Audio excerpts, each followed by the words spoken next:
political movement that strives to appeal to ordinary people who feel that their concerns have been disregarded by established elite groups. Yet we have seen populist movements introduce policies that we as economists, admittedly elite expert economists, think actually hurt the lives of ordinary people. So should we conclude that evidence no longer matters? It will surprise nobody to hear that I think absolutely not. Evidence clearly explained is more important than ever. With lower aid budgets, we need to make sure that every single dollar is used as effectively as possible. But much more importantly, low and middle income country governments need ideas and practical ways to improve the lives of ordinary people with limited budgets. Obviously, it's naive to think that evidence is the only thing that influences politicians and bureaucrats' decisions. But in general, I have found that policymakers are open to concrete suggestions of things that they can do cheaply to improve lives. Obviously, we have to take political realities into account when you make proposals. And ideally, you concentrate your efforts where you think that your message is going to be most welcome. But there are still many policymakers looking for good ideas, and many are more keen than ever to find cost-effective investments they can invest in. And that is what the next 2 days are about, providing practical, evidence-based suggestions of how to improve the lives of ordinary people in the areas of education, nutrition, health, and social protection. Investments in human capital and social protection are not only good for driving income growth, they're things that ordinary people care a lot about, and they help protect people against the shocks that Mohamed El-Arian so eloquently in the first opening session explained were coming our way. Over the next few days, we will hear from some of the leading voices in development economics. Their work spans countries, subfields, and different methods. But what unites them is a commitment to using data to inform policy and putting human welfare at the heart of economic development. Our speakers will share insights into the critical role of safety nets in ensuring social protection in turbulent times, and how political economy considerations can shape better policy outcomes. We'll learn about scalable education interventions that improve learning outcomes, the long-run effects of early life nutrition interventions, and how these are linked to agricultural markets, and how migration can be shaped to help both the recipient and the sending countries.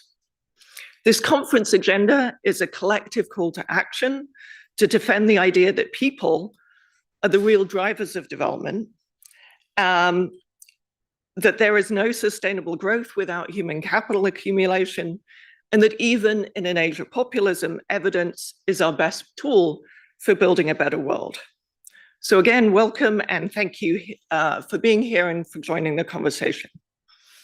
I'd like to now turn to opening our first panel, which will delve into what the data tells us about poverty reduction, gains in education, health, and fertility. Tom, you've got quite a long list of things you have to cover. It will discuss how safety nets remain a critical tool in our arsenal for poverty reduction. We'll hear about the political economy of service delivery and about how voter preferences and behavior can shape policy outcomes, not always for the best. So in this panel, we have Tom Vogel, Associate Professor of Economics at the University of California, San Diego, Rima Hanna, Jeffrey Che, Professor of Southeast Asian Studies at the Harvard Kennedy School. Shanta Devarajan will join us remotely. He's Professor of the Practice of International Development at Georgetown University, and I should say a CGD non-resident fellow. And last but not least, Laura Schechter, Villas Distinguished Achievement Professor of Economics Department at the University of Wisconsin-Madison. So with that, I'm going to ask Tom to come up and set the stage with an overview of mini trends. Thanks, Tom. And I'm going to stay here because I'm going to be introducing people.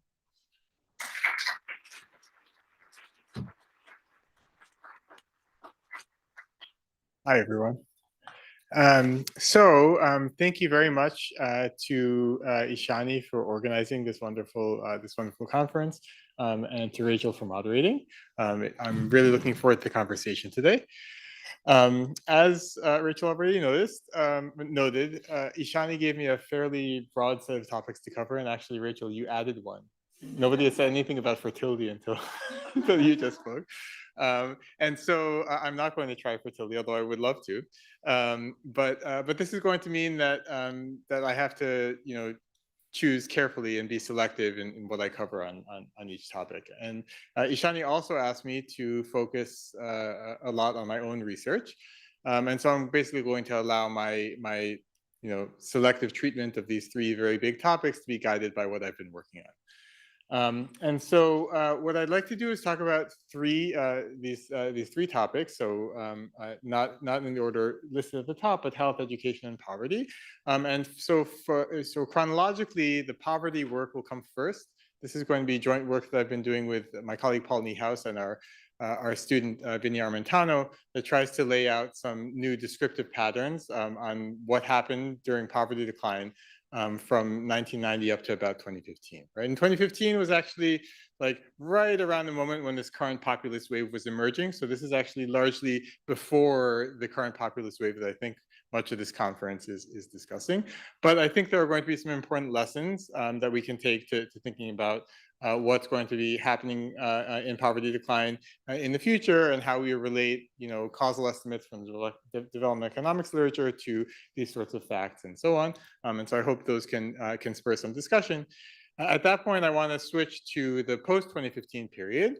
And here's where I'll have more to say about populism and unilateralism and how they affect programs that try to support the poor. I'm going to spend some time talking about my work with Susan Parker and Fernando Marquez Padilla on the rollback of Mexico's very famous conditional cash transfer program, and how I'll explain to you how it relates to the rise of populism in Mexico. And then I'll pontificate a bit on what's going to happen to global health now that USAID has been dismantled, and PEPFAR is on the chopping block, and NIH funds are being cut back as well, to think about specifically about HIV programs, but what we can broaden the discussion when we get to the discussion component. And so these two areas that I'll talk about in social program retrenchment, I think relate to a broader phenomenon that's happening. That there's a sociologist at Brown named Joseph Heller, who has a nice article on what he calls retrenchment populism. And this is sort of a turning of, so back in the 80s, Reagan and Thatcher were trying to undo the welfare state, and that was called retrenchment of the welfare state. And this is a new form of retrenchment that's associated with populism rather than with sort of fiscally conservative politics. And so I'll talk a little bit more about how those politics work. I'm obviously not an expert on those politics. I'll talk more about the data than about the theory of these politics. But I do think that they're going to be very important going forward for support for these programs. Okay, so let me start with the sort of long run description of global poverty decline. So I put up here a graph plotting the share of the world's population living in extremely poor households. So this curve is actually for the slightly outdated poverty line of $2.15 per day per person. In 2017 international dollars. Now it's shifted up to $3 per day in 2021 dollars.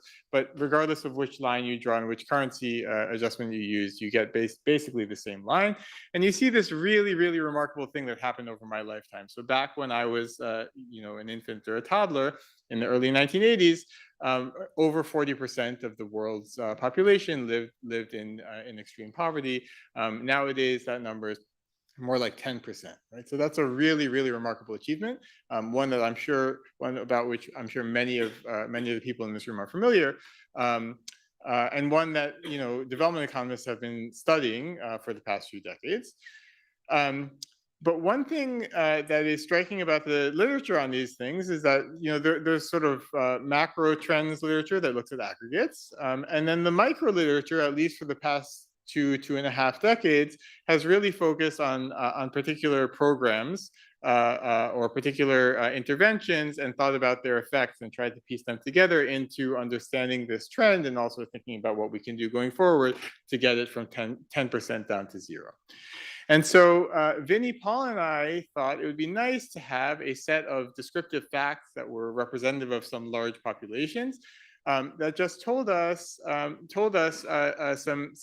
basic moments in the data that give context for these treatment effect estimates that will help us then think about their policy relevance in different contexts, their generalizability, and so on.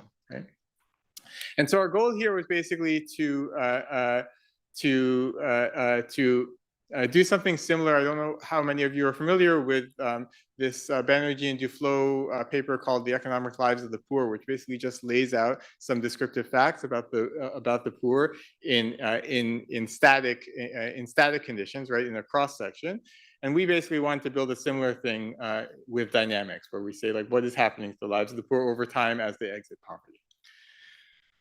So we went out to try to find countries that had both panel data and repeated cross-section data that allow us to shed light on this question over a long period of time. And once we started thinking about this question about what changes accompany the exit from poverty for people over their lives, we also then wondered how much of poverty decline is happening over people's lives, as in the narrative I just put forward, as compared to between parents and their children. So in which there's generational replacement with a less poor generation replacing a poorer generation, right? And so the generational replacement question was going to require repeated snapshots of the population, which we call repeated cross sections, and the within generation poverty change was going to require panel data where we follow individual households over time. And so these 5 countries that you see listed here were the 5 countries where we could get both forms of survey data spanning many years in a way that we could try to harmonize across countries and try to get some general messages. And you can see here that 3 of these 5 countries accounted for a very large share of global poverty decline since 1990. Right, that was China, India, and Indonesia. Okay. Now, these are all data from the World Bank's World Development Indicators. If we try to reproduce the same graph using our repeated cross-sectional surveys, we get something that looks pretty similar. There are some minor differences, but you see here that we're able to match the general picture pretty well. Okay, so let me walk you through a few quick results from these data sets. Okay, the first is from the repeated cross sections. Okay, and we first want to ask how much of poverty decline is happening within the lives of households or within the lives of people, as opposed to between different cohorts or different generations of people who are entering the population and exiting the population. Okay. And what you see here is each line here is a group of households whose head was born in a given year, so that's a given birth cohort, and we're following them over time. Okay. And so what you can see here is that whenever poverty is falling, and indeed for all countries, it's a little hard to see for Mexico, but for all countries, it is indeed falling on average over time, right? Whenever poverty is falling, it's falling at roughly the same rate for all cohorts, right? And they're all sort of clustered together quite tightly, right? So this is saying that poverty is a shared experience across these different parts of the population, rather than being one about one less poor part of the population entering and displacing another poorer part of the population as they exit. Right? And so we see this as being essentially a reinterpretation of the life cycle consumption profiles that economists have been studying for decades. Okay, but it brings up an important point that that basically, the whole population is clustered around a very similar poverty rate, regardless of how old they are, and that poverty rate moves down over time, at least in these countries that experience this poverty decline. So that led us to ask, okay, well, as these changes were happening within people's lives or within the lives of households, what changes in their livelihood activities accompanied the changes in poverty? Okay, this is not a causal question. This is not trying to use the data to ask which changes in livelihood activities caused the decline in poverty, but just to lay out some facts on how often, how frequent was it for people to exit poverty while they changed sectors, or while they had a woman join the labor force, or while they obtained an asset or started a business, and so on, right? And this can help us when we go to long run follow-ups of randomized evaluations of specific interventions. Those long-run follow-ups often keep track of how whether some of the gains in living standards might be attributable to leaving agriculture or moving to a city or starting a business or getting a wage-paying job or something like that, right? And it would be nice to have some facts from large population representative data sets about how common that is out there in the world. And so there are a lot of facts to report here, so I'm not going to show you results graphically. I just want to list a few results that we get from the panel data. One very interesting result is that even though major changes in livelihood activities, like moving to a city, leaving agriculture, getting a wage-paying job, having a woman join the labor force, even though many of those are associated with poverty decline, those changes are pretty rare in the data. So actually, the vast majority of poverty decline happens within major livelihood categories. So say within rural areas rather than in households that are moving from rural areas to cities. Okay. And so in an accounting sense, these changes, which play a very large role in theories of economic development, account for very little poverty decline, right? And so I see this as sort of leading to a few possible interpretations. One interpretation is that we're just looking at the wrong big changes, right? Another interpretation is that actually poverty decline happens through a multitude of small changes in people's lives, right? And then the third is that general equilibrium is important, so that urbanization brings up rural wages, even if people don't leave rural areas, right? And so we can't take a stand on which of those stories is correct, but it at least puts some structure on how we think about these issues. Okay. The one other thing I wanted to mention, how am I doing on time? I don't know who's giving chat. I have 5. Okay. The one other thing I wanted to mention that I think is interesting is that if we think about how large a share government transfers are of people's incomes, we find that government transfers rise as households enter poverty and fall as households exit poverty, and that aligns with a view of government transfers as a safety net and not as sort of a jet engine out of poverty, which I think is consistent with what we all know, but was interesting to know. So again, these do not represent causal effects of these different livelihood changes, but instead just spell out some basic facts that we can line up against causal evidence to try to think about which effective programs will work in which contexts. Okay, so I have just 5 minutes left, so I will try to do this quickly. I'd like to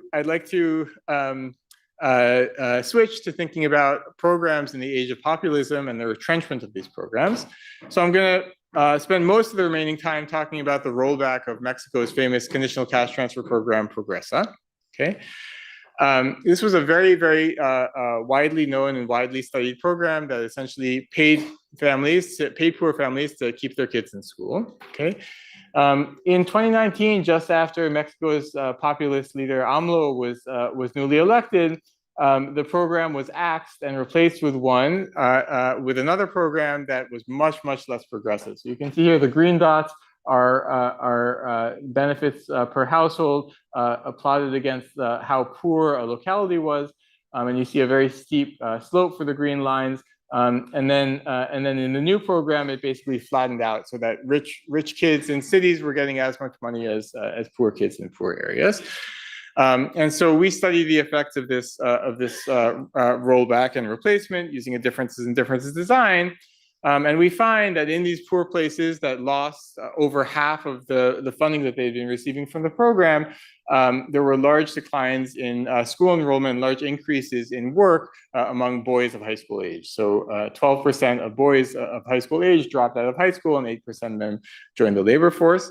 And they got jobs that paid well for the first decade of one's career, but do not pay so well afterward, right? Which is exactly in line with sort of the motivations of designing these conditional cash transfer programs to try to alleviate credit constraints and to try to push back possibly against present bias that might make teenagers not value fully the benefits they'll get down the line from having more education. Okay, we can think, so that's one form of retrenchment, and it was very closely linked with the populist movement in Mexico. If we think more broadly about populism and unilateralism, we can think also about the current cuts to foreign aid and to global health research here in the US. So as I mentioned, USAID is now gone. PEPFAR, sort of its fate depends on which day you look at the newspaper. 2 days ago, it looked good. Today, it looked not so good. This is a big effect on global health. So I wanted to conclude with just a graph plotting HIV/AIDS incidence and mortality in South Africa over time. What you can see here is that right around, just before, in the late 90s, there was a big push for behavior change in South Africa. And you can see that in the late 90s, new HIV/AIDS cases for adults, that's this red or pink line, takes a turn downward. Okay, so there was effective communication about behavior change, right? But it wasn't until antiretrovirals became available in 2004 that you saw any action in any of these other time series. Okay, so when antiretrovirals became available, new HIV cases in children started falling, and that's because they prevented mother-to-child transmission. And similarly, right around the same time, HIV deaths started falling for both adults and children, right? And this really underscores how important the access to treatment was over and above any messaging about behavior change, right? Now, in South Africa, PEPFAR was not super important for funding this, but there were lots of other ways in which U.S. foreign aid and U.S. research funding helped fund the South African program. And in other parts of sub-Saharan Africa, PEPFAR is the main deal in town, and it's at risk now. And the NIH dollars that funded the research that produced this in South Africa are at risk or gone. And so this does not paint a good picture for the future of HIV and AIDS. And one can probably go into other domains of global health and find similar stories there as well. I think I'm out of time, so I'll stop there and just say thank you, and I'm looking forward to the conversation afterward.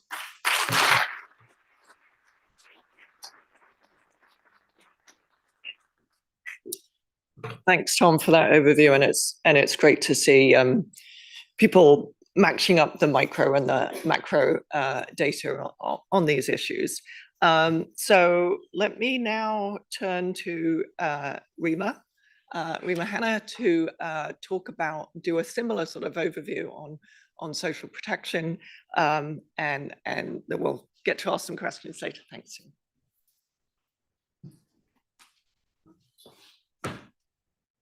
Hello, thank you guys for all being here. I know everyone's very busy with their day, so it's nice to see you all turn out for such an important topic. This is a topic that I care a lot about and can spend an enormous amount of time talking about.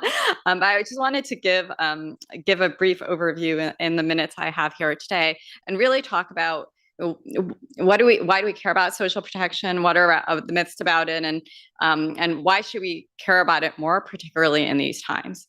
And so I think it's a good reminder that social protection touches everybody's lives in many different ways, both the very poor, also the middle class. Cash transfer, food support programs help people meet their basic needs. We've got lots of these conditional cash transfer programs like we were just talking about that really help make investments in the health and education of kids and try to level the playing field and reduce intergenerational poverty. But we also have pension programs that help, we worry about old age, which is a very, very big issue in a lot of low and middle income countries right now, thinking about pension programs and how do we prevent the elderly from falling into poverty, health insurance programs that help people get basic care, but also, make sure that just one health emergency doesn't knock you back down to poverty. And so these programs are, we sometimes forget, but they really play a role in many of our lives. Both for many of the poor, they're a lifesaver, but also for many of us who are included in this room. Okay, but it's funny because despite the many benefits of these programs, they're very particularly contentious. And as we just talked about, there's been a retrenchment around the world, not just in the US in terms of these programs. And, for me, there's a big debate about this. And, some of it's perpetuated by a couple of myths. And so I want to talk about both this, what do policymakers think about these things? What is sort of the state of the debate, but also what does the evidence say? Okay, so I think the first one is that these programs create negative incentives. And so you often hear that people who get these programs are lazy, they prefer to be on the dole, they spend their money on cigarettes and alcohol, they don't work. And, I was actually very interested in it, so whether or not that, despite, as I'll talk about, there's a lot of evidence to the contrary, do policymakers still think this? And so what we did recently is we surveyed about 56 very, very high-level policymakers. We've got current sitting ministers, some former ministers, some very high-level civil servants, both former and some special advisors, but people who are really the decision makers. And so I know, sorry, that it's a little hard to read the tags, but we asked them a series of different questions about social protections. This is from one of the questions where we asked them, what do you think social protection does for these different indicators? And as you can see, the blue means it's very positive, and so they think it improves health and education. But what's fascinating is that they think it reduces employment and hours worked, and they think it also increases alcohol, tobacco, and drugs. So this idea that it creates these negative incentives is still out there with policymakers. But then the question is, what does the evidence say? So here's some work from a paper of mine where we took transfer programs from around the world. These are cash transfer programs. Some are UCTs, some are CCTs. And these are all government programs where there was a large-scale RCT. And what you see is, so, there's Honduras, Morocco. And we looked at the gray is the control group, the red is the treatment group. And what you find is there's no difference in hours worked, there's no difference in work last week. And this is everyone, both men and women. If you look at just men, 85% of the men are working. And it's just that they're just not earning enough. Now, the other thing that I find very interesting about these programs is that the research is really starting to come about that these programs can actually start to boost productivity. So first of all, we know there's all these great evaluations done of UCTs and CCTs that are showing that through health and education investments of the kids, we see them going to school more, they're healthier. But what's really exciting is we're starting to see this long run evidence showing that, that it's affecting the work of kids when they grow up. And the opportunities of kids. And so it really is telling you that these programs can make an investment in the next generation. But what's also important is that these investments can make these transfers can make an investment now as well. So we're starting to see ways that people use some of the cash transfers for productivity enhancing investments, starting a small business, improving agriculture. And then it also really depends on the way you design these programs. There's this great evidence on these big push graduation programs that are really showing how one large asset transfer plus some supporting interventions can really, this is from an intervention that even 10 years later, you see that the blue, the treatment group, has much higher consumption than the red. And when they dig into why, it's because through these transfers, households getting richer, they're able to take advantage of more employment opportunities. And so you see that these are not just handouts, but they're really ways to invest in people and really make sure that you can, they could do their best in terms of the labor market and improve the lives of their families. Okay. But then what I thought was really interesting is that these programs are not perceived that way. So another thing we asked our high-level policymakers was, what metrics do you use to evaluate the programs and whether or not they're successful, and then to rank the metrics. And what's fascinating is that, everyone thinks about food security. Do you get the transfers to the poor, to the right people? These are, which I agree on, so it's not that I'm saying these are bad metrics. But what's interesting is that employment and business ownership ranked last. So I'm not really thinking of these as investment programs in the workforce and, in education and kids' future workforce. They're really thinking about it as like, do people have enough to eat today? But there's different ways that these programs can actually affect different metrics. And so maybe part of the discussion as we're talking about the politics is, how do we change perceptions of what these programs can do? Okay, so myth number 2. I'm sorry, I know I talk fast, I'm from New York, so hopefully I'm not talking too fast. But the second thing I often hear from policymakers is, we just saw these graphs. There's been a massive fall in poverty. Social protection is seen as an anti-poverty program, even though many people, including us in the room, benefit from social protection programs. And so then as countries grow, they transition out of poverty, these programs, we should just shrink them. And this is part of the discussion right now, is there's a retrenchment in these programs. It's, we become richer, they're not necessary anymore. So then for me, it made me want to dig into, well, what is the experience as countries get richer? What happens to social protection? And so here's a graph. So the original graph, there was a Chetty and Looney graph from where they looked at data for 1995. We updated it for much more recent data. So here we have 1995, and we've got 2015. Unfortunately, the data is collected every 5 years, and 2020 was COVID. So 2015 is the most recent we could do. And what we do is we plot social insurance expenditures as a share of GDP.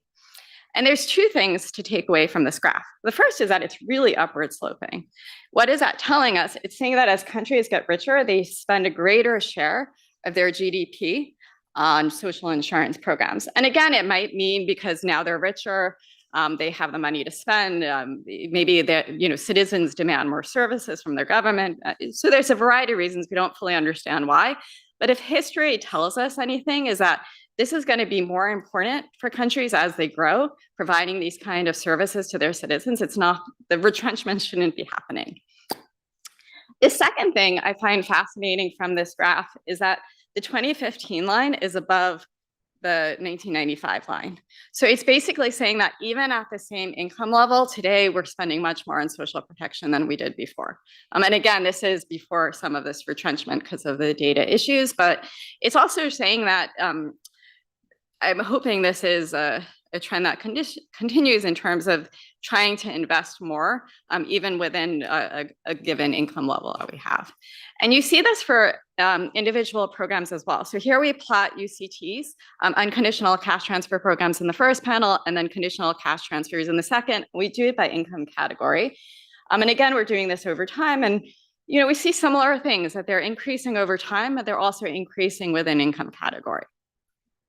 Now, I should note a big caveat to this is that while they're increasing in lots of low-income countries, the coverage is often very different. So you've got programs like Bolsa Familia that was covering, 30% of the population, and then you've got other countries, particularly more low middle-income countries, where the programs cover, 2 to 3% of the population or something. And so even though these programs exist, they're not necessarily reaching all the people it needs to reach. Okay, and so then my final myth that I want to leave you with is that these programs are expensive and unaffordable. And this is a complex question because it's going to depend, which I'll come to at the end.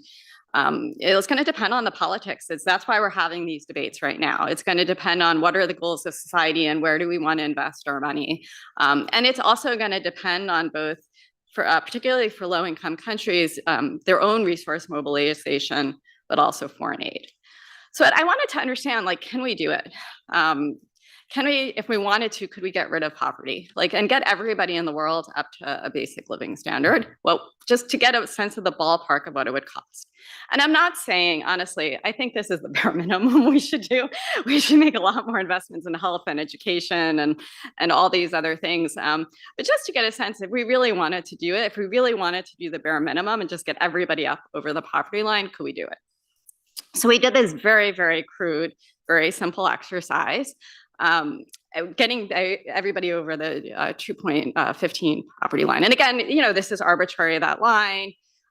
We're assuming we give everybody the same amount of money to get them above the poverty line, even though there's some people closer versus farther away, but that seemed very challenging to figure out exactly how to pay people the exact amounts.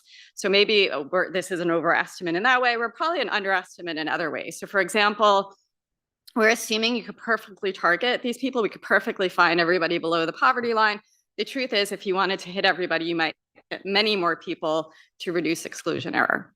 Anyway, but again, I caveating this a lot, but the idea is just to get a sense of the basic ballpark of, is there enough money to actually do this? And so here's another graph. So what I've done is each dot is a country. And you can see they're plotted by their income level. And so, there are the high income countries, that next group's the upper middle income, the lower middle income and low income countries. What we plotted is and then this is a percent of GDP it would take to do this. And we plotted the the historical US social transfer expenditure, which has changed a lot the last couple of weeks. And as you can see, rich countries can do it. Many of the lower middle income countries actually have enough money there to get rid of poverty if they chose to make these kind of transfers. For low income countries, they're just much above the line. And so they just can't afford to do it on their own. Now, the next graph is where instead of looking at GDP, we look at it as a percent of government expenditures. And this tells a similar story. The rich and upper middle income countries would be fine doing this. Here you see the lower middle income countries. Part of the problem is domestic resource mobilization. They need to improve tax collection if they wanted to do these kind of redistributive activities. And again, the lower income countries is just very hard. Okay, so what does this mean? How do we put it together? So what we did is we kind of added all of this up and said, well, could we solve this global poverty by giving everybody these transfers? And we made some assumptions that we said, look, if you're a middle income country that can afford to do it, you do it. If you're a low income country, what would you need? What would the global community need to do to try to solve the problem? And it's kind of fascinating. It's a big number, but not that big. It's about $100 billion a year in global financing. We could get everybody up to a very, very basic standard of living. And just for comparison, again, this has changed in the last couple of months, but in a few years ago, the global community gave about $223 billion in official development assistance. This is more than 1.5 times that. And so the money is there. It's not that we couldn't solve these issues if we didn't want to. It's not that we couldn't get everybody up to a basic standard of living. There's got to be something else. And so what I want to leave us with is like, what is that something else? And, this gets back into this issue, these debates we're having about whether or not this is a moral issue, whether or not we think it's in our best interest to be doing this kind of work, the issues about the politics, both domestically in many countries, but also the global debate right now. And for me, I think this is where a lot of the challenges lie. There's issues about logistics and coordination. And I think actually here is where we've made huge strides. There's a lot of research about how to run these programs. We know how to run these programs well. There's, innovations in technology and all sorts of other things that make these programs much easier to run now than they were, 20, 30 years ago. And so I think there's logistics and coordination issues, but those are things that I think we could solve if we wanted to. And then there's issues around conflict. We know that many of the poor are actually in conflict zones and around these issues of how do we manage that given some of the broader politics involved. And anyway, so I wanted to leave that as we talk about questions later on. Leave this open for questions for later.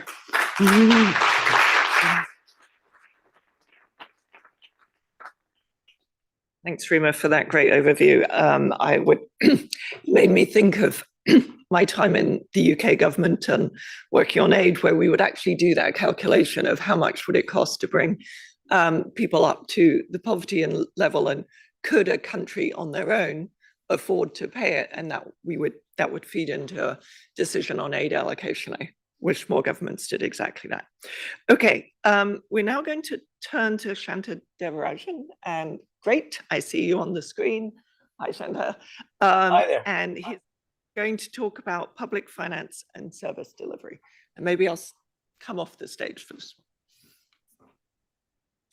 Well, thank you very much. I want to start by congratulating the organizers for having chosen this topic of development in the age of populism, which I think is spot on the critical issue of the day. And I'm grateful for the opportunity to talk about the relationship between financing and the delivery of services in this context of populism. Now, the relationship between financing and service delivery, if you think about it from a purely theoretical point of view, they should be separate. I mean, the argument for government intervention in service delivery is whether there's a rationale, whether there's a market failure or a public good that justifies government intervention. Now, that's a very different issue from raising revenues, which has to do with what's the most efficient, the least distorting way of raising revenues. Now, that's the theoretical model. Now, we know in practice, the theory doesn't always work. And in particular, what we know in practice is that when there is a rationale for public intervention, such as with primary education, there's plenty of evidence that there are externalities associated with primary education, so government should intervene. We still find that when the government does intervene, we don't get primary education. And one piece of evidence that people have known for a long time is the fact that even though children are going to school, their learning outcomes are shockingly poor. I mean, and just to give a couple of examples, in Kenya, Tanzania, and Uganda, they asked third grade students who had been going to school for 3 years, full time. They asked them, they read a sentence to them. The name of the dog is Puppy. And they asked them whether they understood the question. And only 1/4 of those students could understand the question, the sentence. In rural India, again, third graders going to school for three years, couldn't, about 2/3 of them couldn't do a 2-digit subtraction problem. And then they gave the same subtraction problem to the 5th graders, and only half of them could do the problem.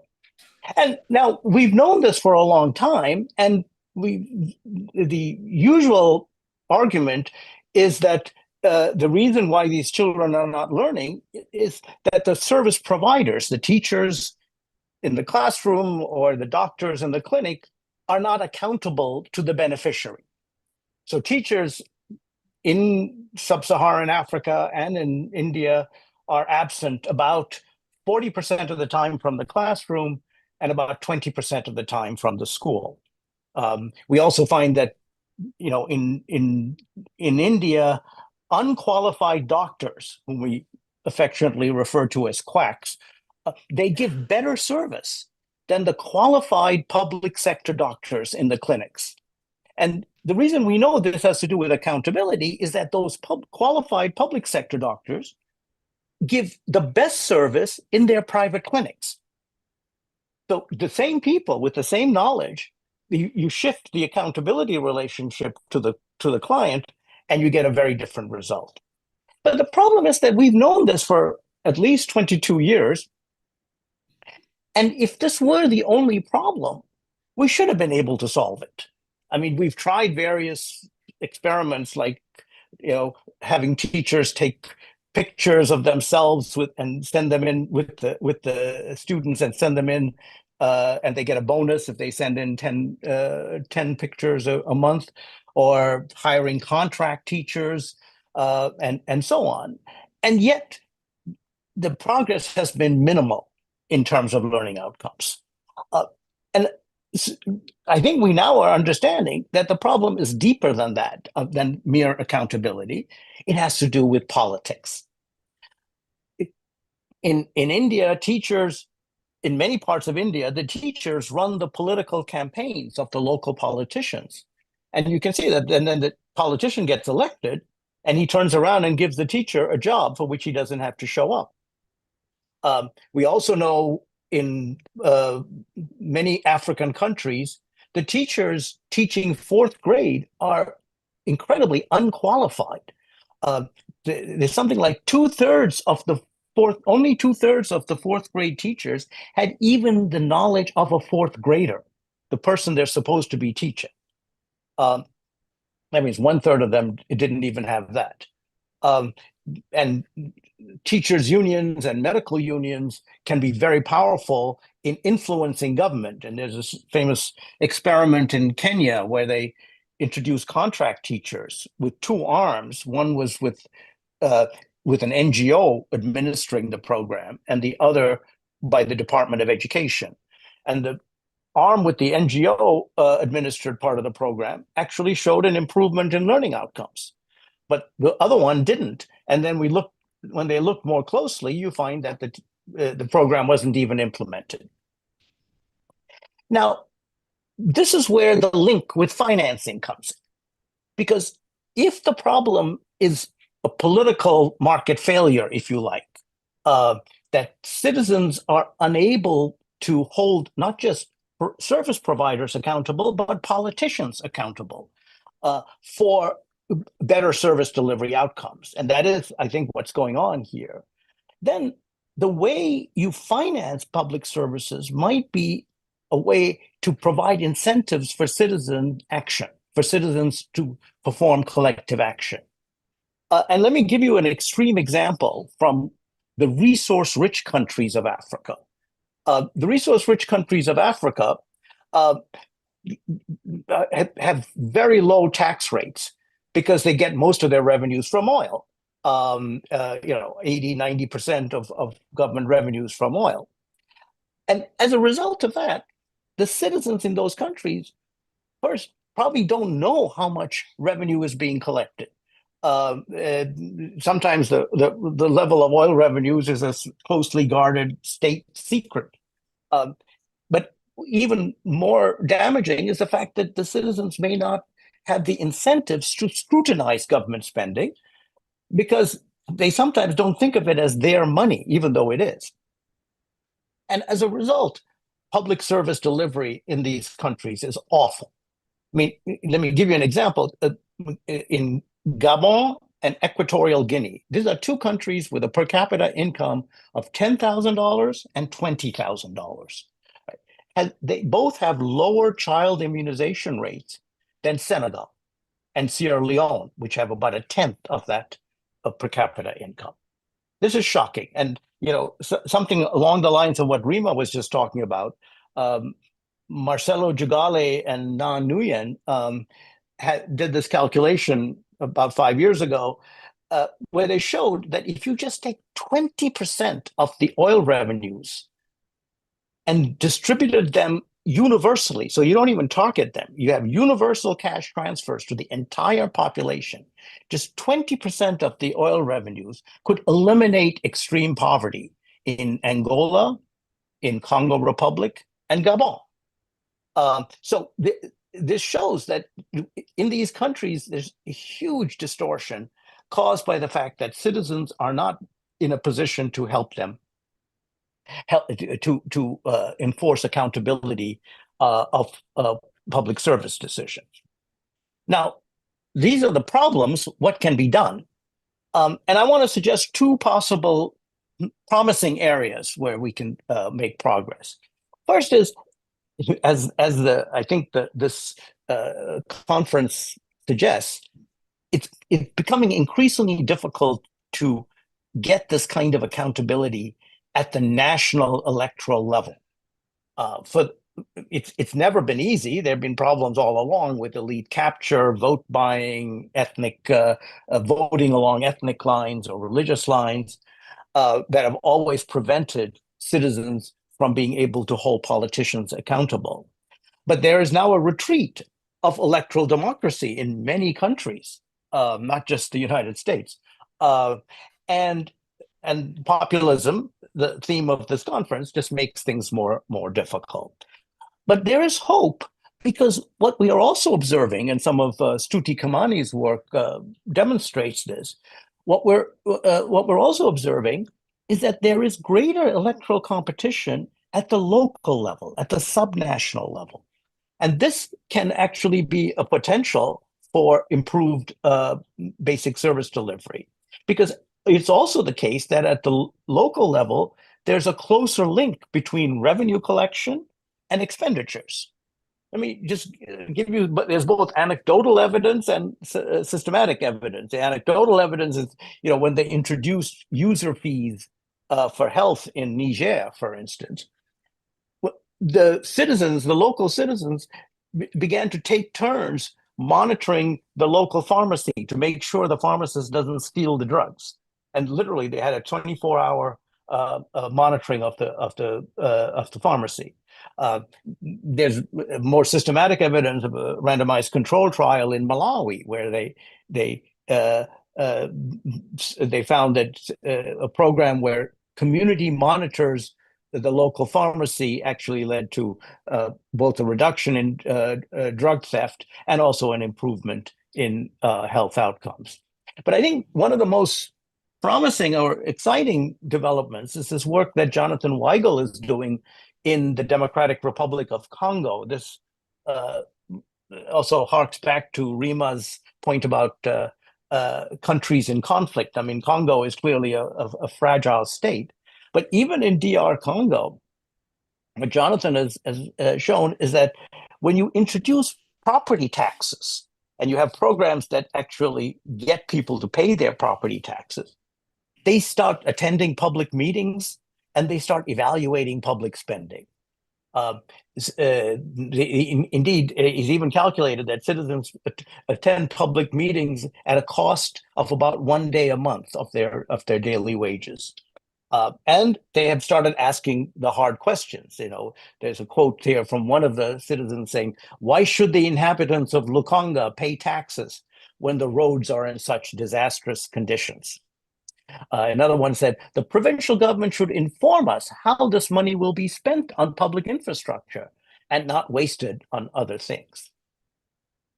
Now, the second area where I think we can make progress, in addition to at the subnational level, is with these resource-rich countries. And here I'm going to build on an idea that came out of the Center for Global Development by Todd Moss and colleagues, which Todd calls oil to cash, where the idea is that for these resource-rich countries, and this is a more extreme version of what Todd and colleagues proposed, we should transfer all of the resource revenues as cash to citizens and then tax them to finance public goods and services.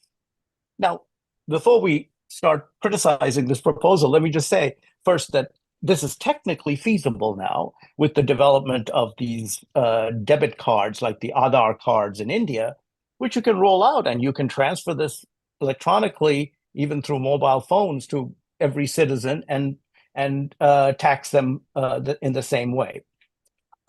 Then, as Rima alluded to earlier, the usual criticism that transferring cash to citizens leads to all sorts of incentive effects has basically been demolished by the empirical literature. I mean, Dave Evans, who I'm sure is in the audience, and Anna Popova have a meta-analysis showing that there's no evidence that increased cash transfers lead to increased expenditures on temptation goods.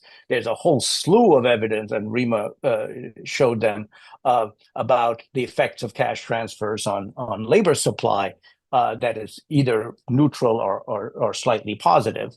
So I don't think the usual criticism of this converting oil revenues into cash transfers would apply. But the real question is political. Again, why would a resource-rich government adopt this program? Because they seem to be doing quite well in capturing the oil revenues without letting the citizens know.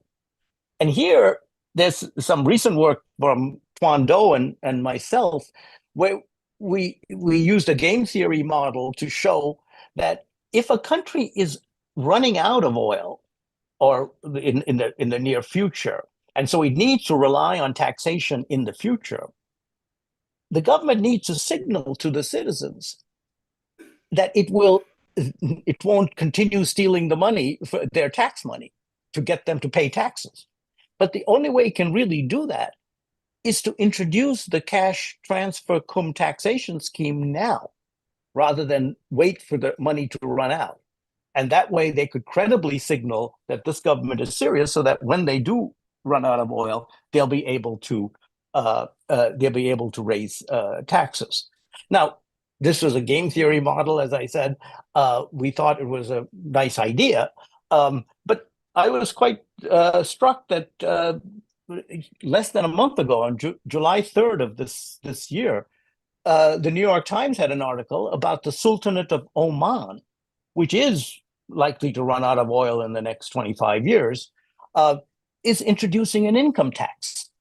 And what the article said was this policy could lead to a recalibration of the relationship between citizens and their government. Once a government begins to collect revenues from its citizens, some may start to ask more serious questions about how their leaders are spending that money, wanting to hold them accountable. So I think the way we finance public services, and this includes cash transfers, I would say, actually can make a difference in overcoming the political problems that we are constantly facing in the effective delivery of basic services. Thank you.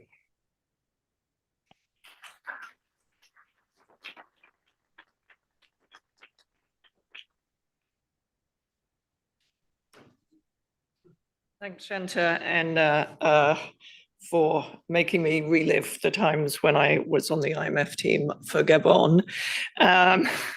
And they were asking for an IMF bailout, having run out of oil revenues, and they had worse human development indicators than the average in sub-Saharan Africa. It was quite shocking. I think anyone who wants to propose industrial policy should be forced to read the history of Gabon before they move forward. Okay, next I would like to turn to Laura, and who is going to continue the theme of political economy.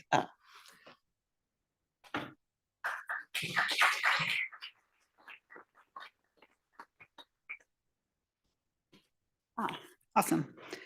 So thank you so much to the organizers for putting together such a thought-provoking and inspiring conference. I'm going to try and pull together a few of the threads that have been talked about this morning to talk about how policies and information about policies affect how voters choose in the age of populism. So I want to start with the puzzle, which people have already said, so I won't spend too much time on. Like, as Tom showed, over the past 30-ish years, there have been this huge decline in poverty. Health has improved, education has improved, at least before the past decade, as Rima pointed out. A lot of government-provided safety nets, cash transfers, health insurance, pensions, workfare programs had expanded and become more effective. And yet, paradoxically, voters around the world seem to be voting for politicians who we think are against their best interests. And as others have said, I want to make clear that these issues have always been around and are not just products of this recent wave of populism, but there is currently a fundamental breakdown in how information flows to voters and then how voters use that information to choose who to vote for. Okay, so for decades, there's just kind of some simple theory that better policies lead to improved welfare, and then that should lead to some sort of electoral reward, and there should be this virtuous cycle of good governance. In reality, of course, this theory has never been quite true. Instead of rewarding better policies, voters in lower and middle income countries have often voted based on which party gave them more clientelistic transfers or more vote buying transfers, or based on religion or ethnicity, other things.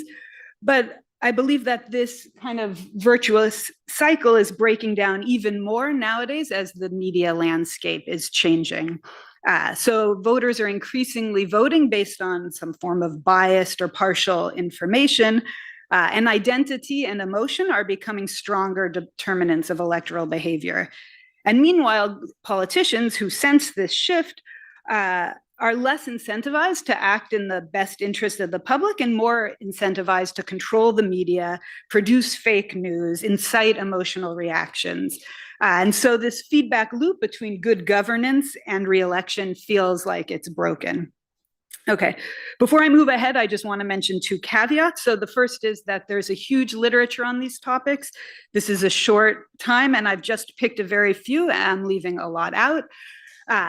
The second caveat is that many of the papers I'll mention are randomized control trials, and many of them are election-focused randomized control trials, and I'm not going to talk about the ethics of conducting RCTs around elections or the ethics of RCTs more generally. I'm just going to focus on the relevance of the findings. Okay, so The relationship between policies and political outcomes has become complicated. What do we know? We know, or at least we think we know, that direct beneficiaries of programs do typically increase their political engagement. So, for example, recipients of conditional cash transfers in Uruguay were more likely to then favor the political party that instituted those transfers. That's the beneficiaries. What about the non-beneficiaries? Non-beneficiaries' reactions can be more mixed. So one concrete example is a recent study found that there was a push for pro-Muslim lending in India. This led to increases in welfare for Muslims without hurting the economic situation of Hindus. So it should have been a Pareto improvement. It also did lead to initial electoral gains for Muslims in those areas.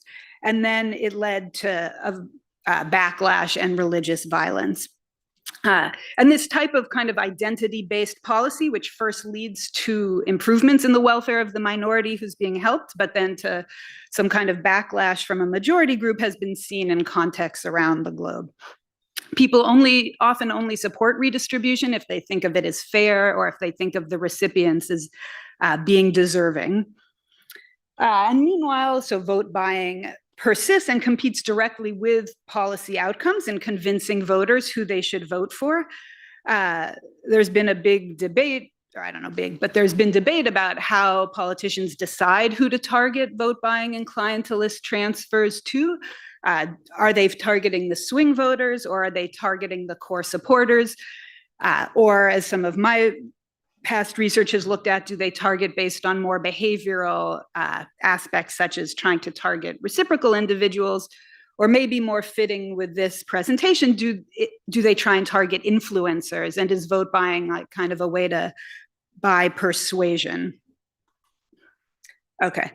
The good news is that vote buying, corruption, and other bad behaviors have, at least in the past, been effectively countered by traditional media and door-to-door campaigns. So, for example, there were radio campaigns that warned voters that politicians who engage in vote buying are less likely to provide public goods.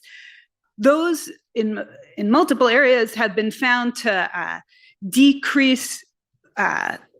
change voting behavior so that voters are less likely to vote for the candidates who engage in vote buying, and also have encouraged politicians to supply more public goods.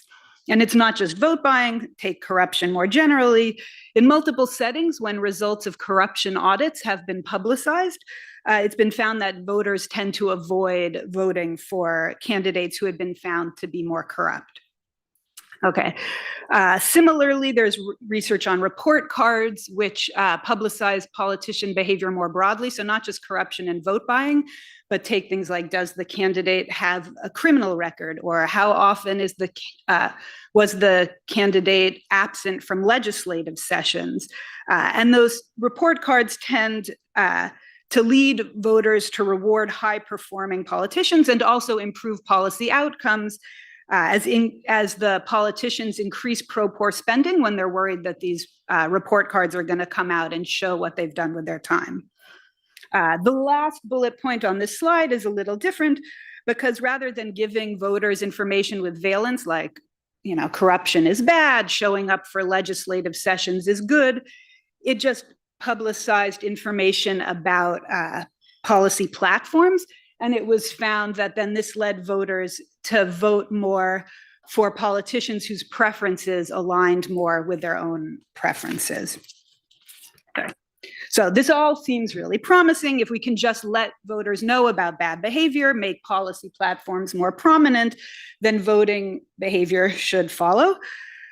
I think this is overly optimistic. So you might look at this and say, oh, this is quite recent because all these dates on these publications are, in the past couple of years. But one has to keep in mind the very long publication lags in economics. And actually, I think almost every single one of the papers mentioned on this slide are interventions that happened at least a decade ago. It's not clear to me whether these quaint techniques like handing out flyers or buying ads in a newspaper are going to work in this modern information environment. Okay, so what has changed? I don't think it's an exaggeration to say that the information ecosystem has been revolutionized. So, you know, in the past, the alternative to policy-based politics may have been more clientelism, vote buying, identity-based issues. Now it's shifting, I believe, to creating fake news and mastering social media. You know, social media dominates information consumption by voters. There's echo chambers, confirmation bias, and huge possibilities to manipulate the truth. So somewhat surprising, recent research in Germany shows that in newspapers, editorial content has the same effect on readers as clearly marked sponsored content. So that means that readers are not always paying attention to those flashing warning signs that say sponsored content. They're just reading it as if it were the same thing as a regular newspaper article. If you have a teenager at home, you may be horrified to see how undiscerning they are about the type of information they read and believe online. Even more troubling, recent research in Mexico found that on Facebook, unfavorable report cards actually increased support for the incumbent. So you might have thought that telling voters about an incumbent's poor performance, which in this case was telling them that COVID fatalities in their municipality were relatively high, you would think that telling voters this kind of information would turn them against the politician, but instead, somehow in this case, giving this unfavorable information about how poorly they handled the pandemic actually increased support exactly for those politicians being criticized. And this just reflects a broader challenge, the very characteristics that make social media democratic, the low barriers to participation, the viral spread, also make it vulnerable to manipulation. And on top of which social media just primes people for these emotional and sometimes irrational responses. Okay, which brings us to the topic of the day, which is populism. Appealing to these, as Rachel defined, appealing to ordinary people who feel their concerns are not being paid attention to by established elites. Populism has always held an appeal for voters, but it especially thrives in this environment filled with fake news and sensationalist social media, especially when the media may be captured by politicians, and this weakens even more any connection there previously was between political outcomes or policy outcomes, and how voters decide who to vote for. And it can also lead to this dangerous slide into authoritarianism that we've been seeing around the world. For so long, I think we in the United States thought that these things couldn't happen, that happened elsewhere. And it's, these concerns have been on all of our minds. I'm sure that's why we're here. And it's affected some of my recent reading for fun. This is not economics, but a chilling and extremely prescient novel from 1935 by Sinclair Lewis with the tongue-in-cheek title, It Can't Happen Here. This goes on to portray exactly how the United States could end with the populist president, and then how from a populist president that ends up in a slide into authoritarianism. A more recent excellent book describing how we in the United States got here, I think, is The Tyranny of Merit, which explores this tension between humility and hubris in a meritocratic society. The book, which I highly recommend, describes much better than I can how individuals who are left behind in this supposedly meritocratic society feel humiliated. They're getting this message that if they had just worked harder or been smarter, they would have been better off, and that their plight is their own fault. And the hubris of the elites regarding how deserving they or how deserving we are of our place in society is fuel for the fire of populism. What can we do to counter this populist authoritarian movement? We might look to protest, but recent new research, which is very new, suggests that while protests generate lots of activity on the internet, they're less effective at actually influencing voting outcomes, which is what we care about in the end. Okay, where does this leave us? I think we need to address both the demand side and the supply side of the information problems. On the demand side, voters are vulnerable to biased manipulation and emotional responses. On the supply side, credible sources are being driven out by better funded or just more engaging content. As an example there, I was doing some early pilot work in a middle-income country looking at news for cities of around 200,000 people. The front page articles, one front page article was a man killed his wife because she wouldn't let him see his girlfriend. Another front page article was about a man who threw excrement every day for 9 months at a storefront because of a personal feud. Salacious content like this is everywhere, and it's the clickbait that is distracting us from the important issues. I am definitely guilty as well.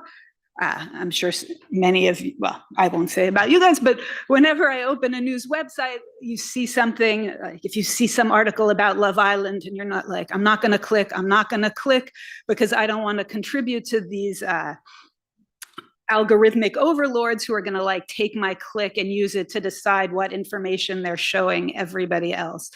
But when these are the types of news articles that garner attention, there are low incentives for the media to publish trustworthy information. And this does have profound implications for how we think about development policy. Good policies are not enough. Of course, policies matter. Of course, the decrease in poverty we just heard about is amazing. But voters and their beliefs are just as important. And without credible information and trust in information and engaging information, good policies may not survive. So we need to invest in credible and engaging information ecosystems. And maybe when we design policies, we also need to keep this populism in mind. So for example, thinking back to the policy I mentioned at the beginning about offering credit to a minority group, tweaking it in some way where you could continue to target credit towards those minorities while making it more palatable to majority voters. And also may need to figure out how to provide voters with urgent and quick results, as populism does, as well as a way to provide voters with more pride. Okay, a slide. I don't want to end on a totally depressing note, so I'm going to end with a few seemingly successful interventions. And these are newer. For these, the dates do more represent when they actually took place. On the demand side, very new research explores a 4-month information campaign with adolescents in India. And they find that it helps the adolescents discern true from fake news, but also that the adolescents go home and teach their parents, and even their parents become better at distinguishing true from fake news. On the supply side of information, there are some examples of local investigative reporting, and I may pronounce it wrong, Kabar Leharia, this really impressive digital first group of women in India, featured in that documentary, focusing on local level issues. And both of these endeavors have led to government changes. They've also led to backlash. It's not clear yet how they affect voter decision-making, but they seem promising. More research is still needed. This focus on local level solutions fits well with his first item of the two, which was like local level activation. I do hope that there's more we can do at the national level as well, because I think that local level is great, but there has to be some way to mobilize people at a national level as well. Overall, I think these examples suggest that the solution is not to abandon information campaigns entirely, but just to rethink how we deliver them. I think the future of democracy and development hinges on our ability to create trustworthy, engaging information environments. So thank you for listening.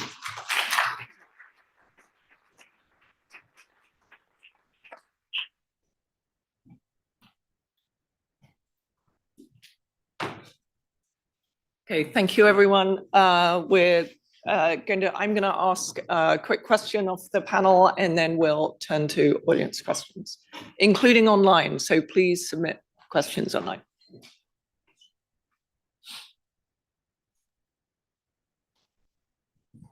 So Tom, let me start with you.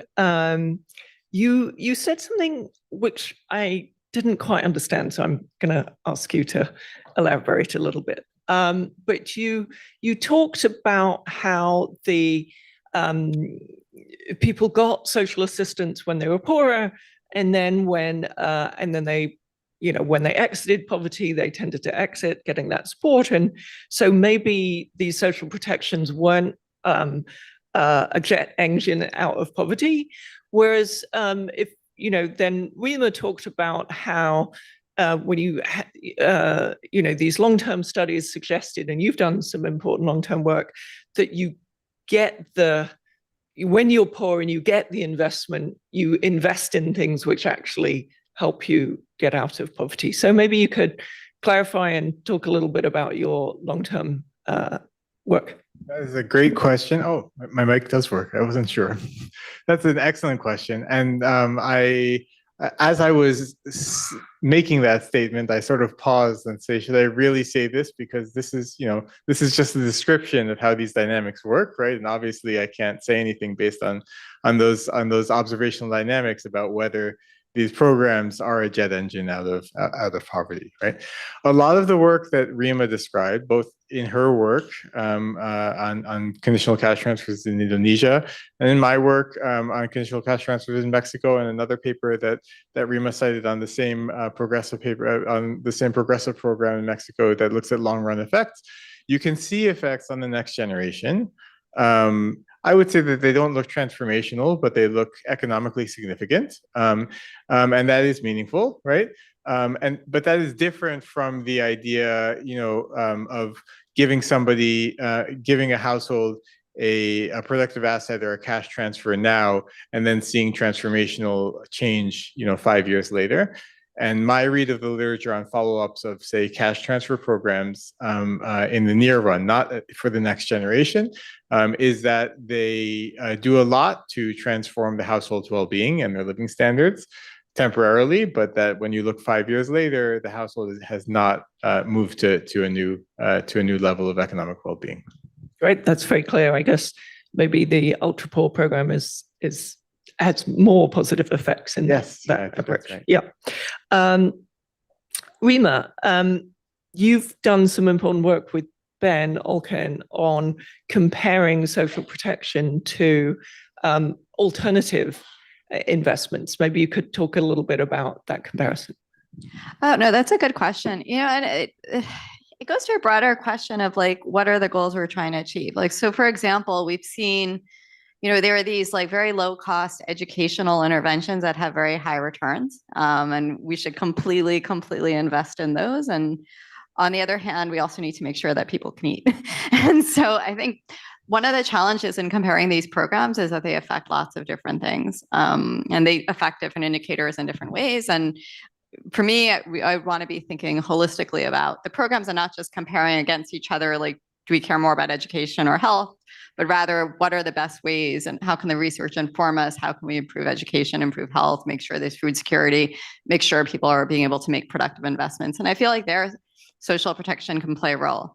I guess the other thing, and I think more broadly with the debates, this is going back to what Shanta was talking about. A lot of the public services are failing people right now. We see education levels that are very low, educational services that are just failing students, and so these education levels are very low. And then it leads to questions in my mind. For example, I went to public school, and I'm very grateful for it, and I think it helped get me to where I am today. On the other hand, I see schools failing in lots of countries.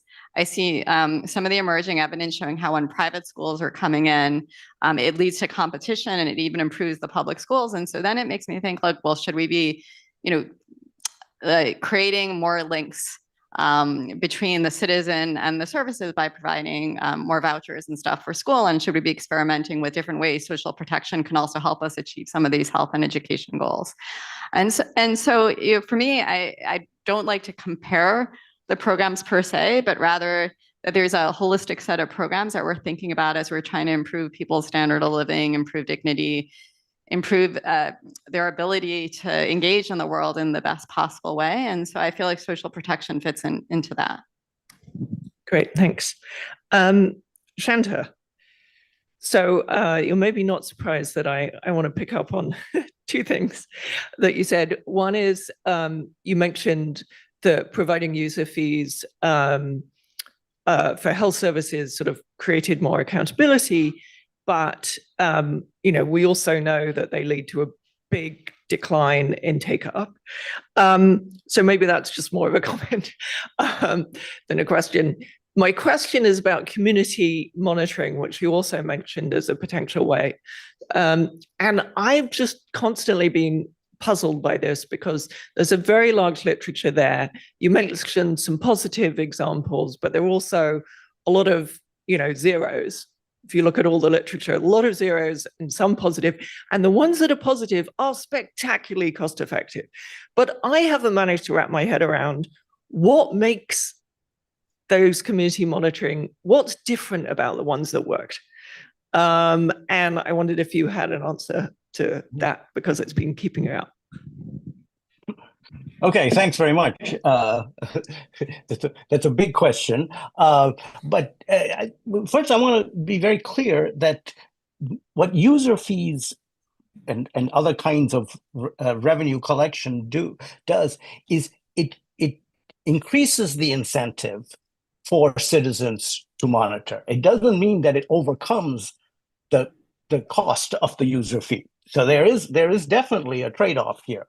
But what we have observed is when you're starting from a very low base with zero user fees and zero monitoring and zero service delivery performance, as Rima was just mentioning, you can actually get an improvement. And that's what's the mechanism? And that kind of depends on how you do the community monitoring. And again, the same mechanism might work in some contexts and not in others. So, the famous experiment in Uganda that Jakob Svensson did of the report cards, you publish information about the quality of the health clinic in every outside the door of the health clinic in the whole area. And, they showed using a randomized control trial that this actually led to reductions in child mortality. So it was a big effect. Now that same experiment didn't seem to work in India. So it also then depends on how the politics plays itself out. And in India, it could be that the politicians had so heavily captured the system that even this kind of community monitoring didn't seem to make much of a difference. Great, thanks. Laura, can I turn to you?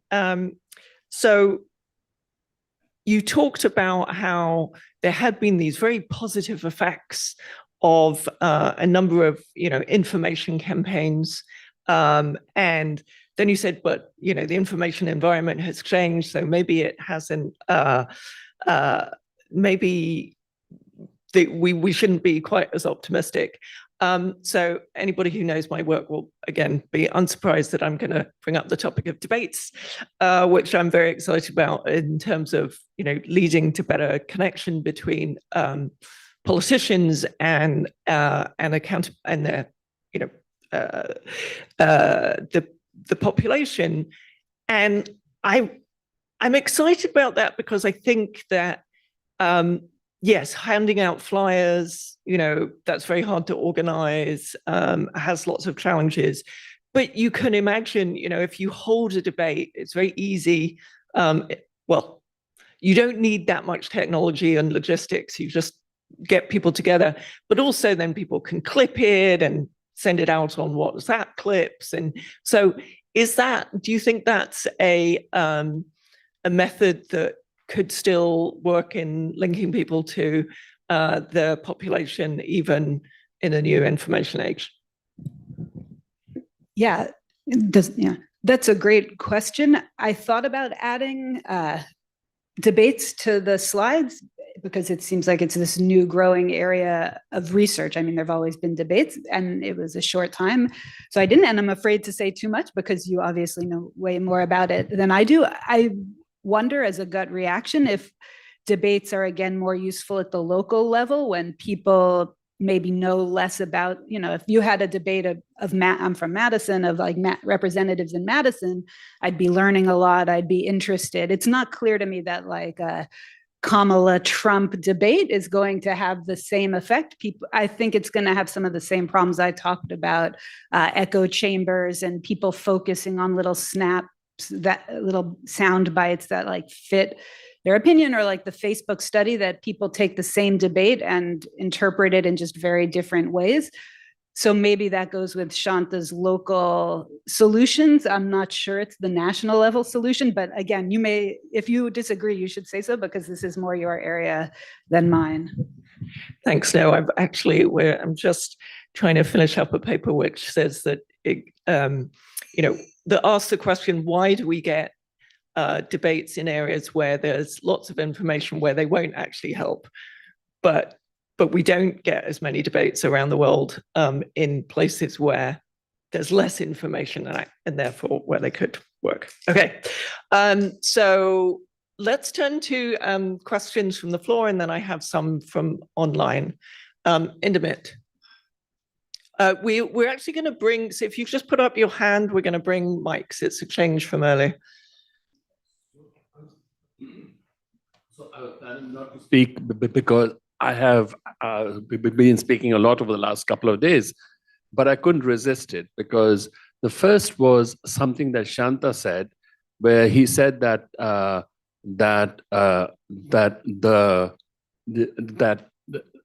it seems that the empirical literature says that there are no work disincentive effects of cash transfers at the cash transfer levels that we have currently observed. So what you can do is you can actually increase these cash transfers massively, like in the case of Oman, for example, and you will still not have any disincentive effects. Okay, I don't know where you learned that, Shanta. I'm sure it wasn't over here, and I'm sure it wasn't in Sri Lanka. It's got to be Berkeley. Okay, now the second is something that Laura said. I mean, her reasoning was like more like, the elites have failed in many things and so on, and they're corrupt, etc. So we got to stop populism because this is a threat to democracy. I mean, that was what I took away. And she speaks about these echo chambers and so on, but the echo chambers are among the elite too. So it's not just the populists who have this problem of an echo chamber.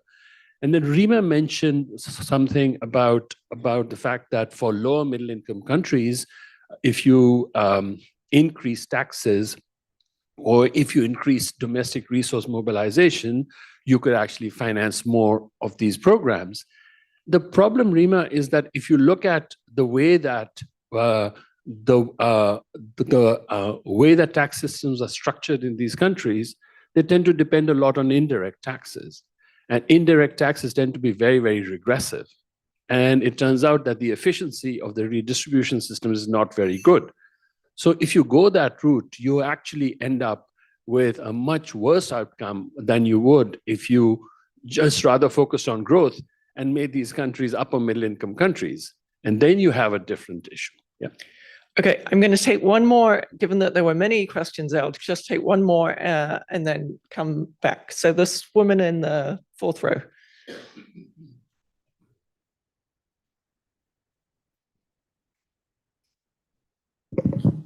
Thank you very much for the opportunity, and thanks for to the panelists for a very interesting presentation.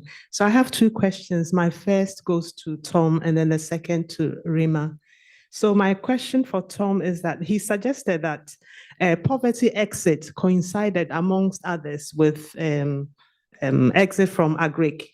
So I want you to help me think, would you suggest that governments focus on developing agric and increasing labor into agric as a way of reducing poverty may be a flawed policy measure? So that's for Tom. And then, okay, so after that, I ask my second. No, keep going. All right, so my second question for Rema is that we know that majority of the world's poor are in the developing countries. And at the same time, these countries have limited budgets to actually do, meaningful cash transfers to meet the needs of the poor. And then also your research suggests that, the developed nations' social protection increases as their incomes increase. So is it a hopeless situation for the developing countries in the sense that most of the world's poor are there? At the same time, we have limited budgets to do meaningful social protection. So should we just give up and governments focus rather on the big picture items like develop infrastructure and all these things so that everybody will have a meaningful way of actually entering into some income generating activity? Because if you decide to target social protection in the development, you don't have the budget to do that. And so how do we move forward? Thank you very much. Okay, what I'm going to do is My name is Alberta Hagen from Ghana. Thank you. Great, thank you. And I will go down the line, go in the order in which people spoke, and please take one of the questions that have been asked and answer that, because I don't want everybody answering every question. Yes, Tom. Thank you very much for that question, which is indeed a great one. The thing about an exercise, a descriptive exercise like the one we've done, is that it doesn't give a precise answer to a policy question, right? And so it leads to a open-ended discussion of the sort that usually when I go into these diatribes, my son in the back seat will at some point tell me, "Dad, I stopped listening 5 minutes ago." So please tell me if I do that. But so what we observe, right, is that exit from poverty tends to be higher among people who leave agriculture than among people who stay in agriculture. But we also find that there are a lot more people staying in agriculture than switching at any given moment, right? And so as a result, poverty decline, a much larger share of poverty decline over some period happens within people who are staying in agriculture than among switchers, right? And so there are a number of ways to interpret this when thinking about policy, right? One way is to say, well, why aren't more people switching, right? When it seems like there's money on the table from switching, are there some barriers to switching? Are there policies that we can implement to help them switch, right? But another is to say, well, what is there some linkage between the trickle of people who are exiting, right, to obtain lower poverty rates, right? Is there some linkage between their exiting and the improving lot of the people who stay in agriculture, right? And so that raises questions about general equilibrium channels, and the fact that maybe wages in agriculture may be increasing as a result of labor moving out of agriculture, so that there's an equilibrium effect, right? One can go on like this for a while.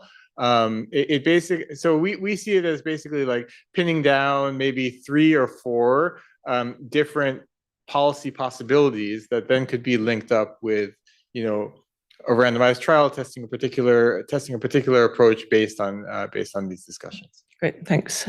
Rima? You're making it hard because I want to answer all 3, but I will focus on the tax question. I think this is a super interesting question.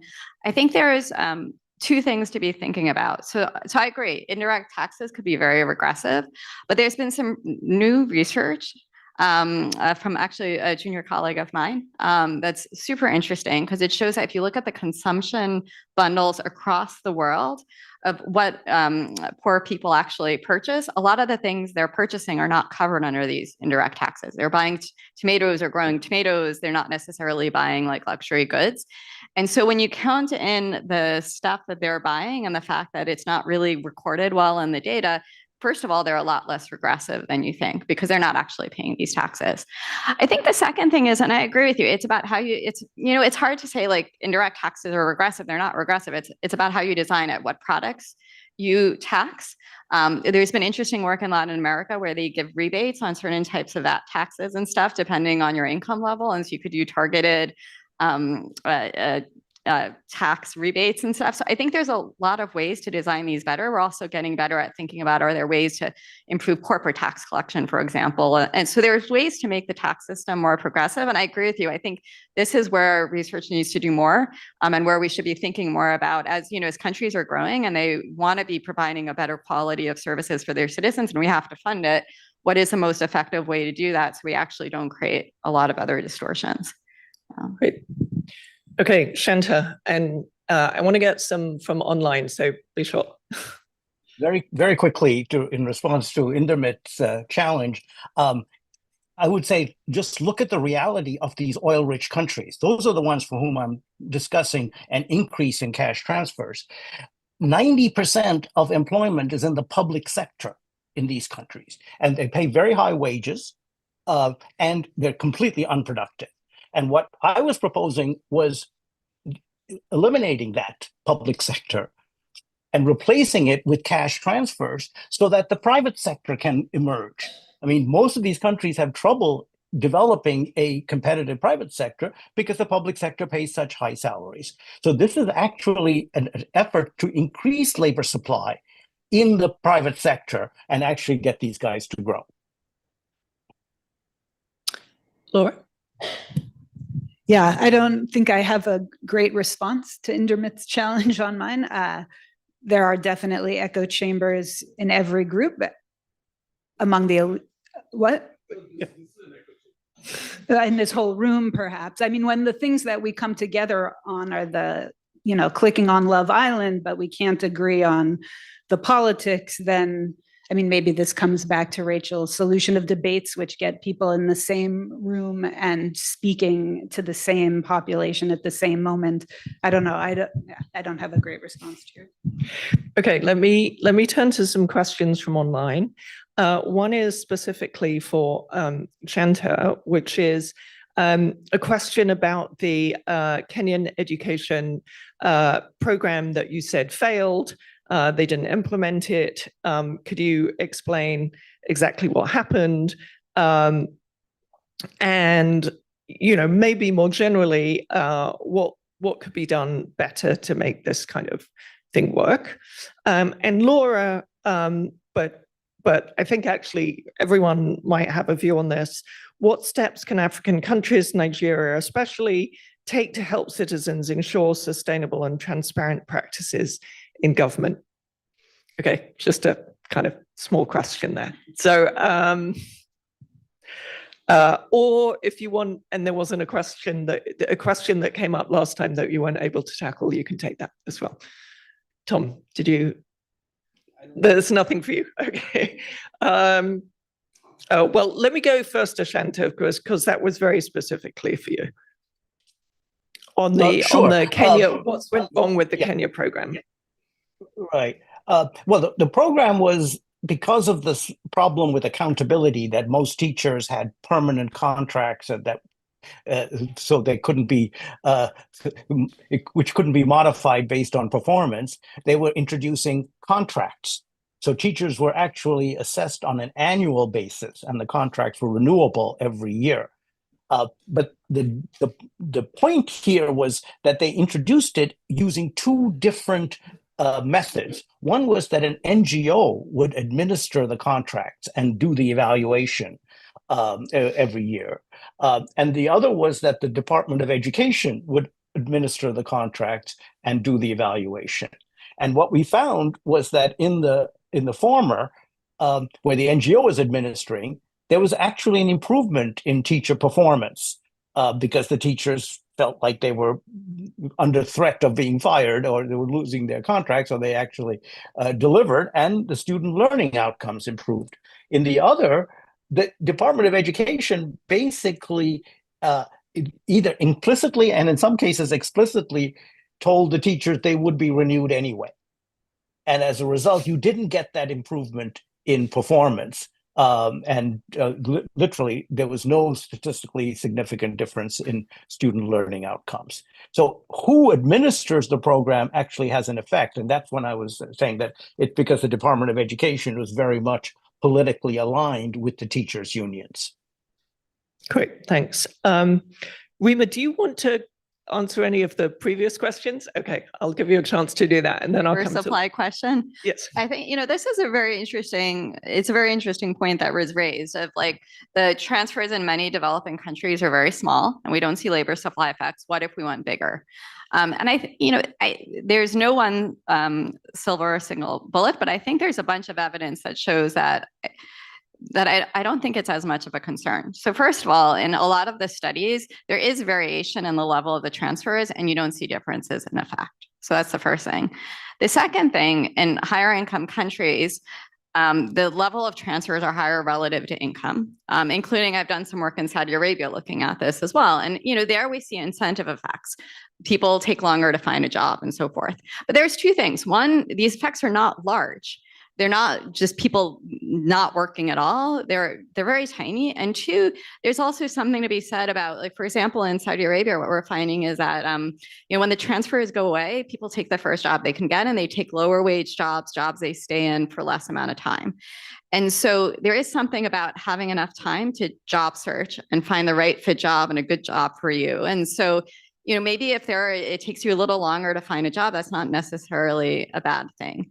And then the last thing I want to say is that there's also, again, it also depends on how you design these programs. From these graduation programs we're seeing, you're seeing very large cash transfers given to people, these one-time things, and it's not having incentive effects. It's actually having the opposite. They're starting businesses as a result.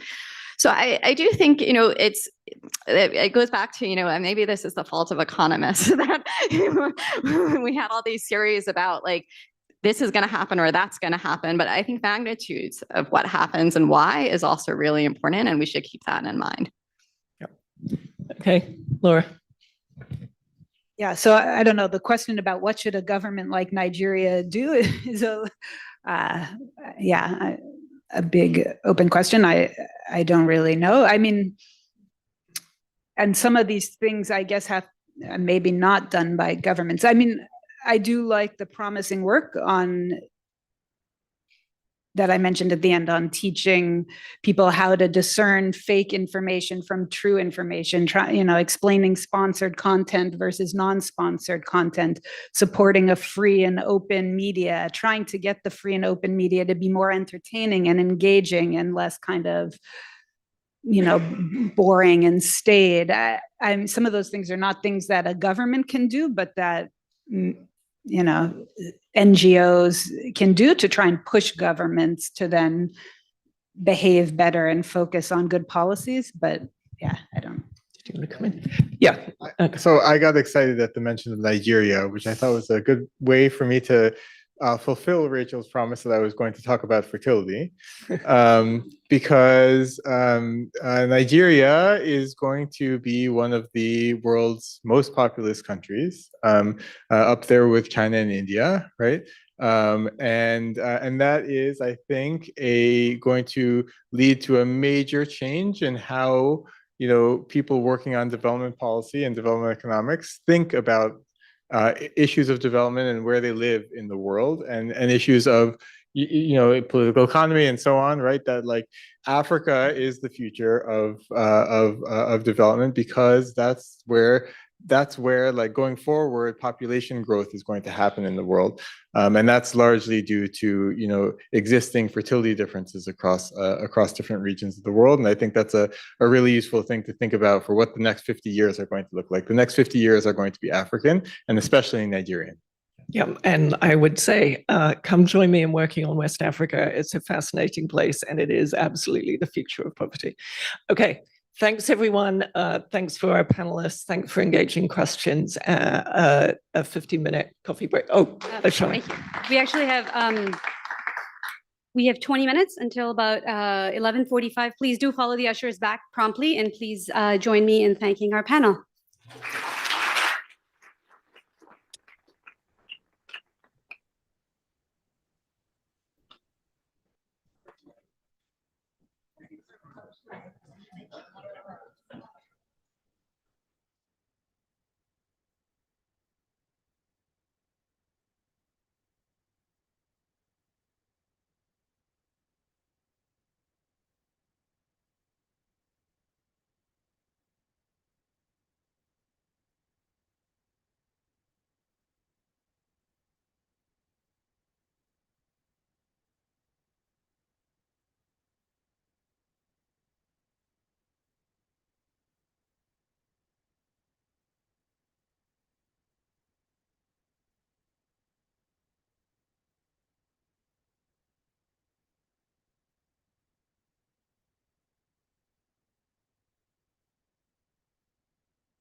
Dear guests, we will start the session within 3-4 minutes, and the books will be available on the right side of the conference room. After the session, Mr. Panagaria will sign the books. Please feel free to take one copy of the book. Thanks.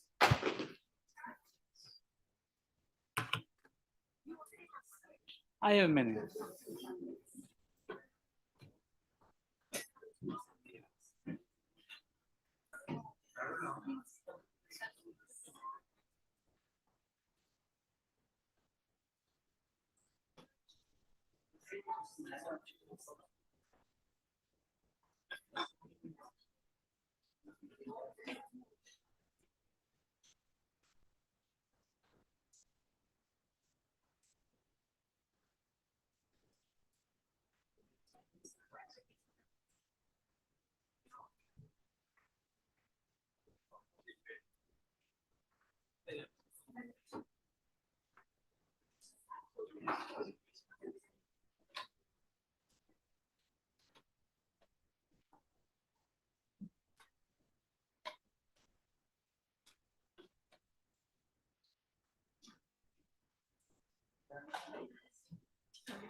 The session is starting in 1 minute. Could you please come inside?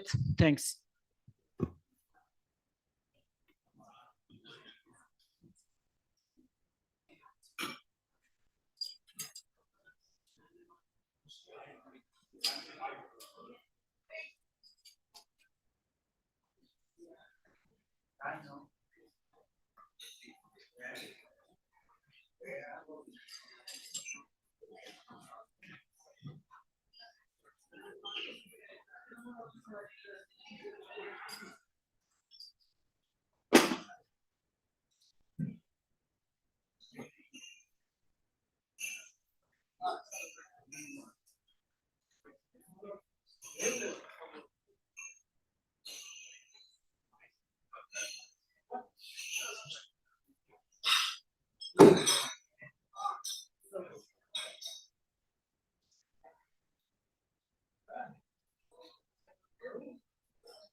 Welcome back. We are now going to go to a fireside chat with Indermeet Gill and Arvind Panagaria on India's economic progress and what it means for the global economy. Indrameet, of course, doesn't need any introduction, but Arvind Panagaria is the chairman of the 16th Finance Commission of India. Please join me in welcoming them.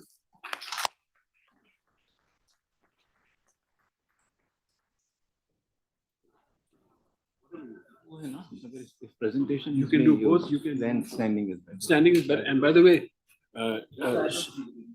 you will be able to see the presentation here, and you can stand and do this. Yeah, Whichever way. Yeah, or you can have the clicker too. It doesn't. Whichever way you want. So, and if I sit there, then. If you sit there, it's fine. But you'll just have to hold the mic. But then. Either kar lo. Either kar lo. Either kar lo. Yeah. Okay. So I actually, if you sit, I'll say a few words about you. And then... Yes, ma'am. Yeah. Okay. But then we'll be seeing.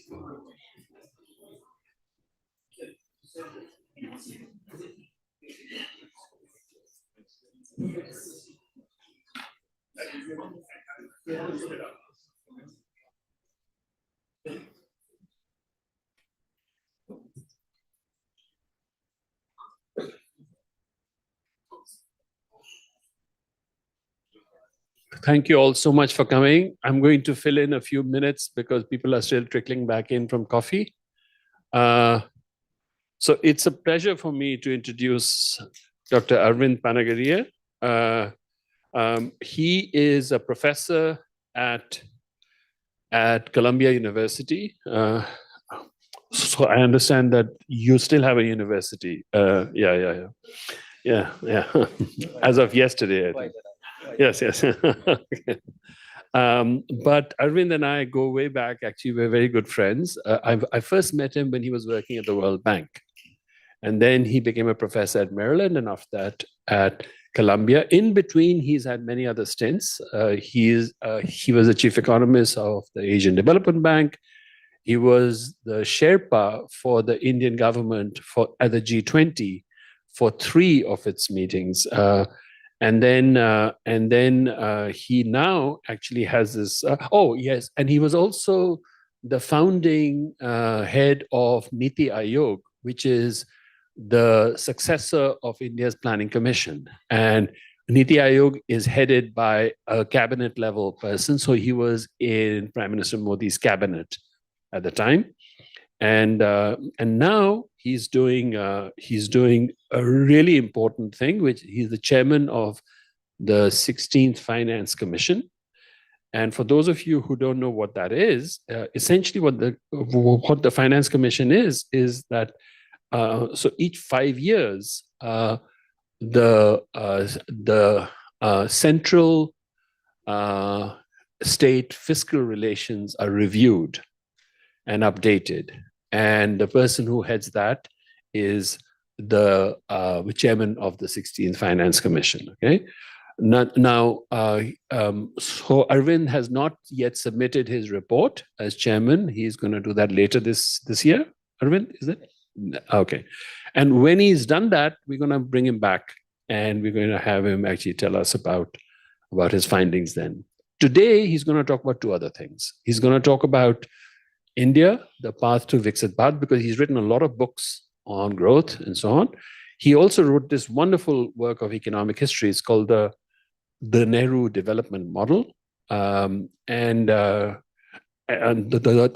history of this in India and its lasting impact until today, actually. So he's going to talk about both these things. So I thought that what he would do is, in no particular order, he's going to talk about both the economic history of India, but then also India's economic future. Yeah. Arvind, you take your time. Perfect. So, yeah, no, you just start. thanks very much, Inder. Really grateful for providing this forum. As Inder has mentioned, Inder and I go a long way back, at least late 80s or maybe early 90s. I had spent 4 years actually at the World Bank from 1989 to 1993. If those of you who know India would recall that this was a crucial period because the big economic reforms in India started in 1991. So I had a good World Bank was turned out to be a very good window from which to see those reforms unfold.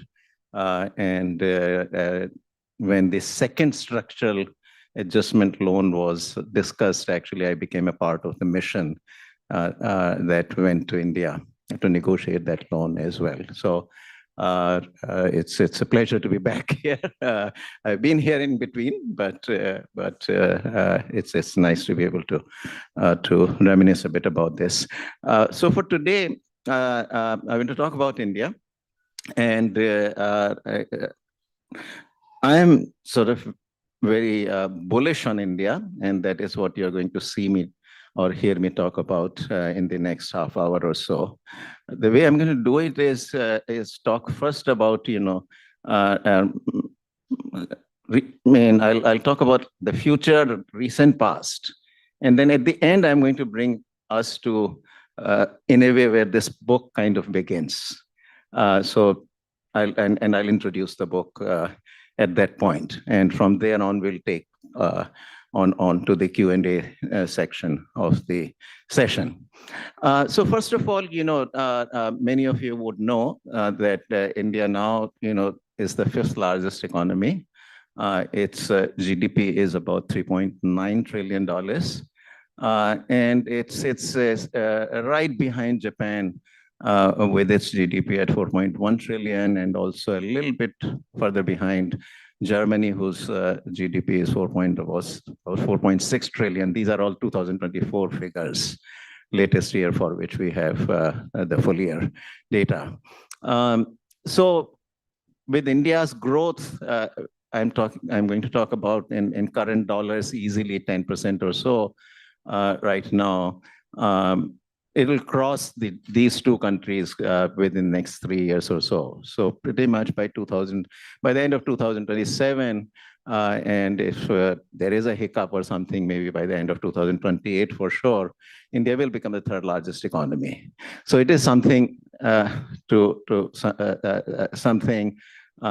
watch, to see unfold, because the country will become progressively more and more important in the global economy. And that is a good enough reason for us to talk about it. Now, while these good things are happening, the ambition of our leader, the Prime Minister, is much bigger. He wants to see the country become a developed country by its 100th anniversary of independence, which is the 15th of August, 2047. And I'm going to, at least part of my initial presentation, organize around that particular theme. And ask the question, is this a feasible ambition for India? Now, to assess whether it's a feasible ambition or not, the first question one must ask is, what is the metric, right? How am I going to measure whether India has reached that stage of a developed country? So since this is the World Bank, I will conveniently take the World Bank metric, which is its own classification of the countries into low income, low middle, high middle, and high income country. And the high income country is what I'm going to identify as a developed country. There are other aspects of a developed country to which I'll come towards the end. That is the part of the challenge that I'm going to come to. But first, we'll take the World Bank's definition of a high income country, which is in 2024 dollars, a per capita income of about $14,000. It's $13,995, but we'll take the round figure, $14,000 of per capita income. Now, if we look at India's current per capita income, which is in 2024, now this is gross national income and all, but there's not a big difference. So I'm just going to speak in terms of per capita income, translate that into per capita GDP, but the difference is not large anyway. So So India's per capita income or GNI in 2024 is about $2,740.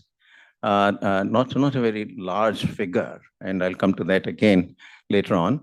But we have to go then from $2,740 in 2024 to $14,000 of per capita income by 2047. Is that a feasible goal? Well, if you do a little bit of compound growth rate math and back out what kind of growth rate you need of per capita income in real terms to get to $14,000 in 2024 prices, that works out to about 7.3%. That's a simple calculation you can do. There's a compound rate of implicit compound rate of growth, which in 23 years takes you from $2,740 to $14,000. You cross that. So can India grow its per capita income real dollars by 7.3% is the critical question. All right. Now it turns out that, well, I'm going to talk about the growth rates in GDP terms. And what I'm going to do is first at least try to make a case based on what has India achieved, right? You know, I mean, if India really hasn't done anything close to that, then there is no case really. But if it has actually done something close to that in the recent past, there is at least a case. And further discussion then may be warranted. The fact that it has done doesn't mean it will do in the next 23 years the same as well. So one has to argue that case also, but I'll come to that. But first, a little bit of what has India actually been able to do in the recent past, right? So the benchmark here is that I need a growth rate of 7.3% in per capita terms. Population of India, I'm taking the projection by the United Nations Population Division. According to them, the growth rate of population will be something about of 0.6%. I think it's going to end up less because, you know, India is already, the average TFR across India now, the total fertility rate has dropped to 2. Population is still rising because the birth rate exceeds the death rate, and so therefore population still rises. It will take time for it to peak and then stabilize. But 0.6%, I think, is probably going to prove to be an overestimate. But we'll see. Here, for our purpose, we are going to take 0.6% as a population growth rate, which really means that the GDP in India has to grow at 7.3 plus this 0.6 of population, 7.9%. Annually. And this has to be sustained over the next 23 years to get in 2047 to the high income status in per capita terms. So that's what we are asking. Now, what we do is let's examine India's growth experience, and I'm going to start with the year 2003-4. Let's simplify it. You know, in 3-4 is because fiscal year of India is starts from April 1, ends on March 31, etc. So, but 2003-4 is like the year 2003. And so what I'm going to do is examine India's growth rate, how it has done since that. I'm choosing 2003 because that is the critical year during which India really shifts into a high growth trajectory.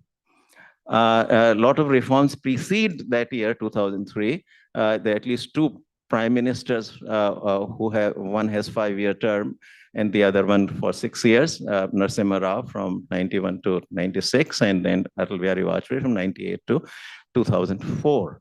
Who carry out lots of reforms and all, which ultimately, with some lag, lead to the growth rate shifting to close to 8% in real rupees. But a lot of what I'm going to show here is going to be in terms of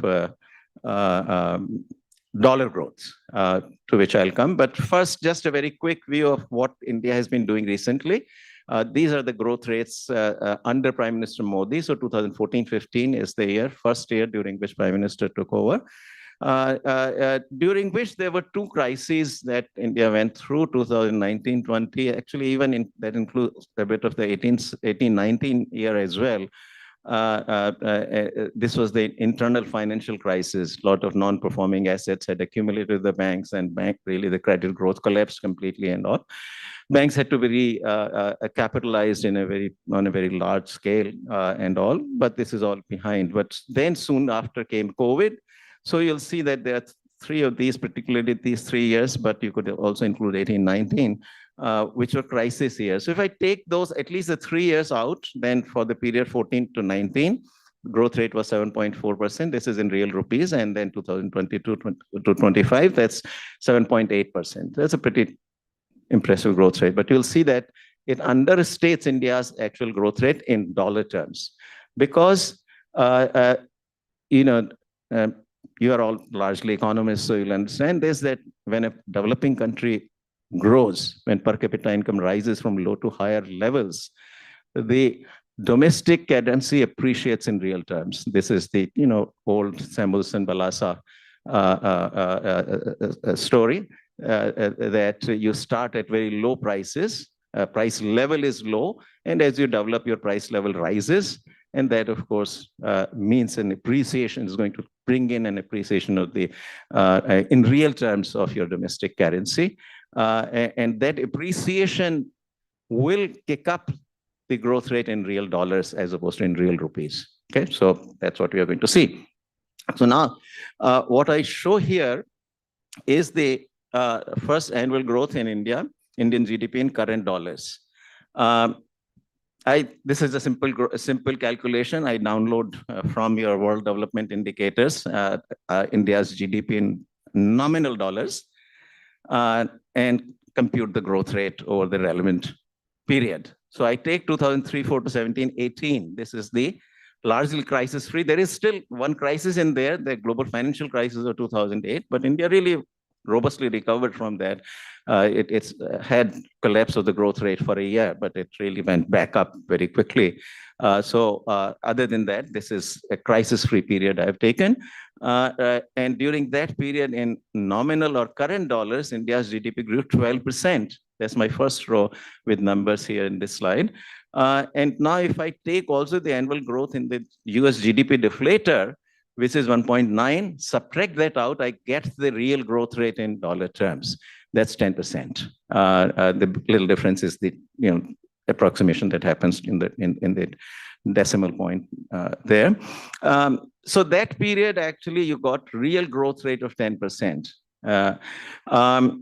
18-19 to 23-24, that is this crisis-ridden period, and you get a very low growth, that is 1.9% in real dollars. Nominal dollars is 5%. And actually, during that period also, the annual growth in the US GDP deflator rises to 3.1%. This is the big kind of inflation that happened in the United States, which also then showed up in the year like 2020. The GDP deflator rose in the US by almost 7%. So over this period, when you average it out, it's about 3.1%.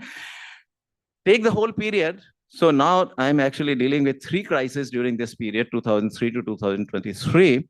The global financial crisis, India's internal financial crisis, and the COVID crisis. And yet I grow at 7.8% in real dollars for the GDP. So what do I need to do in the next 23 years? I need to get a growth rate of 7.9% to get to the high per capita income status.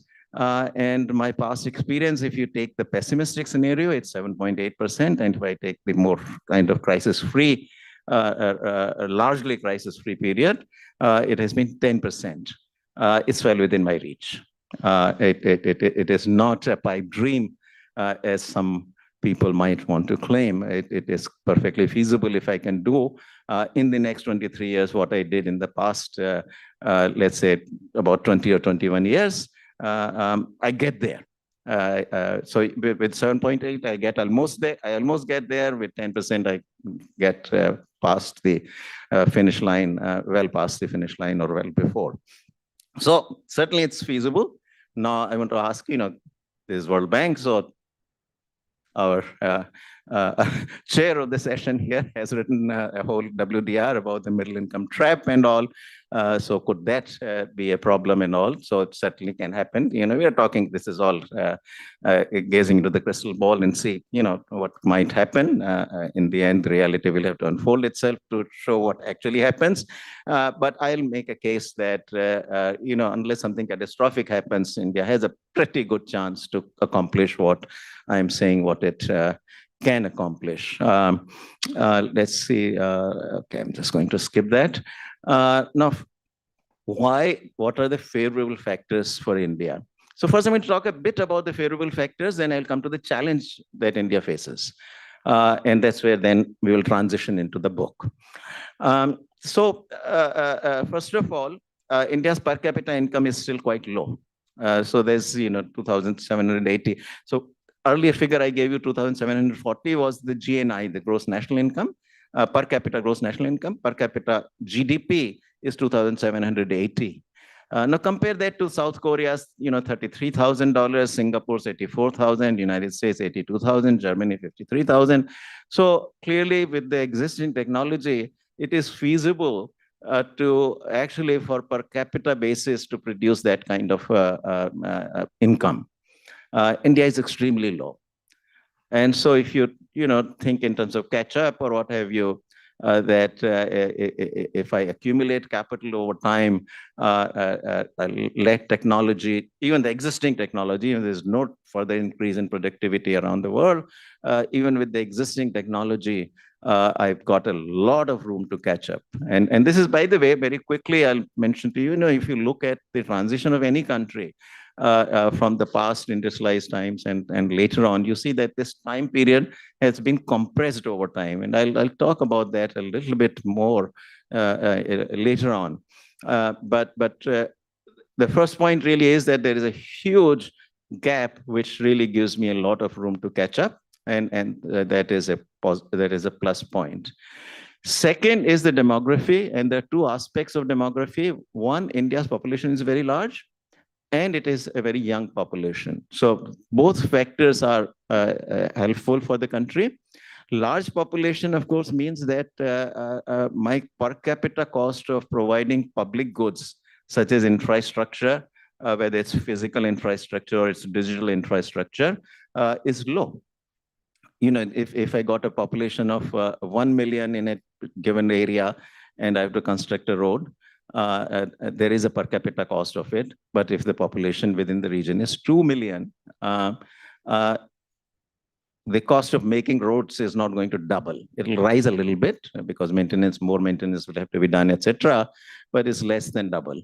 So my per capita cost is much lower. And on digital infrastructure, that is even more true. Because once you have created the digital infrastructure, adding more and more people to use it doesn't add a whole lot to the cost. And India has done a tremendous job of creating this digital infrastructure, public digital infrastructure, transacting financially to do your payments, etc. In India is so much more convenient and faster, and everything happens in real time than it is here. Actually, if you visit, you will see, and if you try to do that, you'll find. And as a result, of course, even the smallest of the vendors have taken to it, and so that in terms of the number of digital transactions, India leads by miles. Actually, it is the country now with the largest number of digital transactions, and almost half of its transactions are now happening digitally. So this really made a big difference. So there are two sources of economies: that you build the infrastructure, per capita cost of building it is low, but also when you have more people interacting on that digital infrastructure, my benefits rise, right? If there are only 15 other people with whom I can transact on the infrastructure, there's not a whole lot of benefit. If there are millions of other people with whom I can transact, my benefit of transaction actually rises. So both as user and as the provider of the infrastructure, my costs become lower. So that's the size aspect of the population. And then there is the young population aspect of it, which works in two ways. One, with the young population, my worker to population ratio becomes higher. And that, of course, means that more people per 100 population are in working age. And that, of course, means that they will generate, ceteris paribus, higher output per capita for those 100. If only 20 workers, 20 out of 100 people are working versus 50 people out of 100 are working, you know that per capita output then per 100 population output is larger if 50 are working rather than only 20 are working. So that's the labor side of it. But then younger population also saves. Older ones is the one. The older population usually lives off of its past accumulated savings. So it accumulates actually savings, while the younger population accumulates saving for the future. So your savings rate also is kicked up if the population is a younger population. So that, I think, is the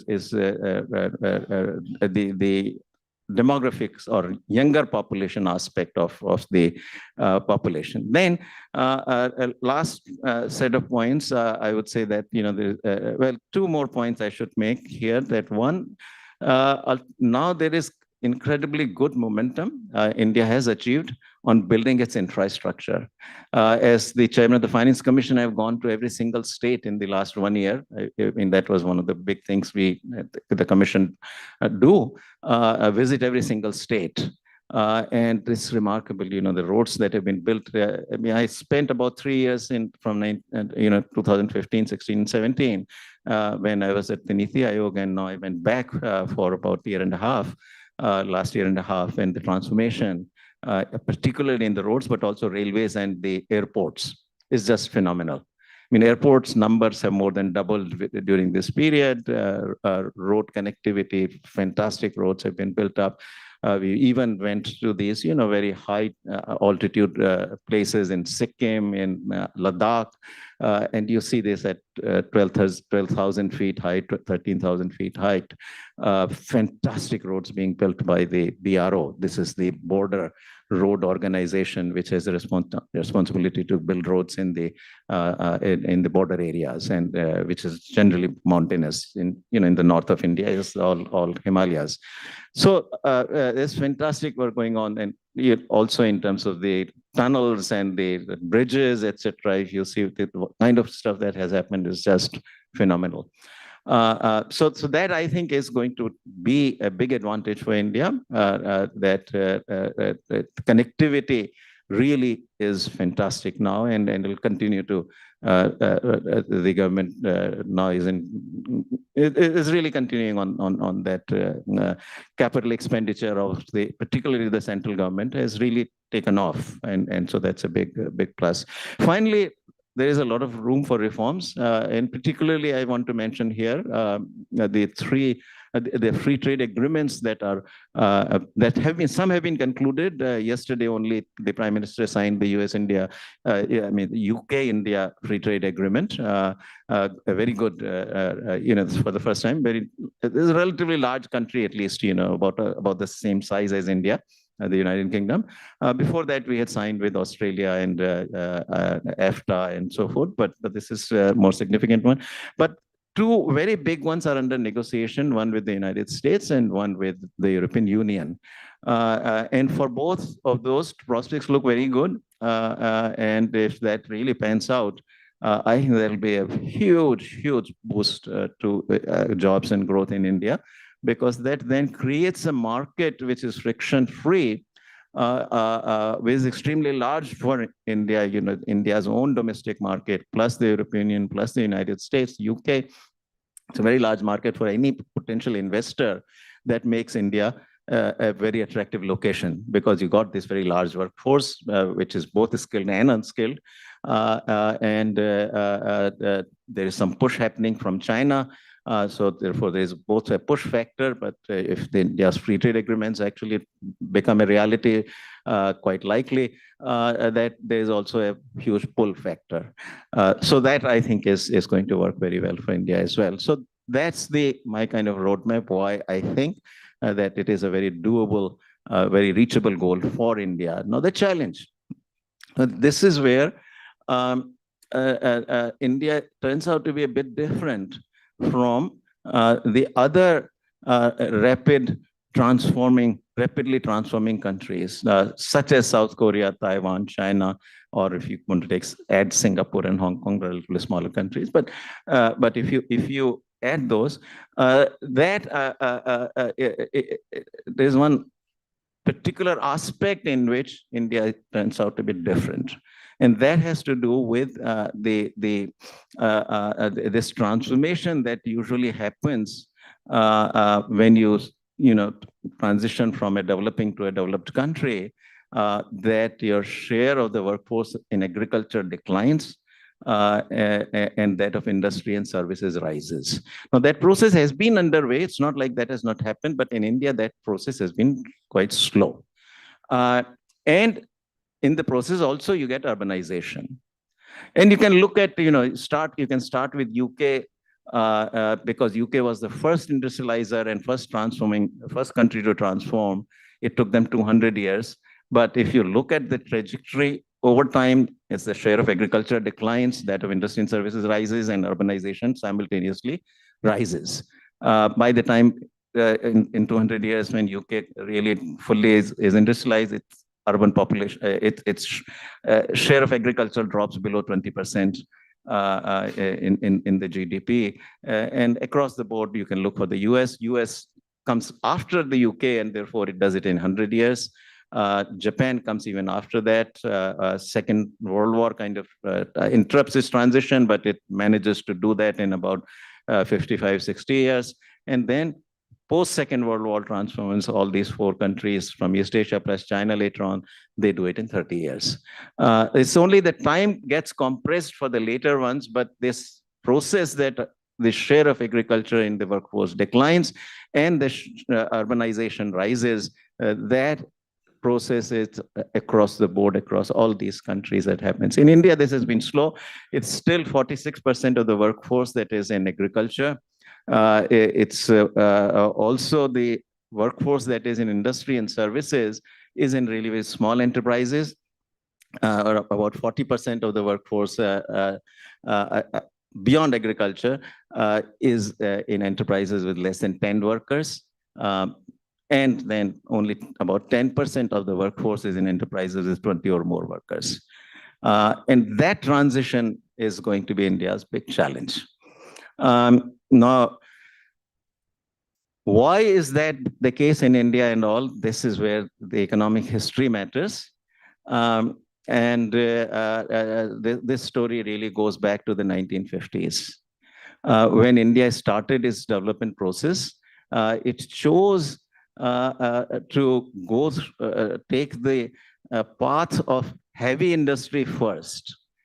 So India started building steel mills, machinery enterprises, chemical industry, fertilizer industry. It completely neglected the labor-intensive industries.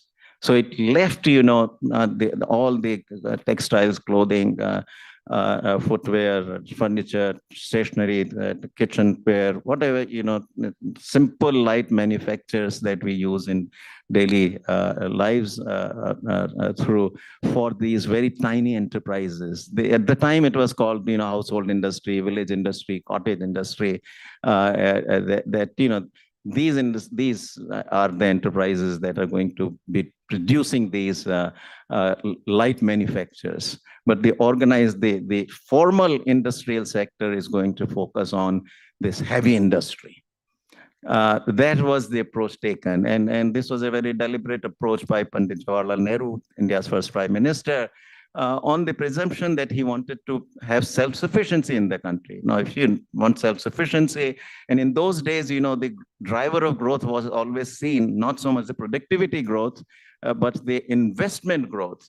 So, well, if you're going to invest, if investment has to be expended, you need the machinery. But if you don't want to rely on international trade, then you've got to produce your own machinery. And that is how the heavy industry approach to industrialization was taken.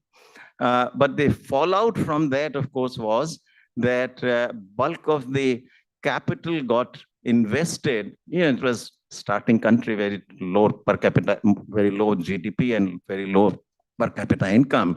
Savings was only 7%, so 7% of a very low GDP is a very low number. But whatever capital was available got put into these very heavy kind of industries.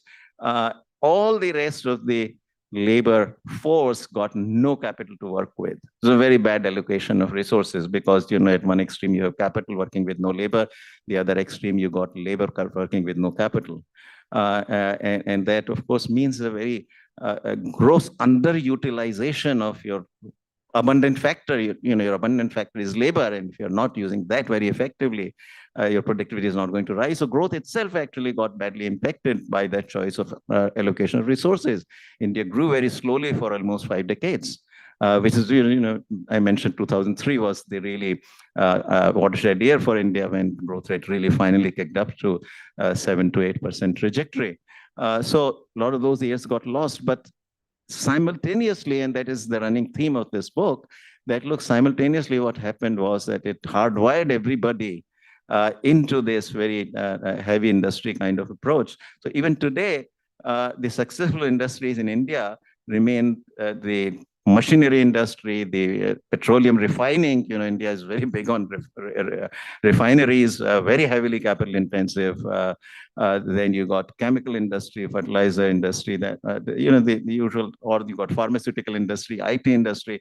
So either this is capital intensive or it is skilled labor intensive. India's workforce still sits, as I showed you here earlier, almost like 40% of the workforce, well, 46% is in these very tiny little farms, which is agriculture, and remaining about of the remaining 40%, another 40% is in these enterprises which have less than 10 workers. These are enterprises with almost no capital, and it is this misallocation of capital that continues till today. So this is the kind of, the book kind of develops this theme that this is the Nehru era history and its lasting impact. And that's still, and that impact, is not only in this allocation, but also in terms of thinking, in addition to this heavy industry, another piece of Nehru's thinking was that we want to be a socialist economy, which means that the government, public sector should have the means of production. And so the public sector was expanded in a major way, and public sector still remains pretty dominant in India. Less so in manufacturing because private sector has advanced much faster. But still there is that mindset kind of still remains.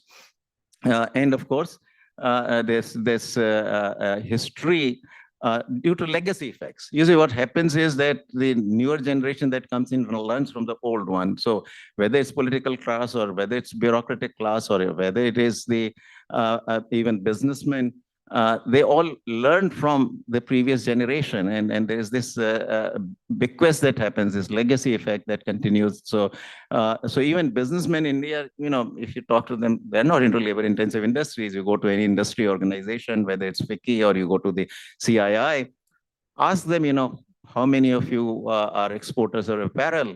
You'll probably not see a single hand go up. I mean, it's really that bad. And think about apparel sector, for example, today, 500 billion plus global marketplace. Today, in spite of China's wages being 5 to 6 times those in either India or Vietnam or in Bangladesh, China still has about 35% share of that $500+ billion of apparel market. This transition has to happen. India has to step up into labor-intensive industry for the transformation to start becoming more rapid out of agriculture into industry and services, and simultaneously of urbanization. So that is the kind of rough roadmap where I think I'll just conclude there. Excellent summary, and you think. So I'm actually going to ask you one quick question. It'll be a set of actually 3, but I'll ask you the first one now. And because I would like the folks in the audience to actually ask you a question. I'm sure they have lots of them. So my question was actually from your book. You know, there's so the book is worth reading, guys, and it's free for you. But there is this really nice chapter where you talk about the role of economists, because you see, I mean, India starts to take up a policy, I guess, in the mid-50s of this, taking all the capital and putting it into a part which is very non-labor intensive and leaving the labor intensive sectors without much capital at all, right? So there should be economists who should call this out, right? And so you have this chapter 4, which actually talks about how, I guess the short summary would be how economists were co-opted into this story, right? Why don't you tell us that story a little bit? Yeah, I mean, it's not so much co-opting, but they were really, the economists were active co-conspirators, if you will. I mean, I shouldn't call it conspiracy because, that was the general thinking at the time. The agreement, the intellectual agreement was just absolutely phenomenal. So what had happened was, this was the launch of this particular model, what I call the Nehru development model. Economists kind of think of it as a Mahalanobis model, but I really think appropriately it should be called the Nehru development model, because Mahalanobis was simply giving, academic expression to what Nehru wanted. So he wrote the formal model, and so we call it Mahalanobis model. But really, this whole heavy industry approach had wide support.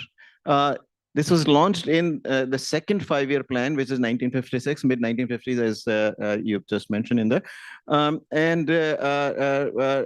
What Nehru did was to, appoint a panel of economists, a total of 21, headed by the then finance minister, and was also member of the planning commission. But 20 other economists, which were the leading economists from different parts of India. I was very sort of conscious that he picks up from the east, from the west, from south, and also regional representation. But these were all leading economists of India, and asked them to assess the draft 5-year plan which Mahalanobis had written, and comment on it. And so when this panel of 21 economists gave its report, it strongly not only endorsed, but argued that the plan really did not go far enough in terms of regulation, that much greater regulation was actually required. So our economists wanted even more regulation than what the draft plan was advocating. There's only one dissent formally by B.R. Shenoy, who questioned the size of the plan, that your plan is too ambitious and you're going to print rupees to mobilize the resources, and that's going to create inflation, which is going to be counterproductive in the future. But that was the main kind of dissent, formal dissent. And there's one more economist on this panel, Vakil, who with his associate Brahmanand. So Brahmanand and Vakil kind of posed an alternative model where they said that focus should be agriculture, and as far as machinery is concerned, think in terms of the agricultural machinery. But even they did not question the basic heavy industry approach. Is simply that they didn't want agriculture to be neglected. But that is about it. So intellectually, everybody was on board. Politicians were on board. Businessmen, now, businessmen had written a Bombay plan in 1944 and 1945. There are two parts to it. One came in 44 and the other 45. You read the Bombay plan and it more or less reads like the second 5-year plan. There's hardly any difference. The businessmen also endorsed the heavy industry approach. They endorsed the leading role of the public sector. They endorsed the objective of self-sufficiency, that India needs to be self-sufficient and therefore not rely on international trade and all. So there is, acceptance and consensus all around during this period. So in a way, that was the world. And also, Mahalanobis himself invited a large number of foreign economists and statisticians from different parts of the world. And they all agreed also. There's only one disagreeing force. There was only one voice that completely disagreed and wrote a little note which was only about 6,000 words and absolutely dissected it beautifully. You know, I cannot disagree with a single word in that comment or in that note. But of course, you can probably guess who whose voice was this one. This was Milton Friedman. Now, of course, Milton Friedman had no acceptance even in the United States at the time.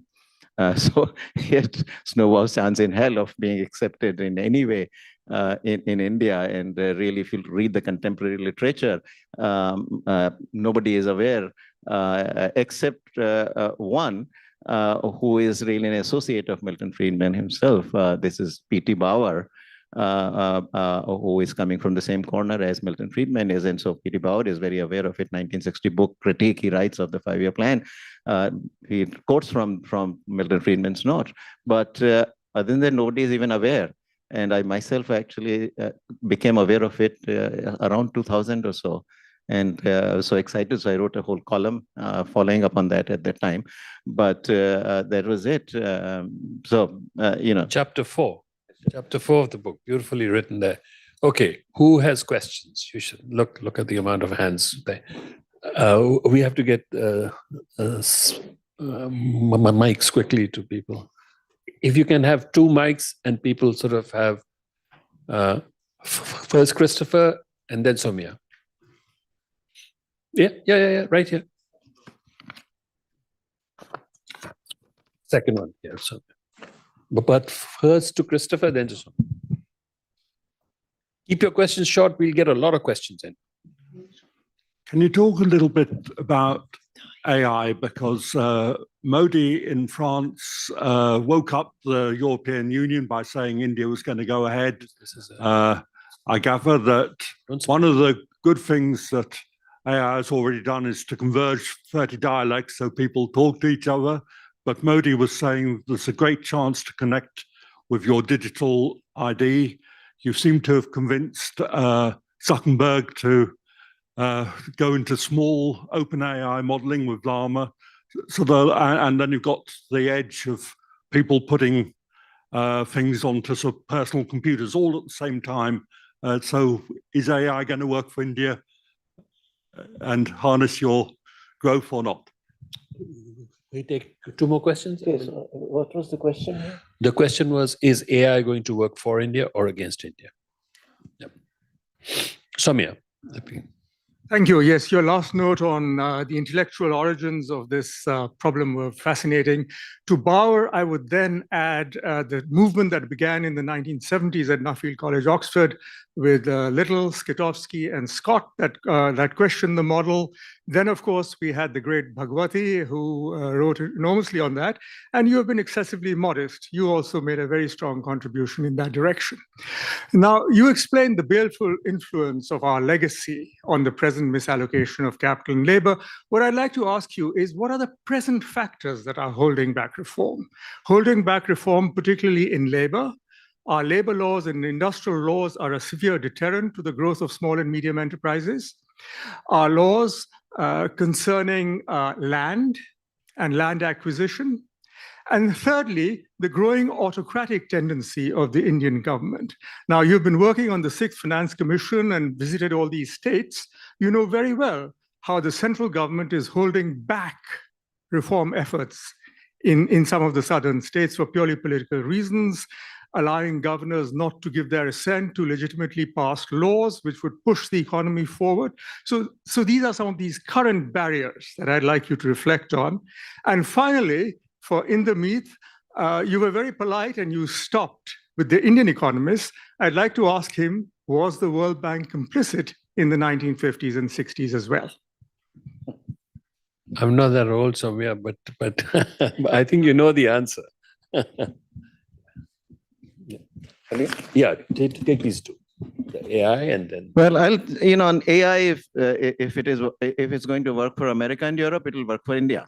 there is a huge presence of the particularly in the American enterprises in the form of the GCCs in India. There's almost a very large skilled workforce working in India for all the leading tech companies in these GCCs.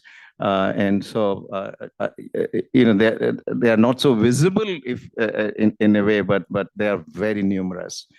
So I really think that is one major concentration where the AI is going to really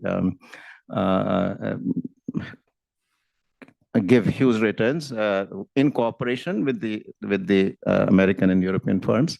But also, I think the Indian independent entrepreneurs are doing wonders with AI as well. And the government of India itself is also trying to bring it in. I've tried to use it a little bit, for my own work as well for the Finance Commission. The limitation right now, I think, is a bit of having an internal platform, AI platform, because the data cannot go out of the country. So you can't use any of the existing ones, the ChatGPT or Grok or whatever else. But that'll be sorted out. But I think, it's really the private sector which will drive it. And for that, certainly the fact that Indian IT sector is fairly large, it'll benefit. So I certainly see that as a very positive development from India's perspective. Now, the other things, the labor laws and land reforms, very, very important, actually. It's what I will call the land is really the urban land. The real bottleneck, because it connects back to the urbanization point I was making. And it is the urban land, if you look at it, is incredibly expensive in India compared to its per capita income.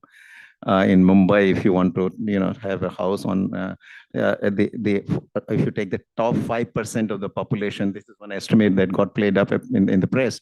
If you're in the top 5% of Bombay, you'll still on average take about 109 years to buy a house to pay the mortgage. So it is really, the land prices are that high. Mumbai is exceptional, but other cities are also on that same front. So why the reforms are not happening? So the labor law, of course, 4 labor codes had been enacted by the parliament about 5 years ago, 6 years ago, 2019 and 2020. So sequentially, they were passed in 2019 and 2020. They're sitting there, they've not been implemented. Of course, the issue came up was that simultaneously these 3 farm laws had been enacted. The government wanted to implement those, and you saw, since you are so familiar with India, that led to a huge movement, and all in the end, farm laws had to be withdrawn. And to some degree, the collateral damage was that the labor laws have been not implemented yet either. I was very hopeful that after the 2024 elections, they will get implemented. But in the end, the government's own expectations of coming back with a large majority did not pan out. And it ended up with a coalition government. So that also then has had a difficult go. Now, on your land, of course, the large part of it is the state issue. Many different aspects of it. You mentioned land acquisition. The central government had tried to amend the Land Acquisition Act, which the previous government had actually enacted with vengeance, I must say. It was a big step back. But that government, in its second term, the UPA 2, really did a lot of things, among which Land Acquisition Act was one, which were anti-reform. These were steps backward. And the Modi government immediately in 2015 tried to, I was at Niti Aayog at the time and actually was in the thick of this at the time.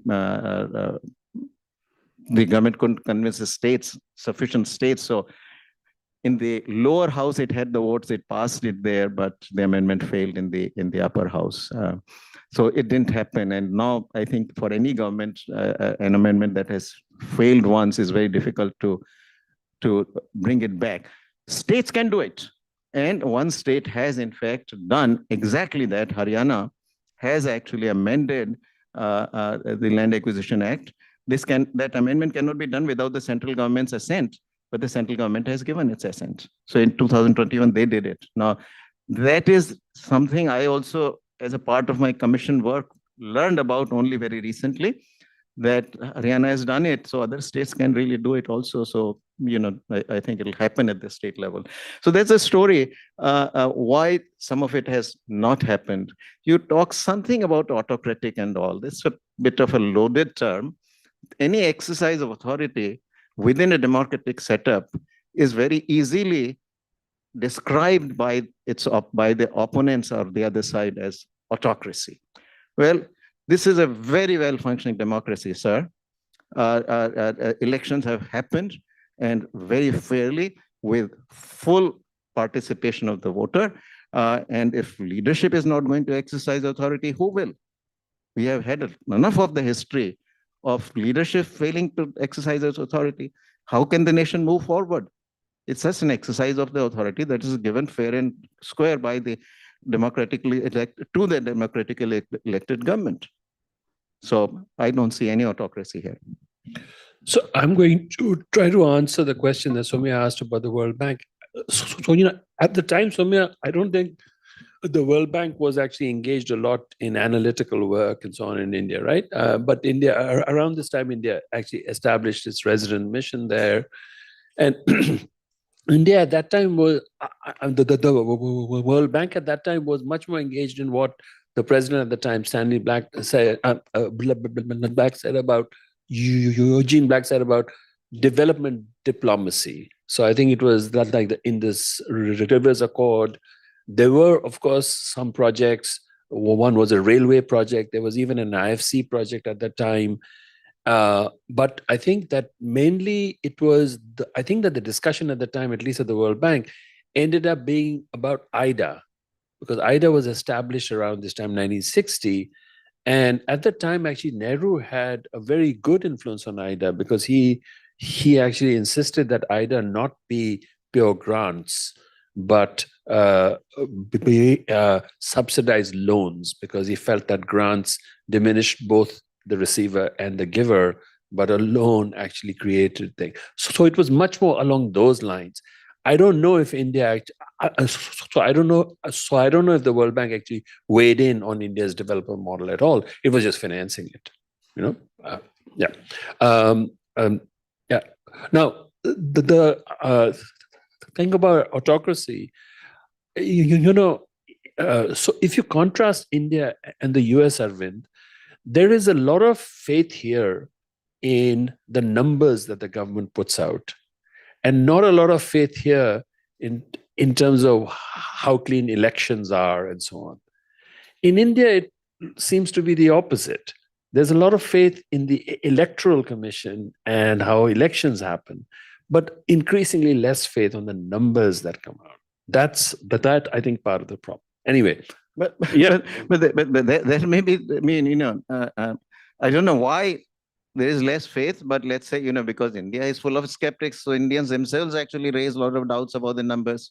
But go in and tell XYZ, this is the problem in generating the numbers. Those, for example, this whole debate that happened on the GDP numbers, this was, 2018, 19, somewhere there. None of these people pointed out they would not do the hard work. There is a 30-page manual that is out there, which describes exactly what methodology is followed. Where is the methodology failing? Point out. But that nobody was doing. But just saying that, oh, I run my regression, and you don't fall on the line, therefore there is something wrong with the numbers. First of all, your own econometrics was very bad. And there's a professor in University of Michigan who pointed out those flaws. But even if econometrics was rightly done, was India the only outlier there? So make your case in a way that the changes can be made. There is huge amount of receptivity in the statistics. Government doesn't interfere. I was there for 3 years. Government never interfered with the statistical ministry, because statistical ministry would consult us at the Niti Aayog. consistently. There was never, and when the GDP numbers were given out, the government never had advanced, each of us found out an hour or two before the press conference on the GDP numbers. And we were informed an hour or two before only because we would be the ones who is going to talk to the media after the numbers have been given out. But that was it. So the ministry, statistical ministry has its own independence. What you need to do is point out what the flaws are. I mean, did the World Bank also undertake the hard study? Did they, put out that, look, these are the methodological problems and therefore you need these corrections. Then if the corrections don't happen, you can complain. Danny, and then who else won? Okay, I think we'll have to take 4 questions this time, because otherwise first Danny, and then, yes, you. Thank you so much, Professor, for such a wonderful lecture. My name is Danny Kuan. I'm from the Lee Kuan Yew School of Public Policy. My question to you is, you have thought a lot about the domestic challenges in India's growth trajectory. My question is the world ready for the India shock? When Singapore underwent its transition, as we say, from third world to first, it barely made a ripple in international relations because we're a tiny economy, 4.5 million people, 720 square kilometers in area. But when China undertook the same kind of growth trajectory, the whole world set up and said, we are now subject to the China shock. China's export prowess is stealing our jobs, undermining our industry, turning into ghost towns what were once thriving middle-class communities. The difference is in size. India is the same size as China. When India grows from what it is now to 2047, along the growth path that you have described, India's impact on the rest of the global economy will be huge. Today, India already trades 46% of GDP. China, only 35%. Is the world ready for the India shock? How is India helping us prepare for the India shock? Thank you. Just so you know, Danny is one of the hosts of this conference because LKY School and the Center for Global... I know of, he may not know of me, but I know of him. Everybody knows of him. Everybody knows of Danny. Heard him speak, give a wonderful seminar. This was at Warwick. You had a beautiful paper about the time differences and how that plays out for the IT industry in India. So. Hold this and speak. Okay, next question. Yes, great question. Thank you. My question is, your projections for the next 23 years are largely based on past trends. And a big part of that picture was the services exports, right? And now in this age of increasing protectionism globally, do you see the same picture playing out, or do you see changes in the trajectory or the patterns of growth? Thank you. Right behind that. We'll take 2 or 3 more questions and then 1 more round, and then we'll be done. We will go over time. We'll go over time a bit. Yes, please. Thank you, I'll go Mr. Panagria, for this. My question is about inequality. I think that's a story that, that's something that we've discussed as a part of India's drive towards development. But specifically with respect to where we land in terms of inequality now and where we expect to be in 2047. We can expect GDP numbers. Question. Give the question. Yes, the question is that what do we think is more important for India in the next 22 years to reach the path of a developed country? Are we thinking about the question of inequality, and what inequality numbers are we believing in? Good. So we take 2 questions from here. You first, ma'am, and then Dilip. Yes, please. Well, I just have a couple of quick questions. The first one is, what is Bhik Bharat? You never define that for those who are not from India or has a background in the economy of India. we don't know what is that. He'll tell. And second, quickly, you claim that the per capita in India is close to 14,000, but actually several Federal Reserve banks here in the US, especially the San Luis Bank, it says that for 2025 is projected to be not even close to 13,000. Why the difference? Explain that too. Thank you for. I think she had misunderstood. She thought that you were saying that India's per capita income today was 14,000. Yes. Thank you. I'm Dilip Ratha from the World Bank. You are in the core of the center-state relationships in the country, in India, and there is I hear a lot of talk about forming Siti Ayog, like state-level Niti Ayogs. In many states and probably in all states. How do you see that playing out? And will that help the coordination or will it not help coordination, especially when the same party is not there in other states? Very good. Any more questions? Over here, this side, this side, this side. Yes, over there. One more question, then I turn to Arvind.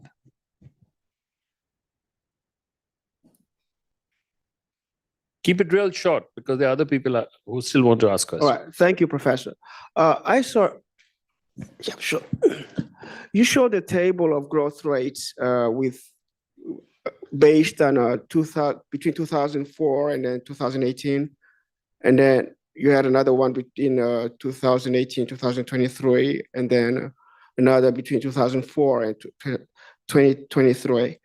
And you had a U.S. The dollar deflator for those years.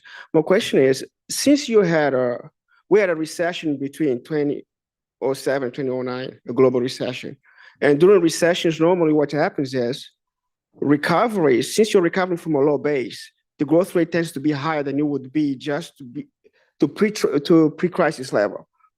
And then the same thing we had with COVID, and those were like restructuring recessions, if you will, in the global economy. We got it. So did you adjust your average to those discontinuities, or what would you do in the case of Indian economy to make sure that those things are reflecting your average? Thank you. Good. We take this round. Okay. Yeah. All right. So Dennis, what I would say is that the fact that one shock has already been observed, the China shock. So probably there is a little more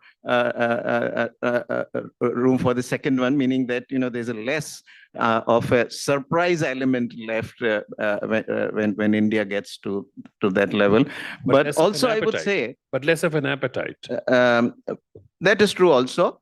But the preparedness is a bit more. But the India shock is going to be a little different. I'll tell you why. One, Indian growth process has not been as export-driven as the Chinese has been. That's the first point. Second point is that the shock really of the Chinese expansion really was felt largely by the developed countries. You look at, for example, I go back 1980s. There was quite a bit of textile and clothing industry in the United States, and all these multi-fiber agreement quotas existed, and gradually they all went out, and textile clothing practically disappeared from the United States. Right, so the shock in this sense was to the developed countries.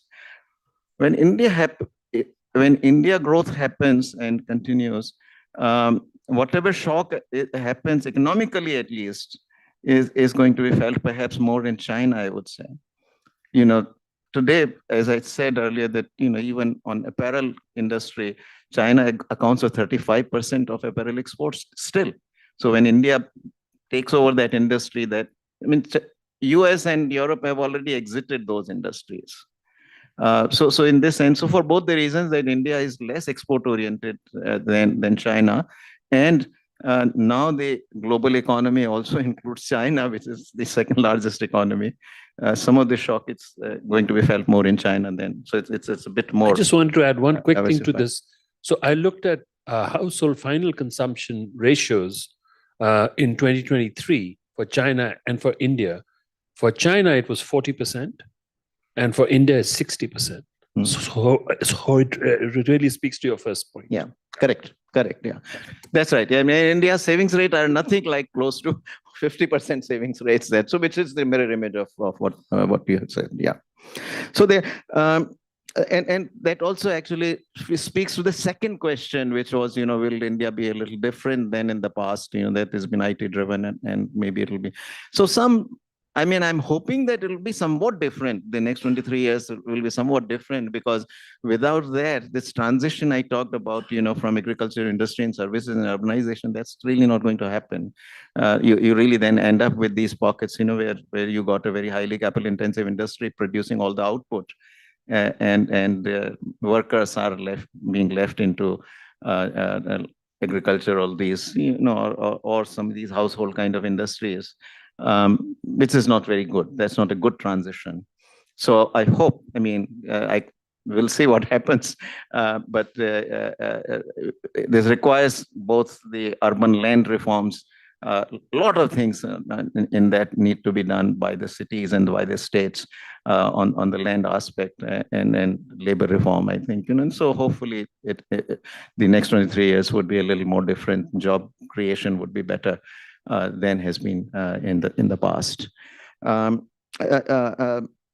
come back to inequality at the end. Actually, that's an important point, but and I want to address that a little bit because my thinking on this is very different from large part of the profession. On Viksit Bharat was simply meant by that the developed India. Bharat is India, Viksit is developed. So will India be a developed country by 2047, which is the 100th anniversary of independence of India from the British? So that was the question. On per capita income, actually, no, India's per capita income, as I stated, was quite low. It's below $3,000, 2,780 or so. So the 14,000 was the goal to reach by 2047. That was the goal by 2047. So that is that number replied to what can India do it by 2047? Can it get to that income level, per capita income level, from this very low, below $3,000 today? So that was the question. Yeah, it would have to double and then double again, basically. Yeah. Right. On the center state, this is ongoing. It's ultimately decisions are by the states. It's not something that the center can decide. If the states want to, because states always had the planning commissions. There was a counterpart always in the states when the planning commission existed. The center closed down the planning commission, replaced it by the Niti Aayog. And some states are doing this. Some states are converting their own planning commissions. These used to be called the state planning commission. So state planning commissions are being converted by some states into state Niti Aayog.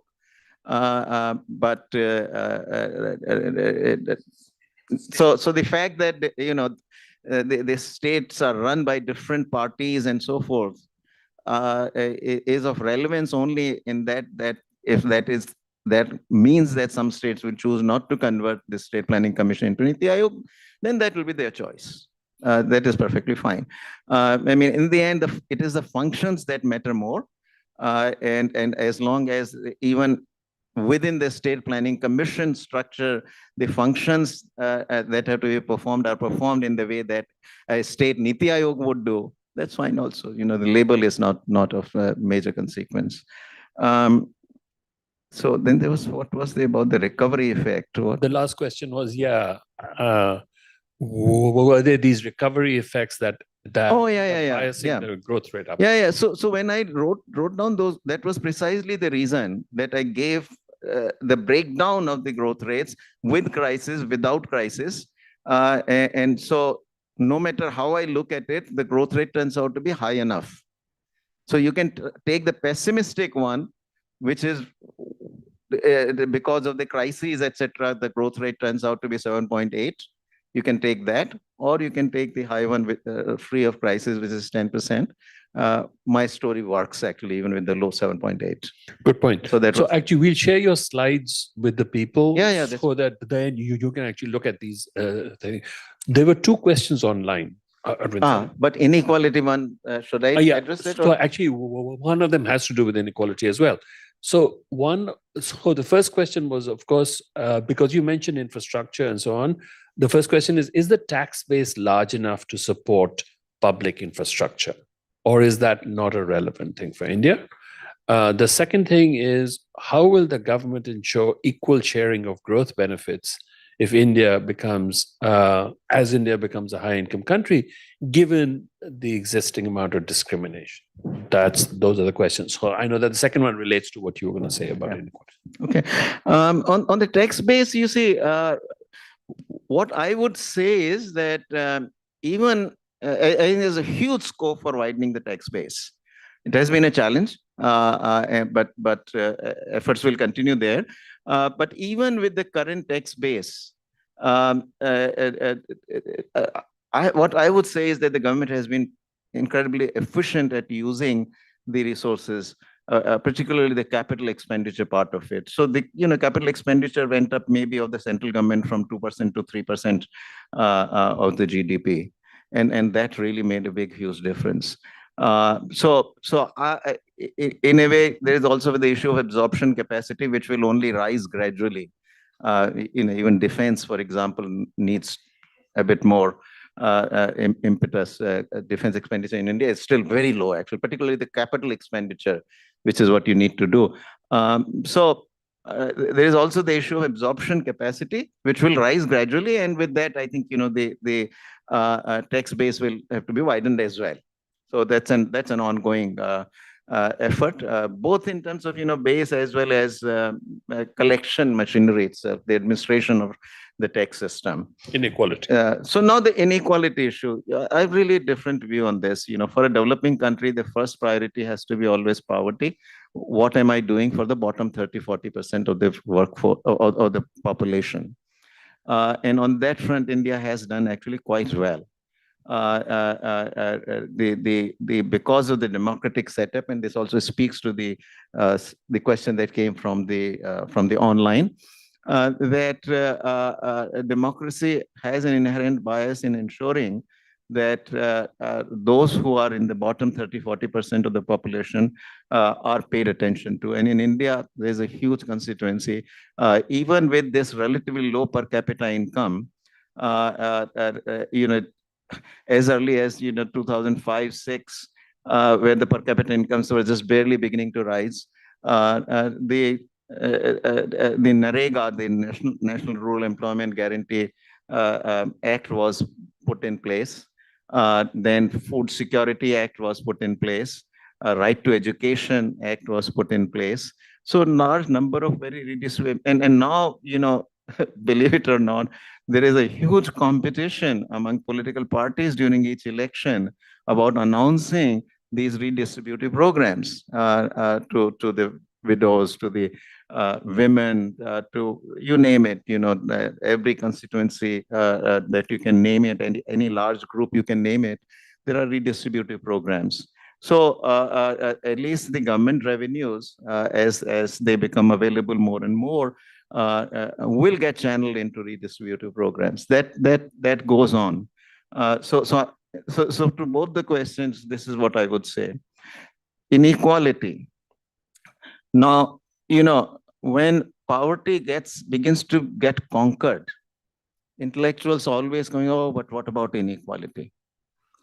The first thing actually in the Indian context I saw was that, oh, what about the scheduled castes? What was scheduled tribes? These are the traditionally neglected groups, caste groups in India.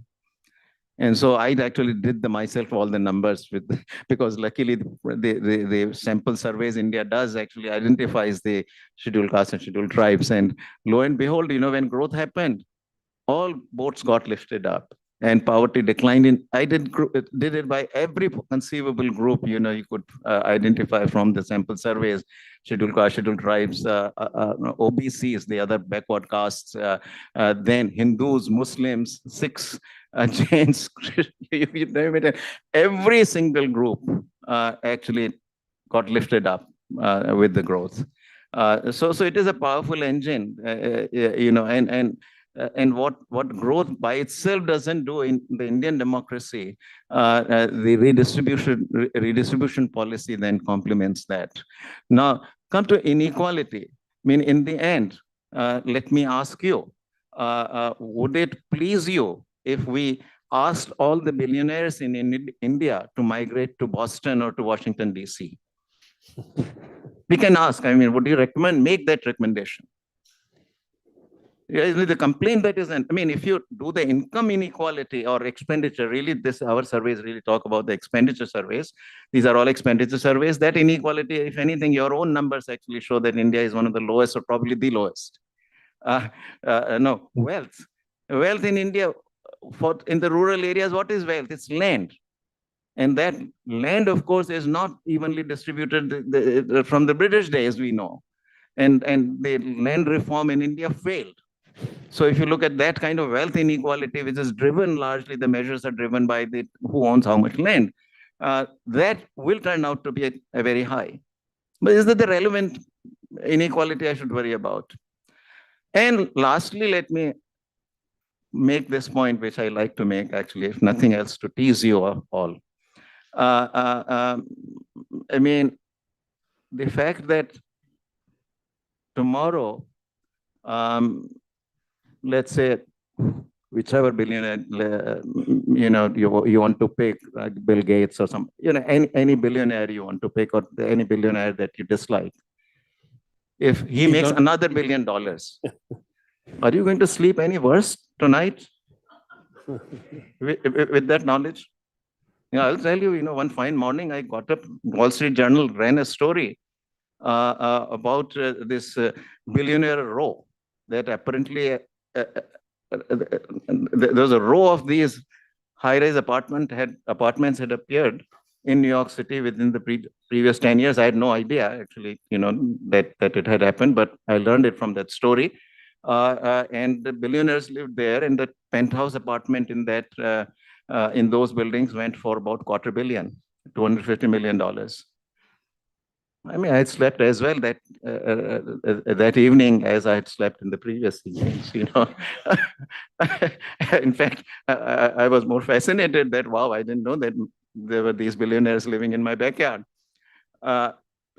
Inequality, where it hurts, is in your immediate social context. What happens is if, my colleagues get a salary raise of 20% with the same productivity as me, and I get only 10%, that really is killer. I lose my sleep for months. Because that's my immediate social context. The inequality really hurts in your, sociological aspect of inequality is that we really compare ourselves to what happened to, when I visited my village, for example, there was the question, they said, look, how come the town next door, which is Bhilwara, why the development has been so much more there than in our village? Because that's an immediate context that they were the same as we were 10 years ago. How come they are so much farther now? So that's the immediate context. But the fact that Mukesh Ambani makes another $1 billion, they don't even know about it. And the fact that he builds this fantastic house in the middle of Mumbai, where which is worth $1 billion. They all think that this is so if you go to Mumbai, people say, did you visit? Did you see that building? It becomes, it's not a jealousy aspect, it's just a fascination. It becomes like a pyramid. So it's a very different, the inequality, the way we get exercise is very different, Now, there are aspects of it, if it's the wage inequality we are talking about it, that's real. So I'm really sorry to interrupt this, but we do need to go to lunch. Okay, hold on. So, so even though you think you're the guest of the World Bank, actually right now you're the guest of the Center for Global Development. And she owns the clock on that one. But thank you so much. We really enjoyed this. So I know that you're still around for a little bit and you'll sign some books. If you want to, if you have questions for Professor Panagaria, come up to the front and ask him. But Now you have to stop for lunch. Thank you so much. And we will regroup shortly after 2. Again, please do listen to the ushers when they ask you to come back. Thank you.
All right, if you're in the room, if I can ask you to get seated, please.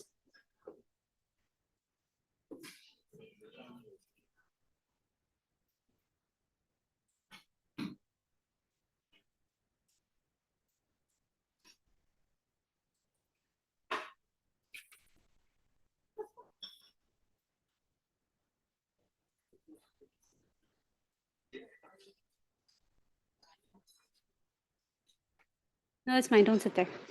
Don't sit there. That's mine. Sorry.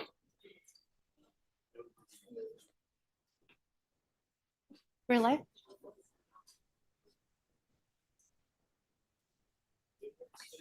All right, welcome back, everyone. This session promises to be a barn burner. It is called How Can Development Economics Meet the Moment? Practice, Research, and Teaching in a Time of Unilateralism and Polycrisis. This is moderated by my colleague Marcus Goldstein, who is a senior fellow and vice president at the Center for Global Development. Marcus?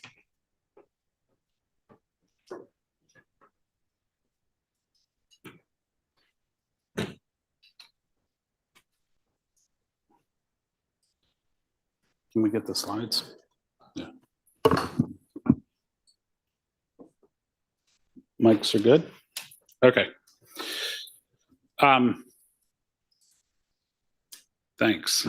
How do I change the slides? Yeah. Cool.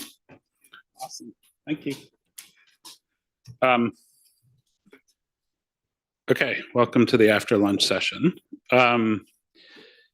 So for those of you who've been around for the last couple of days, I'll summarize for those of you who haven't. Masood told us the system is broken. Intermit told us the WTO, the IMF, and the World Bank are severely hampered in their ability to effectively respond. And Rachel told us to drastically simplify aid. So the times, as Bob Dylan said, the times are changing. And that's the doing development part. So for the next session, we're going to talk about the thinking development part. And we're going to talk about development economics and what we've been doing and maybe what we could do better. I wanted to call this session What's Wrong with Development Economics, but I got overwritten by ChatGPT.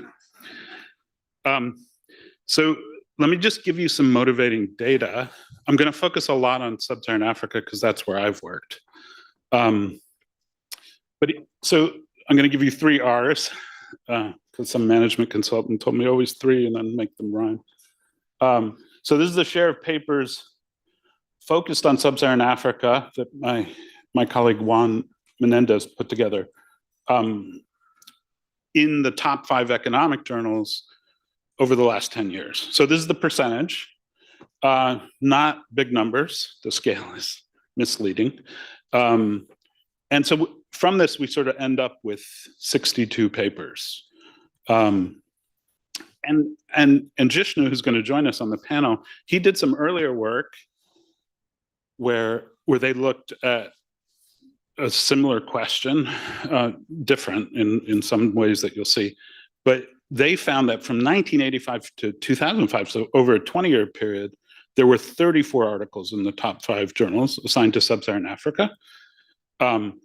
And we're finding more now. We're using a slightly different search term, so that might be part of the explanation. So don't take these numbers as gospel, but it looks like there's more than there used to be.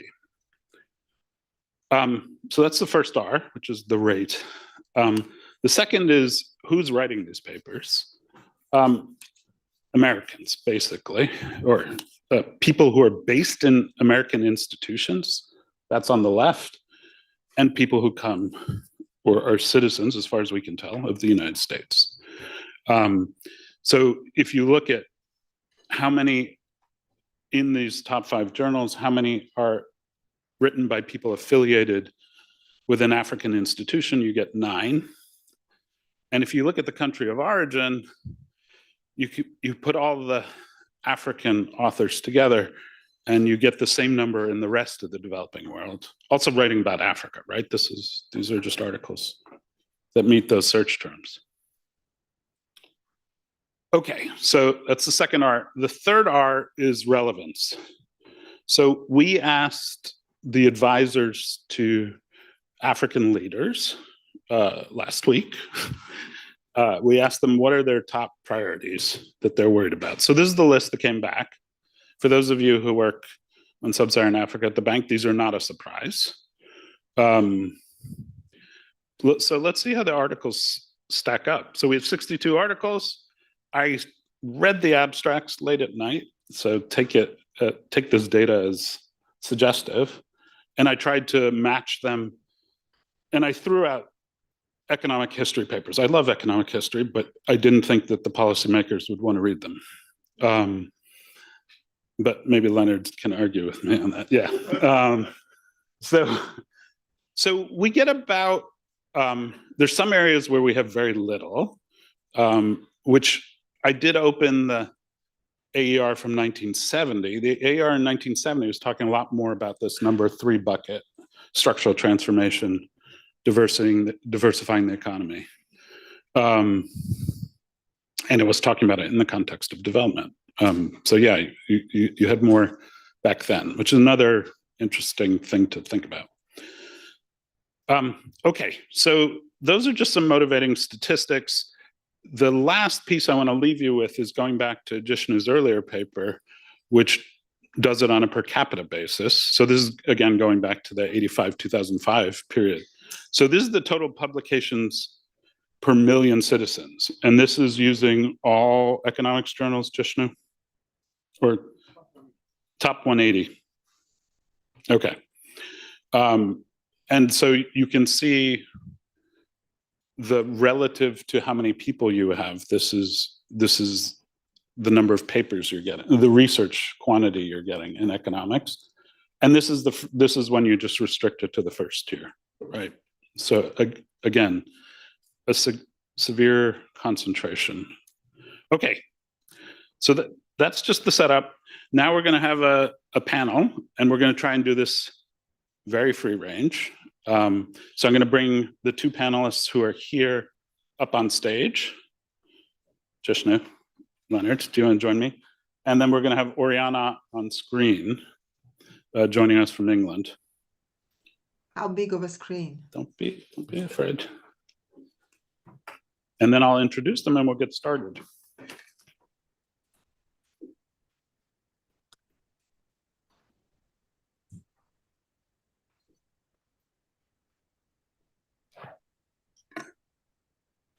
Okay, for those of you who don't know Leonard, Leonard Wanchakhan is the professor of politics and international affairs at Princeton University, as well as associated faculty in economics. He's contributed important papers to the fields of political economy, economic history, and development economics. And Leonard's also the founder of the African School of Economics, which we're going to certainly hear more about today. Oriana, can you hear us okay? Cool. Awesome. Oriana Bandiera is the Sir Anthony Atkinson Professor of Economics at the London School of Economics and the Director of the Hub for Equal Representation at the LSE and the Gender Growth and Labor Markets in Low-Income Countries program at IZA. She's contributed a lot of important papers in labor economics, organizational economics, and development economics.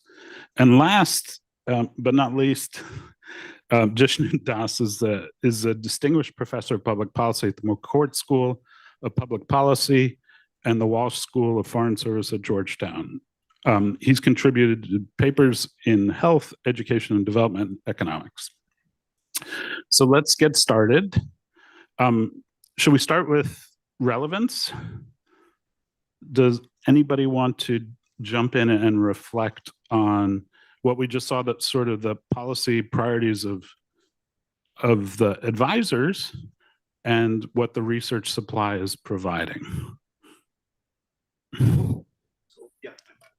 Grab a mic. So, all right. So, thank you very much. Oh, sorry. Oh, okay. Does it work? Yeah, I think the issues that you raise, not only representation, but also relevance, are strongly linked because there are other numbers that you haven't mentioned, which is that there is a very massive underrepresentation of African in the profession. So the reason why, I take some pride by saying Leonard is the first to be whatever, American Academy of Arts and Sciences, Economic Society, and whatever. But that's, for somebody who is not that old, it's just a sign that we are not doing well in terms of representation. There are universities, for instance, that almost never admitted African students in their program. There are, in terms of publication, so I did some work showing that only 3.5% of papers on Africa published over 20 years span. I don't remember exactly the date. 3.5% have African quotas. So, if you remove Leonard, then, it could be down to 1 or 2%.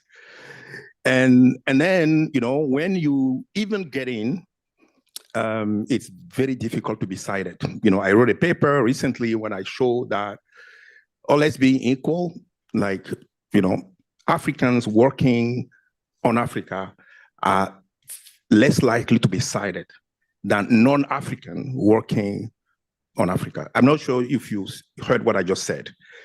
Yeah. So being an African is actually a liability, to get cited. So given that, you understand why the research relevance might be limited. For instance, if you take the current crisis in Sahel, which is a country in political crisis, humanitarian crisis for years and years, you'll find virtually no paper that covers Sahel. No. Even when there is a paper on Sahel, it's going to be on something else that's not directly related to the crisis. So I think it has to do with representation. It has to do with inclusion in the profession. And then maybe hopefully later on, we are going to try to think about why this is the case and what can be done about it. Thank you. Oriana, perfect. I'm going to play devil's advocate here. And my question is it the job of research to answer the questions that policymakers put? I always tell my students that the job of a researcher is not to answer questions, but to ask them. So if we look at the same questions asked to, say, American policymakers and look at the papers on the American Economic Review, is there a better match? And should there be? My argument is that probably not, because basic research is there to ask questions. What I do agree with is that the questions that we ask, given that we don't hardly have co-authors from the place who know the reality of the place, are probably relevant. So I take the problem one step back. I don't think we should answer questions that policymakers are interested today, because a lot of research is about the frontier. But are we able to ask the right questions, given that we don't work with the people who know what the right questions are? I don't know.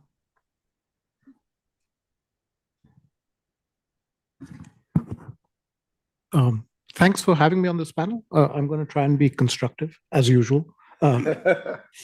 So can we bring up those slides again? So I did the following constructive task of putting together the editorial boards in our top journals, which is the next slide, I think. Is it? Yeah. So this is the AER, the QJE, and the Review of Economic Studies. Essentially, there's nobody from Africa. There's nobody from China. There's nobody from India. There's nobody from any institutions in these countries. And even worse, when you do the same thing for the development journals, so JDE on the left, WBR in the middle, EDCC, where I'm an editor, on the right, same thing. For the development journals, we have no representation from low-income countries on the editorial boards, right? Now, so that's my first point, which is similar to what Leonard was saying. And then what I hope to take, or what I hope we can discuss, is two things. The first is, the problem is much harder than just this, because I don't want to think about representation as saying, oh, there's got to be somebody from this country on this. I want to think about representation as saying, when we look at this, is it the case that we are overlooking people who belong here but are not on it, right? And the hard part of it is every single one of these editors on these journals, every single one of these associate editors is deeply aware of this issue. They're good people. They're trying their hardest. We can't find people, right? So the problem is not that we are overlooking people who belong on these editorial boards. It's that the pipeline is super weak, right? The third thing I want to raise is, why is the pipeline weak? And I want to raise this issue of what I think about as epistemic authority, right? We are deciding and regulating in a way what research should be. And once you say, hey, this is how research should be conducted, this is what research should be, we restrict in a big way who we allow into the pool, right? And the discussion that I want to have with you guys is, look, a lot of times that epistemic authority is completely misplaced, right? I can give you examples where 30 years back, 20 years back, 40 years back, before I was born, decisions were made to practically, shut down something because otherwise we couldn't make progress.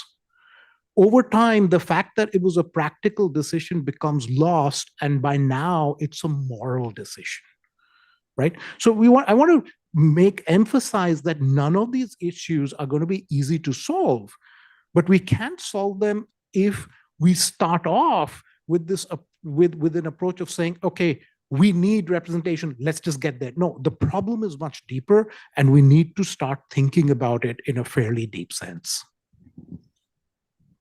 So yeah, I did an exercise like 3 years ago because, with maybe one exception, there've never been an African, no African on NBR, National Bureau of Economic Research. So I took those who are part of the development group or political economic group. I was able to compute their some kind of performance index. And then I have a list of 10 Africans. And I show that if those people were in NBR, they will be above the 70th percentile.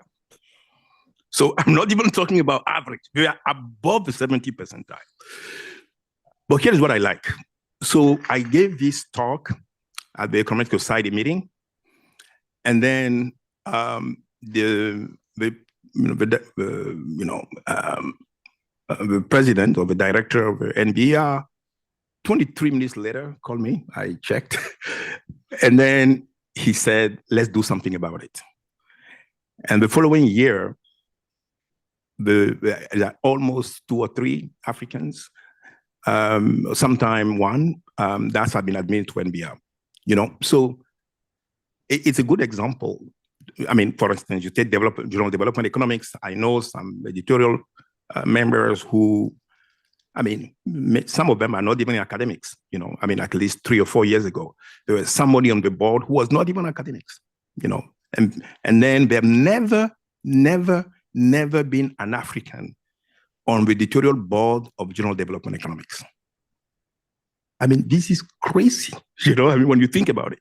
So, it's bad enough that Africans are not admitted to PhD program, bad enough that they are not being getting job in academia and so on.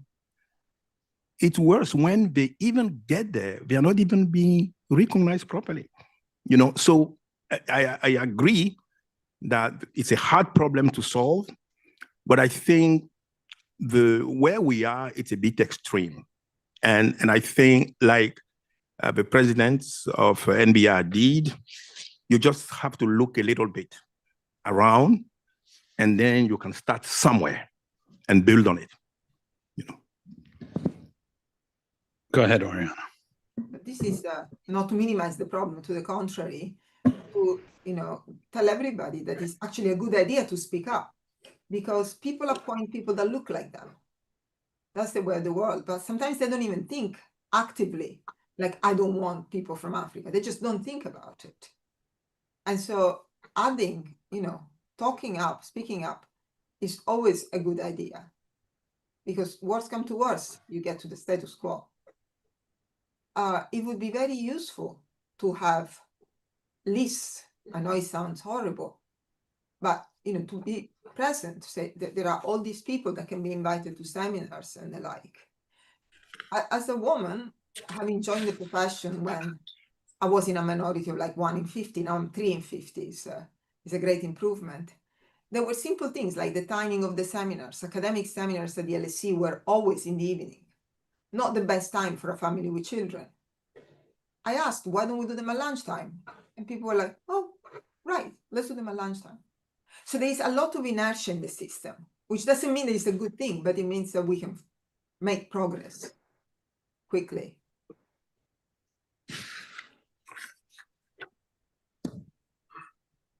One issue, Leonard, that I think I want to discuss is, and Oriana, that I want to think about is, look, if you look at other disciplines, I think one of the big problems we are facing is that the volume of papers has gone through the roof, right? So first, let's take credit for where credit is due, right? Over the last 20 years, development economics expanded dramatically. We have been phenomenally good at bringing women into development economics, which has not happened in fields like macro or finance, right? We have been remarkably poor at diversifying across countries, right? So let's put that out there. What else have we been really good at, right? So one number that strikes me and that I didn't know, it's probably untrue, but I think it's roughly true. Nobody knows the real number. Number of papers published every day by the top 10 publishing houses. 20,000. 20,000 a day. Okay. So there were two options. There are really two options. If you look at a lot of the science journals, you look at a lot of the medical journals, a lot of them have public reviews. Go and look at them. They're 2-line reviews. They're reviews saying you have put a line of results in your hypotheses, reject. Right? Dave is smiling because he and I publish in these other journals, and I know he knows exactly what I'm talking about, right? What we have also been remarkably good at is keeping the standards of our peer review very high in econ compared to what's going on in science, despite a massive increase in the number of submissions, right? What's the cost we have paid? The cost we have paid is, as a discipline, we have become the most monopolized discipline since the railroads in 1920, right? So Richard Freeman has this amazing paper where he says, what's the Herfindahl of different disciplines? And he shows economics is by far the most monopoly discipline, right? Everything is being done in 5 universities. There is nothing happening outside it. And that's the price we have paid, right? So again, I want to emphasize completely what Leonard said, right? Which is there are going to be opportunities where we can fight through these cracks, right?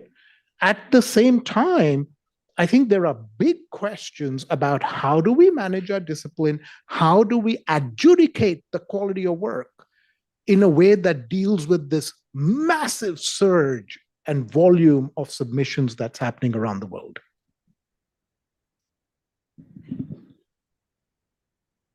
Everyone good? Okay. 2-1. No. So I want to do this freewheeling. So if you want to come in, please. We're not here to hear me. So I think no, I very much agree, but I think there are deeper set of issues that we need to really think about. You know, I mean, when we talk among ourselves, a few African economies that exist, sometimes we say, "Oh, have you seen this paper? Oh my God, has this guy ever been to Africa to begin with?" You know, so I mean, what is this? Well, then it's top journal, you know, and then, you know, for instance, you will see a paper on whatever, like, you know, 5 co-authors, and, you know, and clearly there are Africans who are involved in collecting the data, in analyzing the data. They are barely mentioned. Or sometimes you hear there are too many of them to be whatever, you know, you see what I mean? So, I mean, we have to, you know, we have to do better than that. You know, we have to do much better than that, you know. And I think there are, you know, today Africans in top universities, in mid-range universities, you know, if you want to work in Burkina Faso, I have 5 names for you. You can talk to them immediately. You will be able, they're going to bring some insight.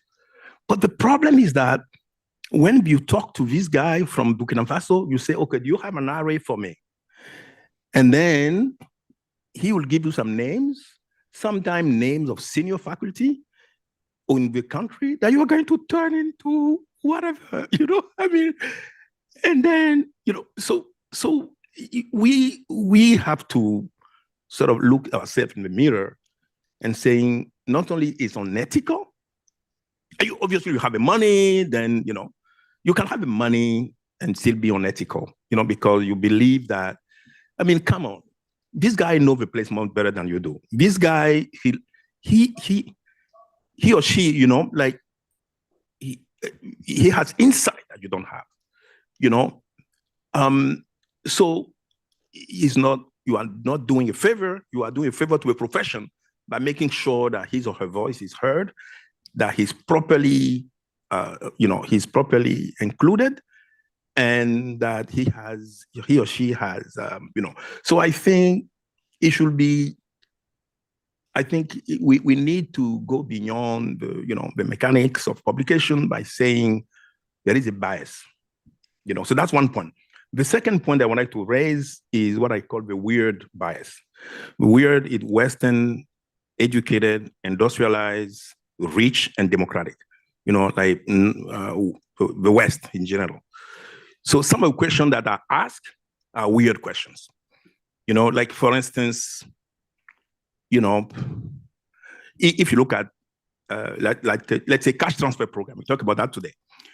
So if you live in those places, you understand that there are other things, you know, like social connections, like mutual dependency, solidarity, that matter.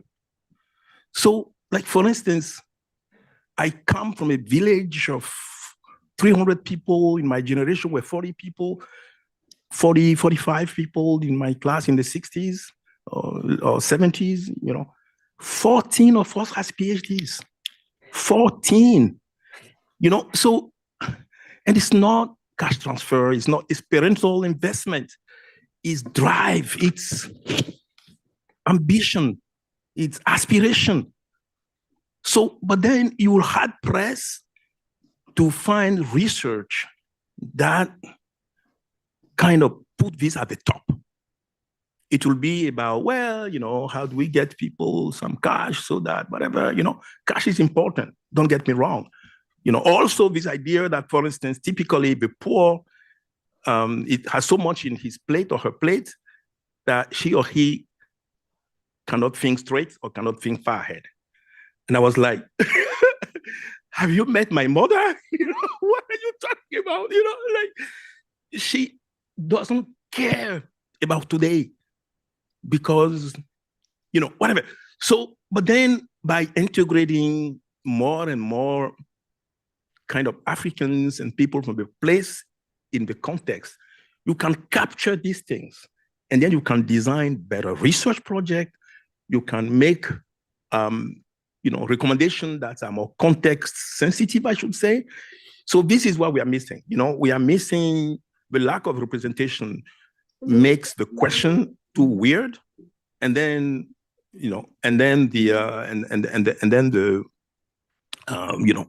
first part is this kind of, like implementation of research that does not put, the people from the country at the top.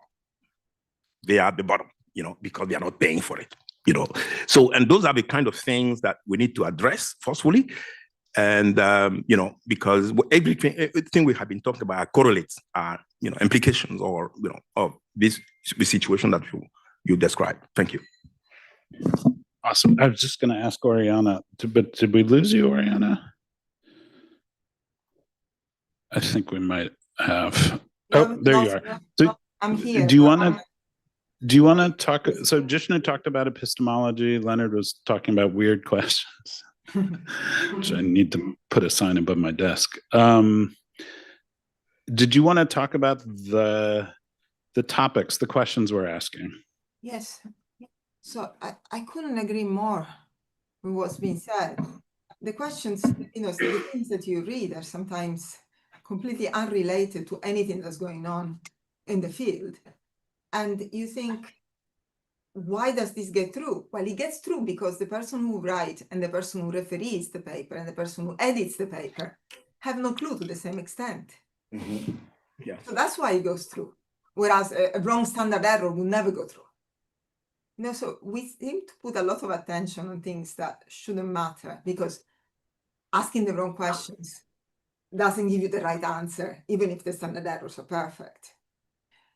So I think the difficulty lies in the fact that in many cases, we are not conscious of not even conscious that there is the possibility that things work differently than they work in the country where we live.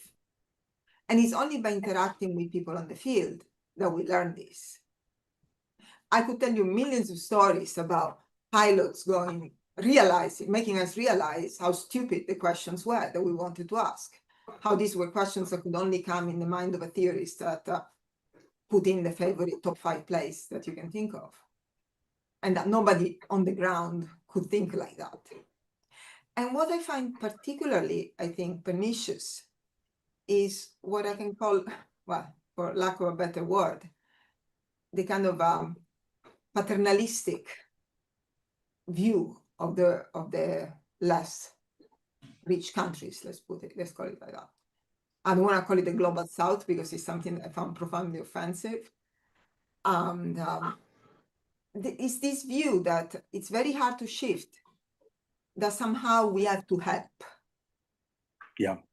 And I find that, maybe because I come from the southern part of a very rich country and somehow the southern bits always tend to be poorer, but I always found it very counterproductive. As you say, we need a mission, we need a road to go there. We don't need money, we don't need to be told what to do. We don't need help.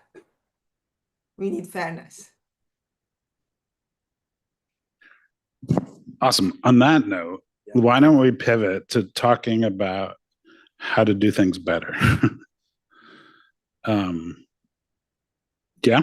Okay. Yeah. Do you want to start, Leonard? Yeah. No. Go ahead. So okay. All right. So 3 things. So I can think of 3 things. First of all, we need to push the agency button hard. There might not be a response right away, but you have to keep pushing. Agency means what? It means that following Ariana's comments, we need to design research that gives room to local agency. Like for instance, the question should always be, what are you doing for yourself? How can we get, we're not going to ask the question that way, but I think there should be a room for local agency, local governments, local communities. It shouldn't always be like, we have a solution for you, here it is. you know. So let me take, for instance, one example, preschooling. There are a lot of projects today on preschool, where we say, well, the way you get kids to where in primary school is to enroll them in preschool. Well, I've been to preschool, not the one from Belgium, the one from Benin. What does it mean? Every night there are 11 musical groups, and we join and we sing, we dance. And every other night, my aunts read stories about stuff to push our imagination. And then, we follow our one uncle on the weekend to learn how to do some farming, whatever. My parents were particularly great because that was not compulsory. You don't have to go to the farm, play soccer every Sunday for 10 hours. He doesn't care, Anyway, so, and I think,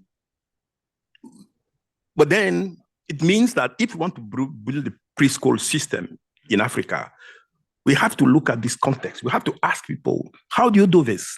So that whatever we come up with will be an editing, a change, a reform of that, as opposed to bring something cooked elsewhere that you impose. So I think this is very, very important. So we, and same thing with funding. Funding, we need also to mobilize, local kind of resources and stuff, so that people, and there are different ways to do it. Some are better than others, but I think this is very important. The second part of agency is to have Africa-based institution of world-class institution. If the only place you can get good research kind of skills is to come to the US or to come to Europe or to go elsewhere, it's not going to work. And in today's world, globalized world, that we say, there should be possible to create high-level, top-quality institutions on the continent, where all you need to do, perhaps, is to be mobile, to go 3 months, 2 months somewhere, to get connected to what's happening elsewhere. And this is what I tried to do for the past 10 years by setting up the African School of Economics. So we send about 80 students to PhDs, but the rest, they are in Africa. And many of them are working in government and so on. And we are about to set up a top PhD program in Morocco in collaboration with University Mohammed VI. And we were able to give you an example, we were able to get a 10-year faculty, from Carnegie Mellon to resign to his position in Carnegie Mellon University to move to Morocco. So it just shows you the level of ambition, the level of that is there.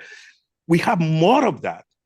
Then it's easier, for research to be more context driven. It's easier for the voice of Africa, the South in general, to be heard. If it's possible in Africa, it should be possible in India. ISI, all the universities in Latin America are already there. So we need to work on developing local capacity, but not just local capacity to get by, but local capacity to compete globally. Because we have people to take care of, and we are not going to rely on others to do it for us. So I think this is very, very, very important. I'm not going to asking Northwestern to be training the best African economists. They will contribute, but Africans, universities have to be the one doing that. And it's not nearly as difficult as we think. Yeah, thank you. Oriana, yeah, go ahead.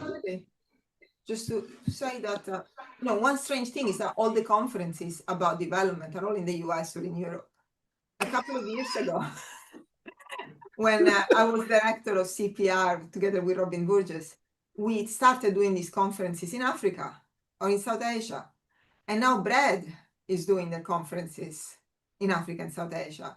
And so far, they've been a great success. So it's not like there is no demand. There is a lot of demand to go to this place. So I think there are things that can be done. If anybody in the audience is about to organize a conference about Africa in Washington, D.C., maybe consider talking to Leonard at the end and move it. It's much better. Great. The facilities are better and you actually see the place. Exactly. Yeah. Yeah. So I just wanted to second one thing, a couple of things that were very important. One is the questions that are being asked are really off base compared to a lot of stuff that's needed, right? So Leonard, I wanted to pick up on his example of cash grants, right? So cash grants, they start in Namibia and in South Africa, right? 2000, 2001.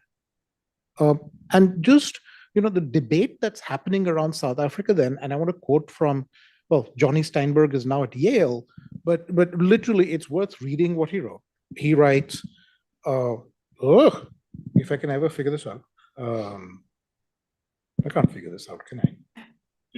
You tilted like. Okay. You create enough jobs to keep the youth of the street, we will be saved, right? I put the statement in quotation marks because it's become a gospel truth. Question it and you risk being declared insane. And yet it's wrong, right?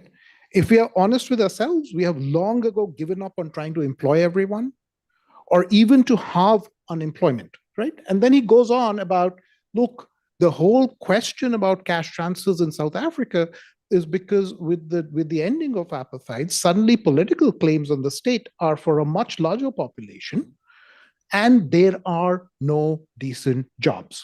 And there will be no decent jobs, and there never were any decent jobs for the last 20 years, right? So the issue was never about, oh, we need to give cash grants so we can bring people into the formal economy. That was never the question. The question was always, given that these jobs are not going to materialize, what is the political justice claim that people have on the state? Right? Then what happens? It goes to Namibia. Namibia is where the basic income grant big starts off. The first trial is 2007, 2008, right? And what is one question that people say? Oh, South Africa, high crime. If you give people money, they don't have aspirations, their crime will go up. No, the Namibian trial shows that the crime actually goes down 42%, right? By the time it hits the US, people forget that all of this started from South Africa and Namibia with the idea that jobs were never going to be there, right? So even thinking about why do we think about welfare as the fundamental change that the South African commentators were asking people to make was to stop thinking about welfare in productionist terms and saying that welfare is useful only if it leads to production, right? That was the deep change they were asking for, right? And by the time it makes it to the US, that debate is forgotten entirely, right?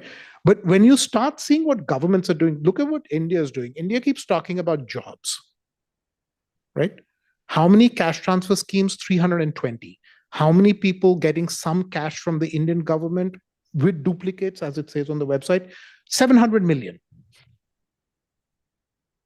right? So it's really clear. So the big question now in India is, what are the political ramifications of giving cash directly through the stack, through the IT stack, to people and bypassing local politicians?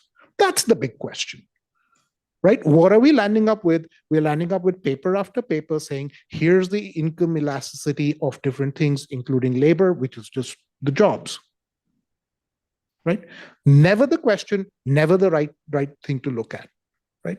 So time and again, I think where I want to second what Oriana was saying, what Leonard was saying, is that by not incorporating in a deep way what are people saying in the countries that we're working on, we're actually missing out on fundamental issues, right? Where I think I found it really hard is to say academia is a weird beast. What's the weird beast about it? There's no intrinsic value. Well, actually, all of capitalism. There's no intrinsic. Essentially, our value is adjudicated by our peers. We send a paper, it's adjudicated by our peers. That's our system of adjudication. Okay, so the only way that changes is if you say, what's the new system of adjudication that we're looking for? So at the last conference that I was at, the primary question young people ask is not, is this an important question for the country I'm working in? Is, what do I need to make this paper something that the editor of QJE or JPE will like? Right? And I don't and what I'd love Leonard and Oriana to talk about a little bit is, yes, or Marcus, we can get there. Tell me how you want to change that system of adjudication. So either you got to give rewards for publishing in journals that are not the top 5, not the blah, or you change the way publications happen here by changing the way that the system adjudicates quality, right? And that, for me, is the big sticking question that I can't figure out. Where do we move forward on that? Yeah. I think this is great. So, Oriana, we're going to come to you right. Oh, sorry. No. I'm warning you. We're coming. Okay. So, let me put it this way. So I'll come to one of the questions you mentioned about politics. I'm just a bit different. And I hope others will also see. Well, you know what? I have a PhD. From fancy places. I have fancy title. If I were not doing academia, you know how much money I'll be making? Do you know how many times my name will be popping up in whatever it is? I'll be very, very, I'll be extremely popular. But I choose not to do that. I choose to do this, to write a paper. I might as well make the paper relevant. I have already made the paper important. When I see some of my colleagues behave like Soviet bureaucrats, they try to get ahead, and I was saying, what are you doing to yourself? You could have been making much more money and be more popular. Somebody called me, sorry, I'm talking too much here. Somebody contacted me like 12 years ago to run for office in Benin. And I declined. And I was like, I could have been president of a place. I choose not to do that, to be a professor. I might as well make it work, So that's one point. I think we need to keep telling people that the value is in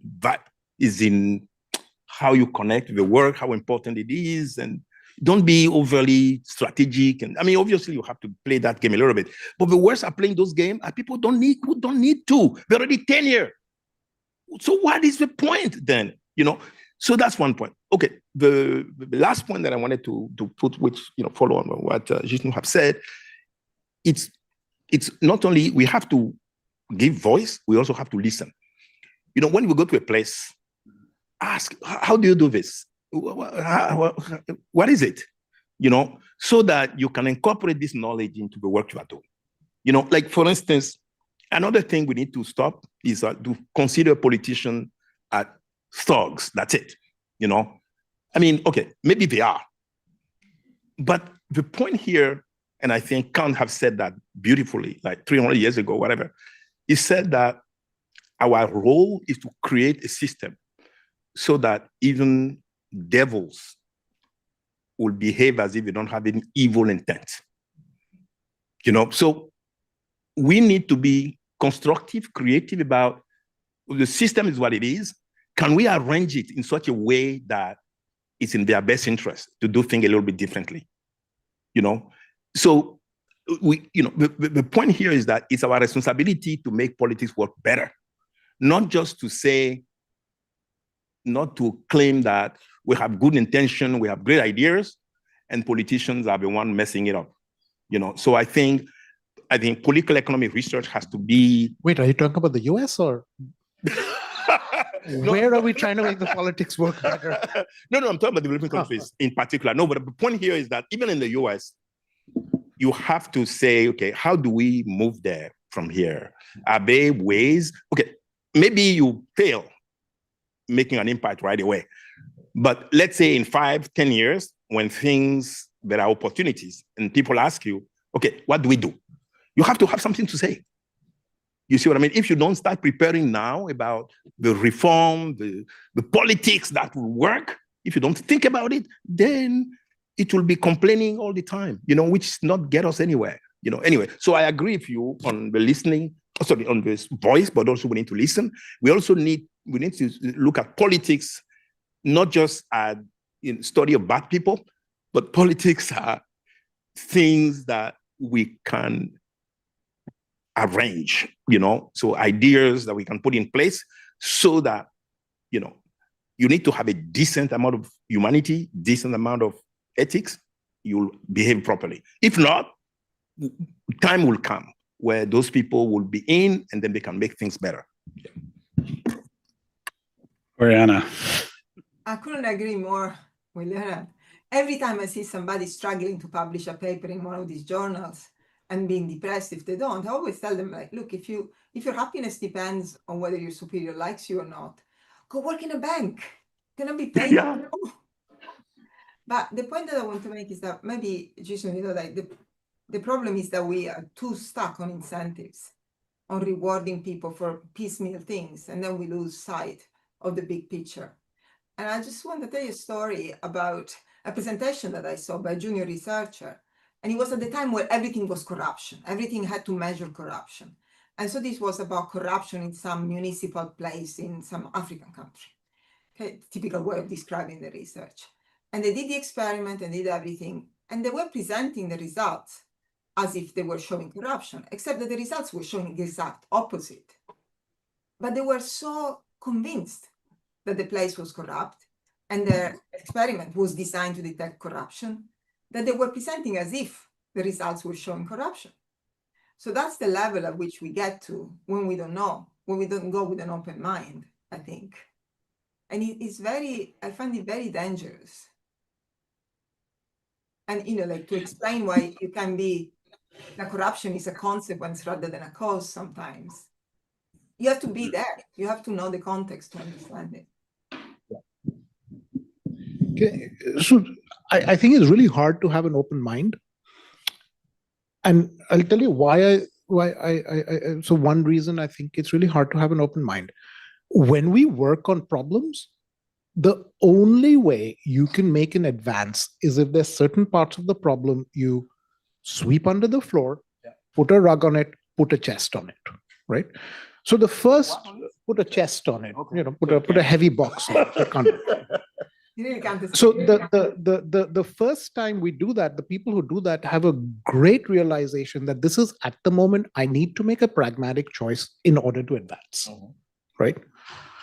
By the time the second generation comes along, the fact that it was a pragmatic choice is forgotten, right? So it becomes kind of reality, right? So think about it this way, so my pet peeve these days is coefficient estimates and regressions.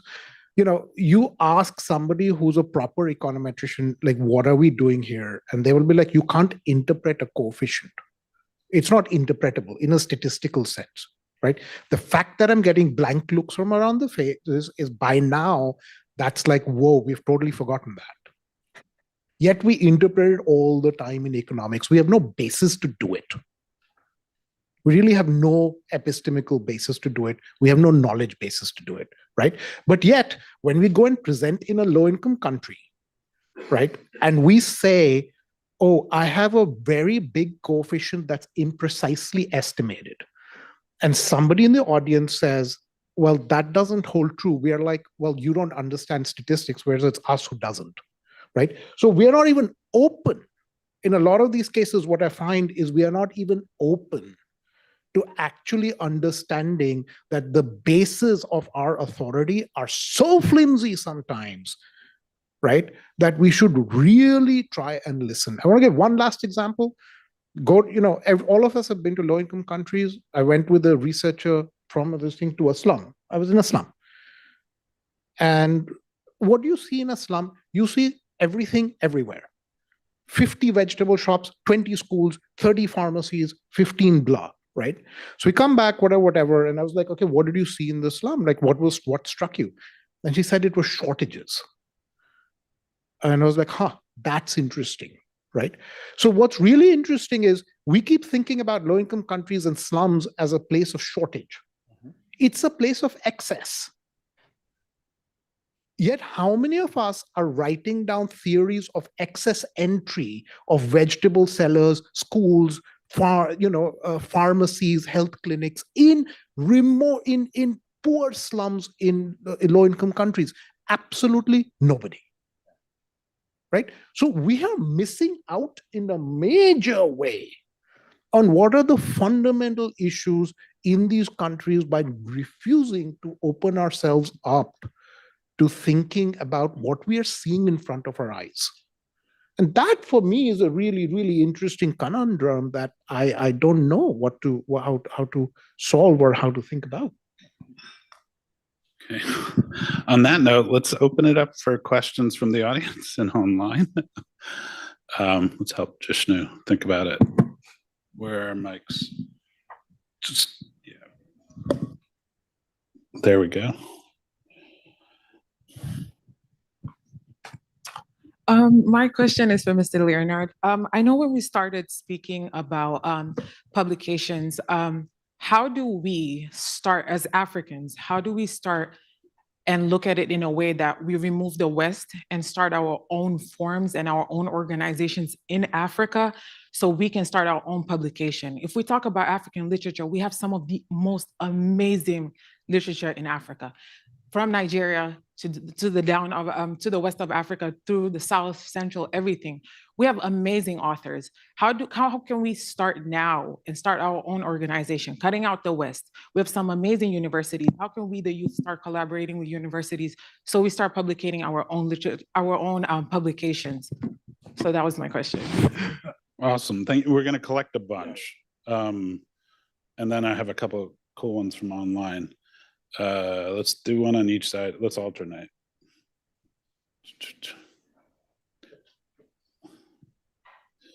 There was one right here. Sorry. Thank you very much from the panel. My name is Mabong Mvuyana. I'm from South Africa. I'm here on a Fulbright program. The discussions here are very interesting. And because I'm in academia, I know how things are working. And my question is, we've got people that have been long in the game, and they do know how to manipulate the system. And I think it is what Prof spoke about in terms of your system, where they've already received their tenure, but dominating. There's no mentorship that is taking place. Now, the question is, given the evident issues in the academic publishing system, what would be the most effective way to reform it? Thank you. Thank you. Eva, right there. Okay. Dave. So this has been a great discussion. I've learned a lot, and I feel like most of what I've heard are what I think of as pretty fundamental structural problems that we've been talking about in development economics and elsewhere for a while, right? Which doesn't mean we should stop talking about them. I'm glad, and we're still trying to figure out the solutions. I'm curious about how the panel thinks about whether there are exacerbating influence or not in the current moment. So with sort of the, shutting down USAID, the cancellation of massive amounts of aid, other countries potentially restructuring. So what are the implications for development economics, either for these issues that we've already highlighted, which are crucial, or for other issues in terms of lifting up, scholars from a range of places or addressing the right questions that come out of the current crises? Awesome. Okay, let's take one more over here. And then, we will do another round. We left plenty of time. I'm going to read two online after this, so go ahead. I'm Emunatu Kuruma. I'm from Sierra Leone. My question is similar to what he was asking. Why is it that development economics execution is either undermined or underperformed in most African states? Is it the policy delivery, the people involved, or just the environment? Not a small question. Okay. All right, so we had two online. One is we've been talking about not going top down, not being paternalistic, talking to communities before creating solutions for years. Why is it not going mainstream? Another small question. What stands in the way of creating world-class institutions in other countries? Could you expand on what that would require? Okay, who wants to go first? I'm not going first. Oriana? Oh, you want to go first? Okay. So 2 thoughts. One is, in India, we created world-class institutions. ISI, Delhi School of Economics, these were all world-class institutions. Their Delhi School of Economics has collapsed. JNU has largely collapsed. So we have seen a whole cycle of how this has worked, right? So it's not enough just to create, it's to sustain, right? I think the one of my favorite papers on how to improve education in a low-income country comes from Zimbabwe. And the way you increase education in a low-income country is you get the British out, right? So the result from Prashant Bharadwaj and Karen Grippen's paper is really nice. It shows that the year that Zimbabwe becomes independent, secondary schooling jumps. We have never seen such a large increase in enrollment anywhere in the world. No aid, nothing. It's cutting off the aid, right? So I think this idea, the way I think about aid and if we think about aid jobs is there's 2 things you can do with aid and get a job. You can either cater to the funders or you can cater to the people who need it, right? 60% of the jobs, I think, were catering to the funders.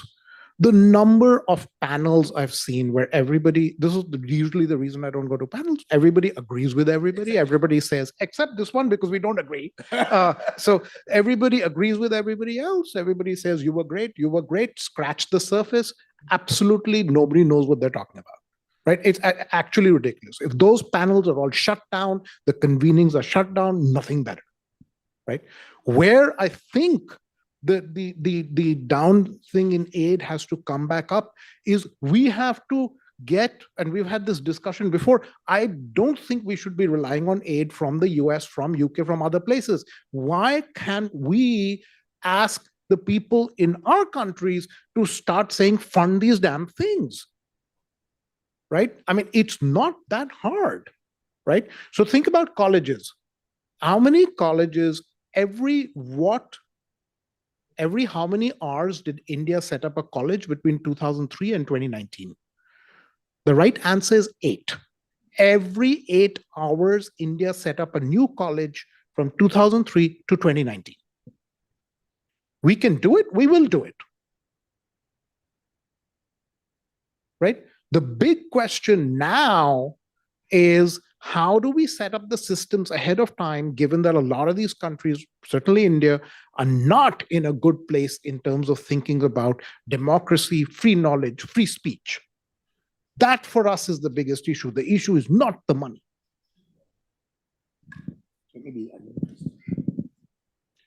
Oriana, do you want to come in? Yes, maybe, yes. So about the publication process, given that I've been an editor for a while, so I share I have a lot of sympathy for the approach, let's just do our own thing, because this thing is so rotten that there's no other way.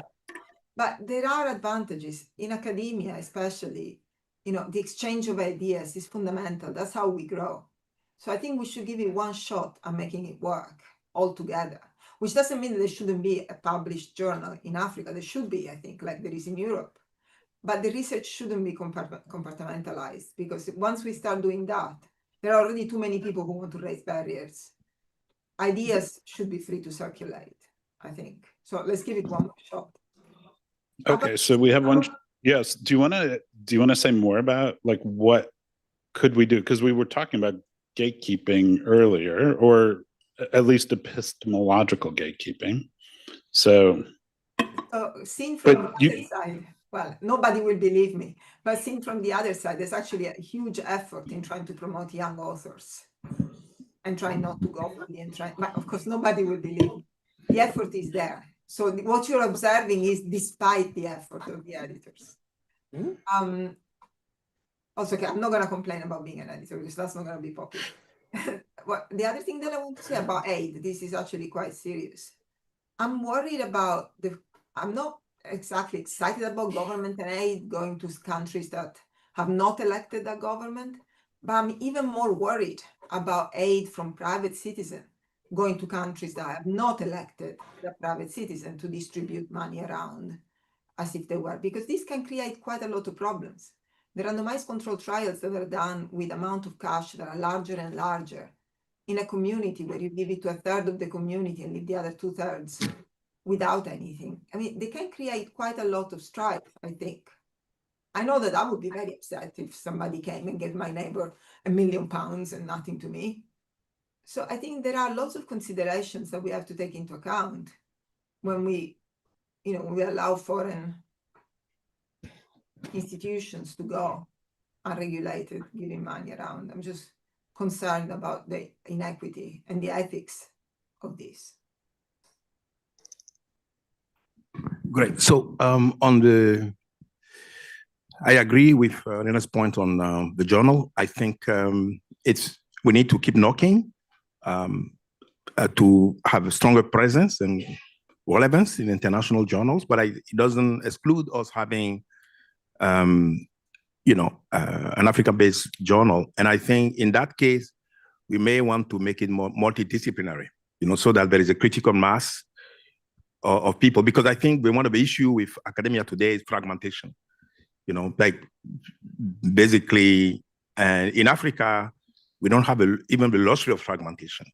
As a result, it might be an opportunity, for instance, scientists, social scientists, for instance, to have, or even people in humanities, to collaborate, and this will make a journal, on Africa being of high quality right from the start. It's something I'm actually working on, talking to some colleagues. I have been attending some like material science and biotechnology kind of conferences, and working with colleagues so that we can have an association of African scientists with a journal. And then obviously we make sure that it's not just from scientists from Africa, that is global, it's open globally, to other scientists. So on the point of how to set up an university, and I can just tell you about my experience. So I started, it's far less about money than it is, because I started setting up, the first program that I set up in 2004 was with $5,000. And then later on, I had a program, I had a research grant, and I turned the research grant into an opportunity to set up an university. A research grant, an university, So, but then I'm not spending money on infrastructure. I'm spending money on human capital, on researchers, on faculty. I spent a lot of time setting up a program, a curriculum, So, and like for instance, if I share with you a picture of African social economics in Benin, it looked like primary school. Yet, 80 people from that place are in PhD program around the world, and many of them are already faculty in Africa or even here in the US. So I think you have to focus on the quality of the program, on investing in human capital, investing in skills and faculty. That's how to do it. But now there is something else. And then responding to the question about funding thing, like USAID, I think, I don't know why, research is so heavily dependent on grants and foundations like generosity. Why can't we turn some of our ideas into startups? And make money, and obviously none of us will use the money to buy a private jet, but you can, turn the money into opportunity to fund more research. And believe it or not, that's exactly what I'm currently working on. So I'm doing a project. For those who want to learn more about it, I can share. But I think there are, I think there is a value of innovating ideas and products in the business community.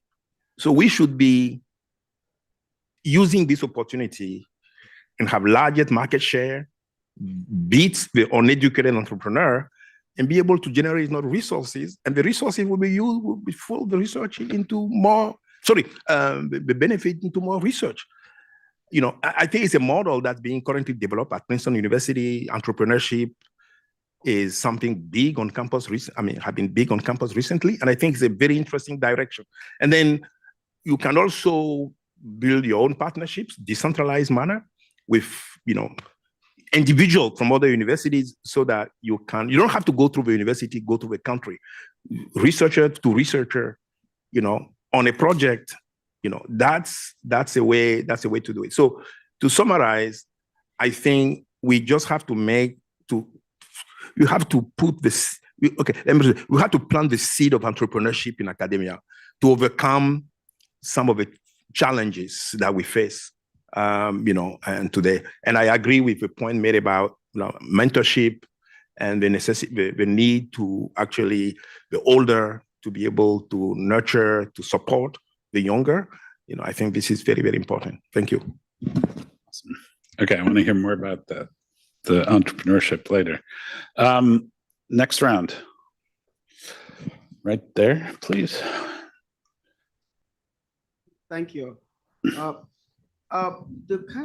list of journals you put up, unfortunately, they do not exhaust the number of journals around the world about development.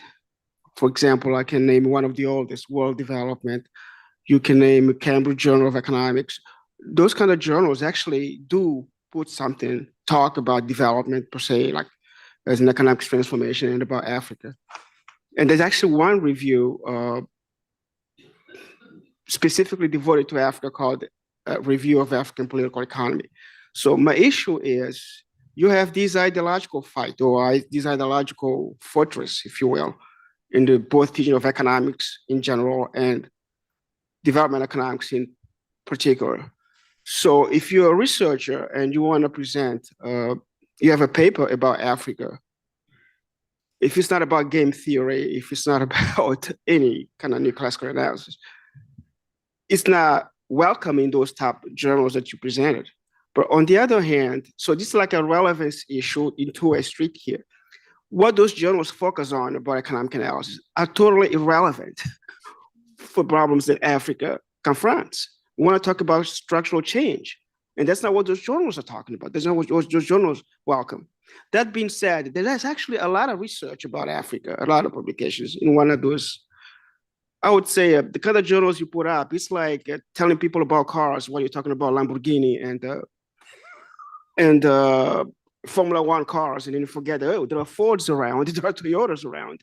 So there is that kind of thing happening. You have a lot of things about Africa that you could read, that are made by people who actually did research in Africa. Because let's face it, economics is not it's empirical work. It doesn't make any sense to do a desk research from somewhere about Sierra Leone while you're sitting down in Washington, D.C. or New York.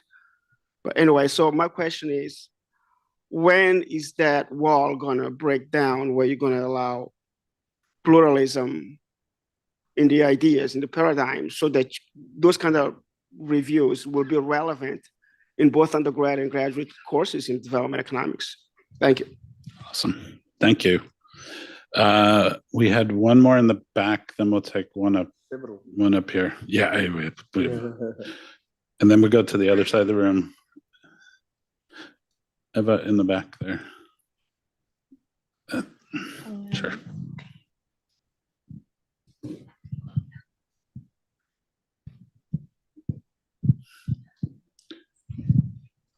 Thank you very much. I have two questions, if I may.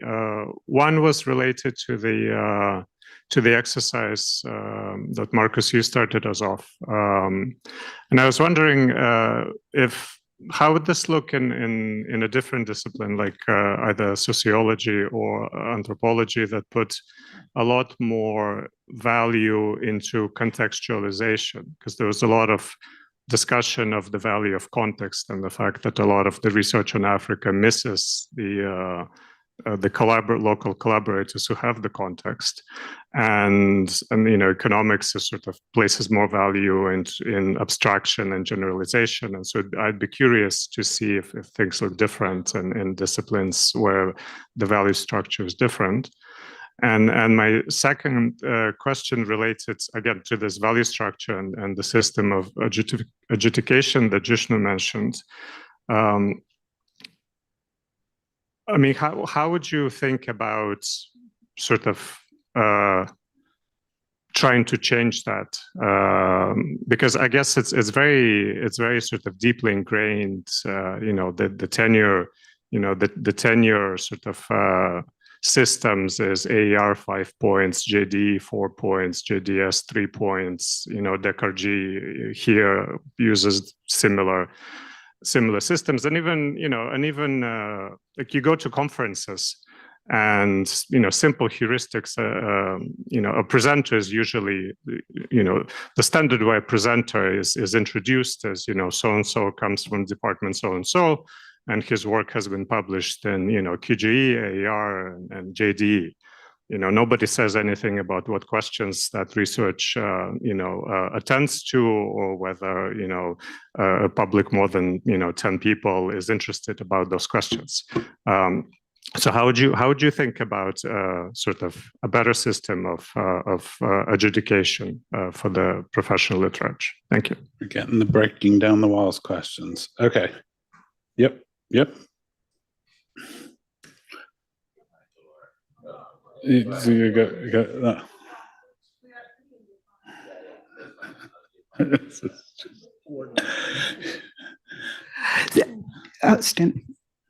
So I was just going to say, I was editor at Journal of Economic Behavior and Organization, and I mean, Jishnu mentioned it being a pipeline issue. I had tried to bring on a bunch of new editors from China, which is not really a pipeline issue. There are a lot of Chinese economists, there are a lot of Chinese universities. I think some of that bringing on Chinese associate editors was successful. There were also some difficulties. So, I mean, a lot of this is focused on Africa, but on African economists, a bit on India, but it's not always so easy to bring these people on. Sorry, that came out quite wrong, but I don't know. I think it's more difficult and needs more conversation somehow. I guess there's not a question, but how do you make that happen in a kind of successful, smooth way? Great. Let's go over to the side.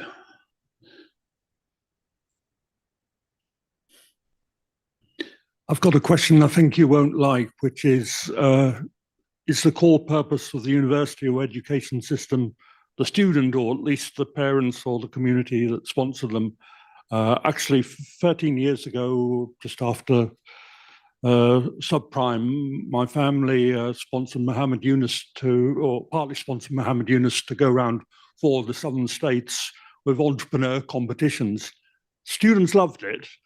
The day after we left, things went back to normal. The staff, the whole system isn't about livelihoods of students, in my experience. Okay, we have one more in the, okay, I'm getting the cutting off my head symbol. Okay, let's go to the panel. Who would like to go first? You want to do adjudication? Okay.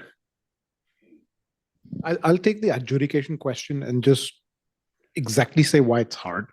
So first of all, Laura, just very quickly, that's exactly what I meant. I mean, which is, it's not that the editors are not trying, right? I mean, if this was just bias, I think we'd be, we could figure it out. I think there's a deeper problem, which is that the editors are trying, they're well-meaning, they're not finding the people.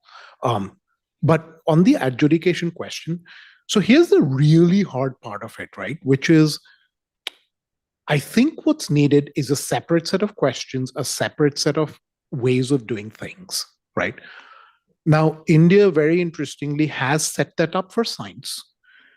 And we, in a lot of different places, and we have landed up with science conferences where basically what's discussed is how the Vedas, which is like predates the Bible, are the secret of all nuclear technology, are the secret of all blah. It's become completely out of whack, right?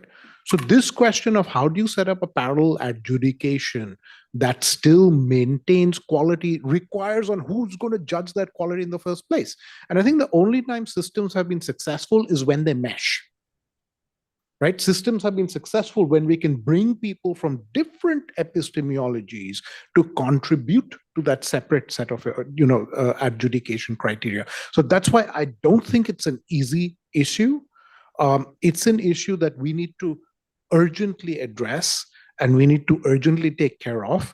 But I think what we need to develop is a process towards addressing it, rather than a product where we try and say, hey, this is how it will solve. No, it won't solve that way. It'll solve if we can bring people from different countries together, starting off with a conference saying, how do we address this? These are the issues we think will arise. Help us. Okay. So, I mean, I will not agree that we are trying hard. We are not trying hard enough, Okay, so I gave the example of NBR. Like for instance, you go to the Scientific Committee of Economic Society meetings, Europe, US and all, you find no one from Africa, zero. Even those who are faculty at Lausanne, at Aix-Marseille, people don't know them, because let's face it, our profession is very clubby. If you are not in some areas, people don't know who you are. Even when they know, they will ignore you, And I think sometimes I feel like there are some strategic approaches to ignore, because I mean, this is what my research on citation shows. So I think if we don't recognize that there is a bias, if they don't recognize that connection matter, then we are not going to make progress. And I think about adjudication, I think there need to be a serious deliberative process for everyone to be at the table and say, well, this is not working. This is working better. I mean, like for instance, if you go to Princeton, you are far more likely to find Blacks in mathematics than in economics. Like Princeton University has not got a PhD student in economics for 24 years until last year. 24. If you go to math, which is, I mean, come on, you find all sociology not even mentioned. And this is true in many others. So I think there is a problem, and Africa is one of the victims of this problem, and we need to address it forcefully. Now, there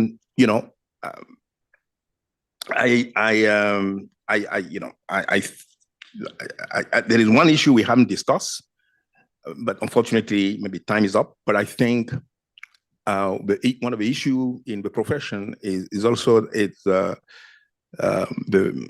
open-mindedness about approaches. So we don't have theory, for instance, has been a bit sidelined. It's not just like, I mean, like for instance, if you are a theorist today, I mean, it's harder, even though I think historically theory is really, really, really important, for development research. So it's something that we need to push. We also, in recruiting faculty, students, we need not only people who are empirically minded, but also people who are theory, people who are, who have, different approaches, so that we can actually take full advantage, and also take into consideration the complexity of the issue we try to address. Yeah, thank you. Cool. Thanks, Leonard. Oriana, last word. Last word. Well, we're all been in the situation where we send a paper to a journal, we think the paper is fantastic, and it comes back with a referee report, especially referee to. It always seems to be referee to. That focuses on the most nitty-gritty, on the most stupid, little pedantic thing just to impress the editor, right? We've all been in that situation. Now, how can it always be that referees behave like that? Because we behave like that. We have to realize that the problem is not outside. The problem is us. So if you sit in a faculty group that has to make a decision for a tenure case, don't count the number of QJEs. Read the papers. and say, these are good papers. I think if we all stop caring about the QJE and start caring about the questions, we can solve this. I'm convinced. But we all have to do our bit. So when the referee too wants you to change something that's wrong, you say to the editor, I'm sorry, that's wrong, I'm not going to do it. I'm going to risk losing a QJE publication. Until everybody's willing to do that, it will never change. Okay, there's our call for action. Can we have a big round of applause for our panelists, please?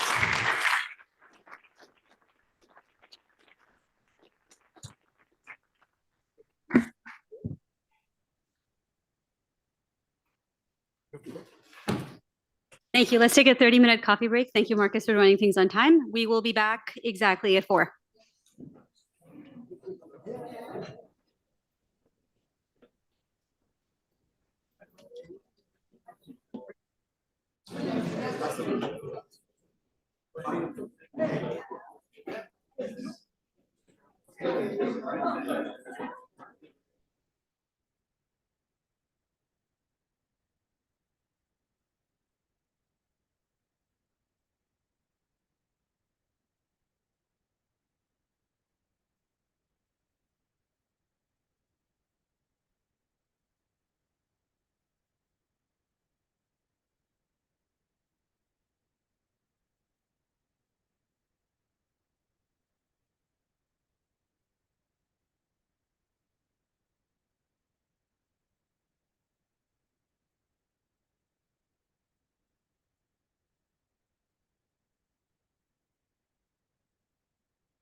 All right, I think we're going to get started remarkably a minute early.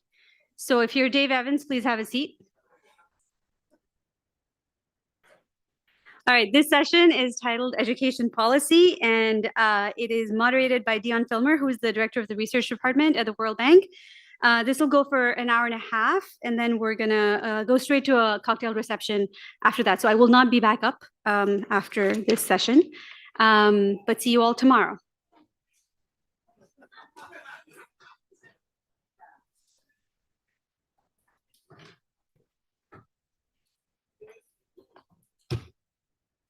Thanks, great.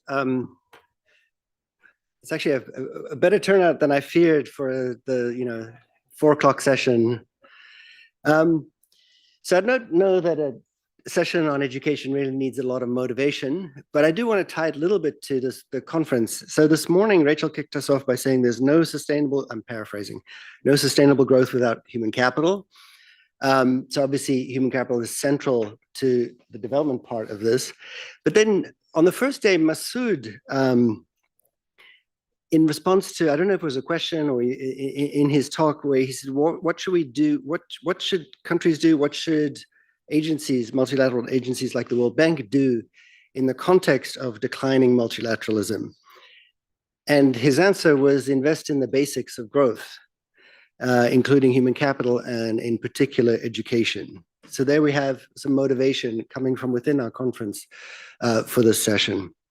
So as I said, the session is going to be focused on education policy. This morning we heard a lot about service delivery. This session takes a slightly different angle. We're going to start with a kind of a big picture story about the global distribution of skills. And then we're going to go into 3 specific constraints to learning, and they're sort of not the typical ones we think about. So the idea is to stimulate a little bit of new thinking in this area. So the speakers are going to be Dev Patel, who's going to talk to us about the global distribution of skills. He's the Prize Fellow in Economics, History, and Politics at the Center for History and Economics at Harvard University. He's going to be followed by Christina Brown, who is going to talk to us about cognitive endurance. And if you don't know what that is, she's going to explain it. She's an assistant professor at the Department of Economics at the University of Chicago. Then we're going to hear from Lee Crawford, who's going to talk to us about lead exposure and how that impacts learning. He's a senior research fellow at the Center for Global Development. And then we're going to hear from Gabriella Smarelli, who's going to talk to us about violence in schools. She's a senior research associate in the Global Education Program at the Center for Global Development. So let me invite, without further ado, Dev.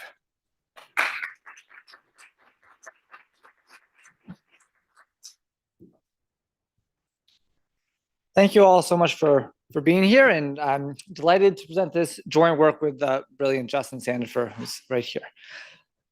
So this project is entitled The Rosetta Stone for Human Capital, and it's about trying to answer very basic questions like this one. Who can read better, a 4th grader in Niger or Peru? And so while questions like this might seem very simple, they're actually deceptively difficult to answer. And the reason why is that we lack a global standardized test. So one way of visualizing that is with this map. This is coverage of the primary school standardized test exams with the largest coverage, the TIMSS and PEARLS exams. As you can see from this map, most of the world is actually excluded from the sampling frame, including all low-income countries. Parts of the developing world that are included in standardized tests tend to participate in these regional exams, like the ones shown here, and they're strikingly non-overlapping and also themselves quite sparse. And so what this project is trying to do is try to answer questions like, if we took a student from Brazil who took YESE, and then we took a student from the United States who took TIMSS, how could we actually compare those test scores? So for example, students in both of these countries have participated in these standardized tests, but the test scales on which these scores are measured are completely different. So how can we compare, for example, a 600 for a student in Brazil to a 500 for a student in DC? So that's to be the question we're going to tackle today. This paper has 2 parts. I'll just give you a high-level overview of where we're going. The first part is trying to understand how we can actually translate test scores from one test to another when they're completely separate on these different scales. So from a high level, what we do is we take different tests. So for example, you can imagine we take a yellow test, a green test, a red test, and a blue test. We build a hybrid exam that takes questions from each of these tests and put them together in one booklet. Then we give that booklet to some students. And when we grade that test score for that student, we do it on each original test score scale. So we grade that student's performance on the yellow scale, the green scale, the red scale, and the blue scale. We do this a bunch of times for many, many students. We can then actually compare for any other test score from a student who only took one of the original exams, what they would be like on another exam. And so we can kind of create this Rosetta Stone translation from one exam to another.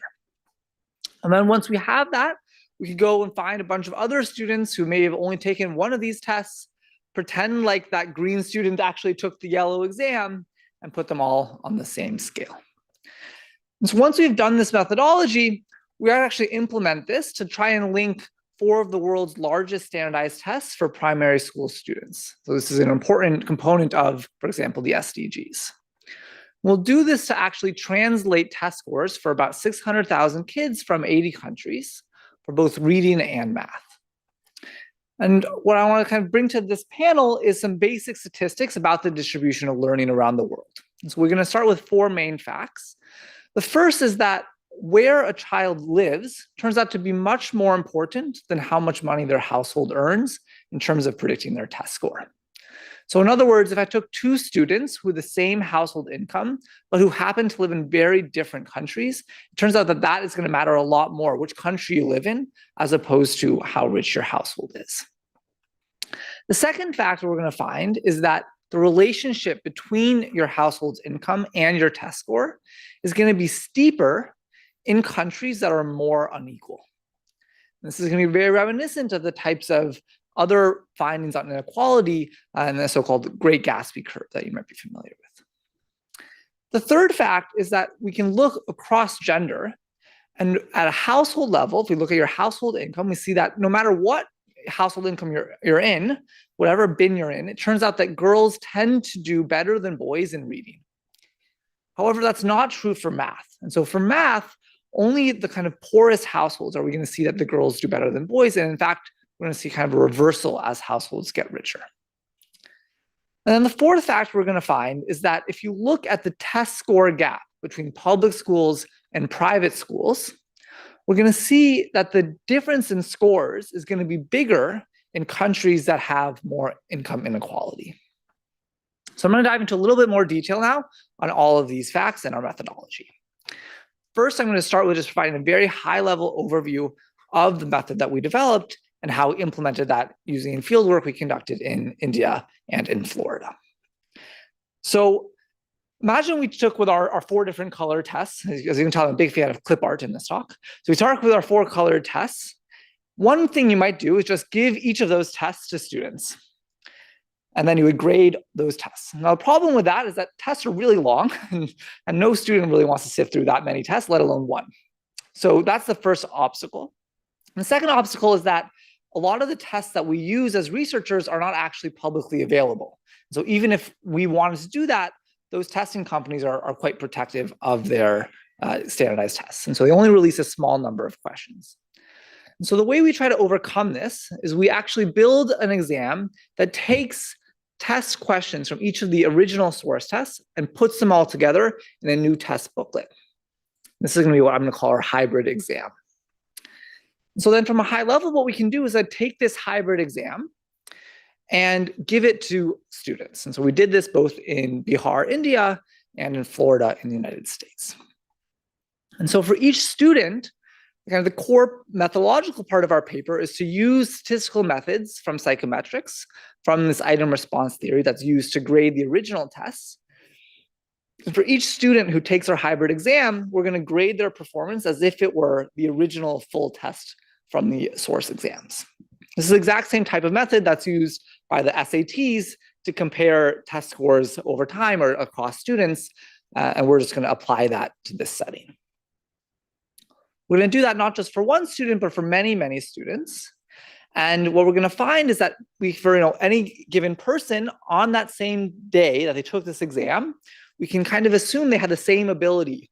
And so we can say, okay, they scored a 486 on the red test. That must be equivalent to a 312 on the blue test. We're going to do this for a bunch of students. And that means that across the ability distribution, we should be able to compare students and to kind of do these mappings from one test to another. So this is the kind of core method we've developed. We're going to do that and apply that to 4 big standardized tests. The Timms and Pearls exams, which cover kind of the OECD, YesA, which covers many Latin American countries, and then PASEC from West Africa. We're going to develop these hybrid exams, pooling questions from these different source tests, and administer them in both Florida and Bihar. And this is important because this actually gives us a pretty big coverage across the skill distribution. For the rest of today's talk, really focus on some of the math results that we find.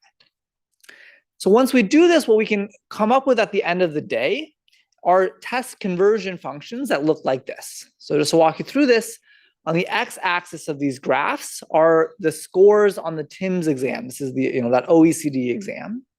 And because we graded for each student their performance on another exam, so on the y-axis in the graph on the left is the West African exam, and the y-axis on the graph on the right is the Latin American exam, we can map from one test to another. And what you can see is that we can just convert, put in a test score on one axis, and you can draw a line and figure out where it would be on the other one. And so these are the types of test score conversion functions we can estimate and then apply around the world. And so what that allows us to do is, for example, take those original test score distributions from Brazil and the United States and now put them on the same x-axis. So we can see exactly how those students now line up. So once we've done that, we're going to now talk through a little bit more of the different types of facts we can learn from this type of big learning data once we've harmonized test scores around the world. I'm going to, for the rest of today's talk, focus on test scores that are in the units of that Timms and Pearls OECD exam. So you should think of kind of 100 points there as one standard deviation in that kind of OECD units. Okay, so fact one that we're going to find is that where students live turns out to be much more important than their household income. So I want to visualize that in this simple graph. So here on the x-axis is the household income of the student who took the exam. And I've drawn in dotted vertical lines here the World Bank income classifications. The y-axis of this graph is the student's test score on that kind of Timms and Pearls OECD exam. And so what you can see is that first there's a really big difference in math and reading ability as you move up the income distribution. So richer students are performing significantly better than poorer students. And so when we talk about the learning crisis around the world, this is kind of showing a lot of data towards that fact. But one thing that this binned scatter plot masks is that if you then try to do the same thing separately by country, you see there's a huge amount of variation depending on where students live. So now what we've done is in each shade of blue here, the kind of lighter shades are high income countries and the darker shades are lower income countries. And what you can see is if you just take a vertical line and draw it somewhere on this graph, so you're holding fixed the household income of a student, it turns out that what country you live in is going to be a huge determinant of what your test score is. And it turns out that that kind of variation across countries is going to be much more important in our data than the variation within country across household incomes. So that's fact one. The fact two is about how incomes and test scores relate to one another. And so I'm going to plot in this graph two very simple statistics. On the x-axis is the Gini coefficient that we're all familiar with, about how unequal the income distribution is within a country. And the y-axis is the relationship between a student's math score and their household income within that country. Okay, so you should think of a separate parameter there for every country. And so for a country like Finland, which is a very unequal country in terms of its income distribution, you see that also the relationship between math score and income is also very low. So in other words, if I increase my income quite a bit in Finland, my test score does not go up very much. By contrast, a country like Brazil that's a lot more unequal on the income side is also going to have a much steeper relationship. So the richer the students are going to do significantly better in terms of their math score. And this tends to hold across countries too. So we can now plot all of the countries in our data set and we see this same kind of relationship. Okay, the third fact I want to show you today is looking at the gender gap in test scores. So here, what we're going to do is that same graph I showed you before, where the x-axis is the household income, and the y-axis now is going to be the ratio of test scores for girls to boys. So if it's above that kind of horizontal dotted line, that means girls are going to do better. So when we look at reading, we see that across the whole household income distribution, girls are actually outperforming boys in terms of reading. When we look at math, we see a different story, however. Only in the poorest households are girls outperforming boys in math, and actually you see that relationship reverse as households get richer. And then the last fact I want to talk to you about today is about private schooling. So this is obviously a huge phenomenon around the world. One thing we can do with our test score data is just compare the test scores of students in private schools to those in public schools. So here in Colombia, for example, private school students tend to score about 50 points. So this is like 0.5 standard deviations higher than students in public schools. And we can do this across all of the countries in our data. And you can see that there's a lot of variation across countries in the differences between private and public schools in the raw test scores. And of course, there's differences in the types of students that go to private and public schools here. This is not a causal impact. But if we put in a bunch of controls for things like gender and wealth, things change, but they don't change a huge amount. There's still kind of quite a bit of variation. One thing we can do then is see how this varies with inequality in a country. So now on the x-axis is how unequal a country is in terms of its income, and the y-axis is that kind of private school premium. What you see is a positive relationship here. Okay, so the more unequal a country is in terms of income, you also see that there's kind of more of a gap between the private and the public school students. And that will be very consistent with, for example, in unequal countries, if there's more socioeconomic segregation across schools, that's going to manifest itself in the same way. So I'm going to just conclude now by saying this paper was about trying to compare test scores across countries, even when those countries participate in different standardized tests. What we do is develop a method to link those exams together. There's a lot of learning inequality, and that is certainly popping out in our data. Very excited for the rest of the panel. Thank you so much for your time. Thanks, Ed. Next up, we have Christina.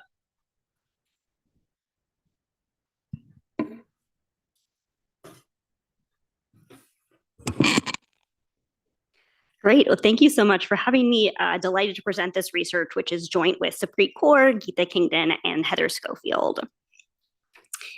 So, I think I don't need to convince this room that we have lots and lots of evidence on the effect of schooling on many long-run outcomes for individuals, everything from income, health, criminal behavior, social outcomes. We think schooling is really, really important for lots of long-run outcomes. And we have some evidence on what are the specific channels that might contribute to those long-run outcomes. But I would say they kind of fall into these two broad categories, right? There's some research that focuses on this idea that it's the specific curriculum, the academic content, the literacy and numeracy skills, which are contributing to these long-run outcomes. And then there's this other idea that schooling probably does lots of other things too in terms of building people's kind of cognitive capacity. It might influence their ability to kind of improve their working memory or their attention skills. And on that second piece, we have much less evidence. We really don't have a lot of great measurement about those kind of fuzzier cognitive skills as compared to all of the really rich evidence that we just saw on measuring concrete literacy and numeracy skills. And so what we're going to try to do in this paper is really focus on one specific aspect of schooling. In particular, when we're going to think about the fact that in most schools or most good schools, you're spending a large part of your day on effortful thinking for an extended period of time, right? That's kind of the experience of what it means to go to school. And then we're going to look at the effect of that type of schooling on a particular cognitive capacity, which we're going to call cognitive endurance. So what do I mean by cognitive endurance? We're going to define this as the ability to sustain performance on a cognitively challenging task over time. Right? So this is, can you, how focused, how much are you learning from this talk in the first minute versus the 15th minute, right? Or at the end of this panel versus the beginning of the panel, how much are you taking in? That's really going to be our measure here. And there's been lots of evidence showing that this has kind of broad relevance for a lot of different settings. We've seen that in the workplace, people tend to make more mistakes later on in the day. Even in the situation of voting, further down the ballot, people actually make less active, kind of effortful decisions, and they tend to rely more on defaults if a ballot item appears later down. But interestingly, this really varies by overall income of the population. So it's not just that kind of everyone gets cognitively fatigued, but that this might be particularly worse for certain populations. Okay. I realize that the slides are slightly old, so I'll have to improvise a little bit on some of them. But what I'm showing you here is that not only do we see this kind of cognitive fatigue happening in the workplace, it's also a really common feature of standardized tests. So in the TIMSS test, again, more TIMSS data building off of Dev's work, we tend to see that over the length of that exam, so this is over within a single subject, which is about a 30 to 40 minute exam, this is for fourth graders, that students tend to perform worse over the length of that task. So relative to an identical question item, because we can actually control for question items, there's variation in the ordering of questions that kids get in the TIMSS tests. For an identical question item, kids are performing worse when they happen to have gotten it as the last item versus the first item. But this really varies by income level. So this fatigue that students are facing is substantially worse if they're coming from a low-income country. And there could be lots of explanations for that. It could be that, for example, there's differences in nutrition. Maybe students didn't have time to finish the test. There could be lots of drivers of that fact. But we're going to focus on one in particular, which is that maybe the type of schooling that kids experience in low-income settings is such that in a high-income classroom, they're getting opportunities to kind of practice training this cognitive endurance muscle, right? They have the types of instruction where they're getting to practice attending to a task over an extended period of time. And so that way they end up being able to deploy that skill in lots of settings. And in particular, you can see this when you look at classroom observation data as well as teacher self-report. This graph is showing you on the x-axis is income per capita, or the percent of students coming from disadvantaged groups, and the fraction of time that students spend as part of the school day on individual focused practice, right?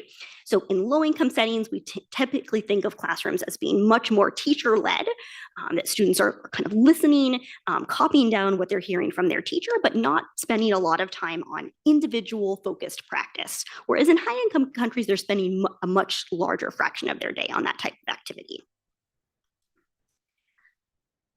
So what are we going to do? We're going to conduct an experiment with a series of private schools in Lucknow, India. These are going to be low-cost private schools, and they're going to have all of those same features that I just talked about, where most of the instruction that students are going to be experiencing is kind of teacher-led lecture, where students are kind of passively listening and maybe copying down notes, but they're only spending, maybe a few minutes during each period of the day on kind of concentrated, cognitively challenging work.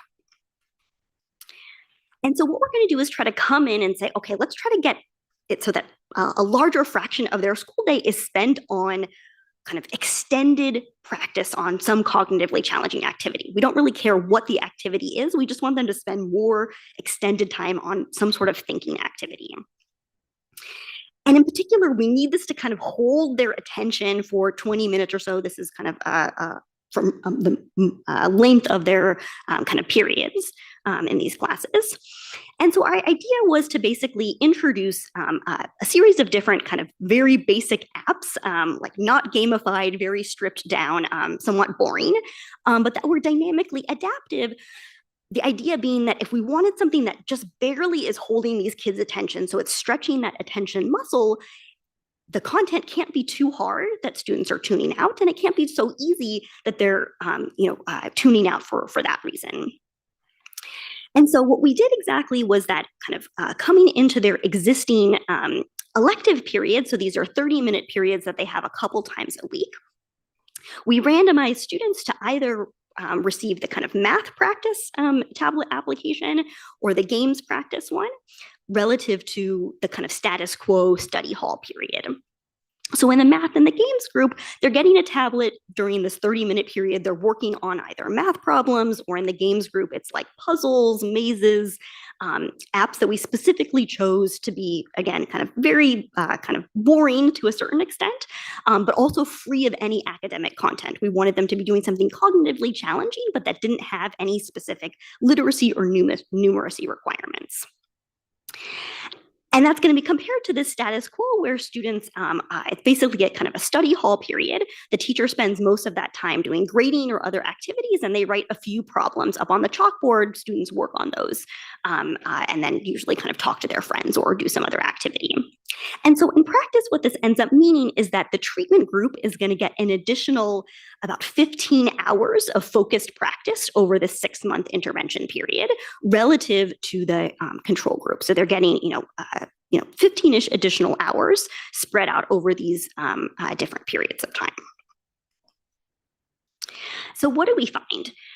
Well, what we were fundamentally interested in was if you get them to focus at practicing on math problems or on puzzles and games, is this a general skill that then they can deploy in lots of different settings?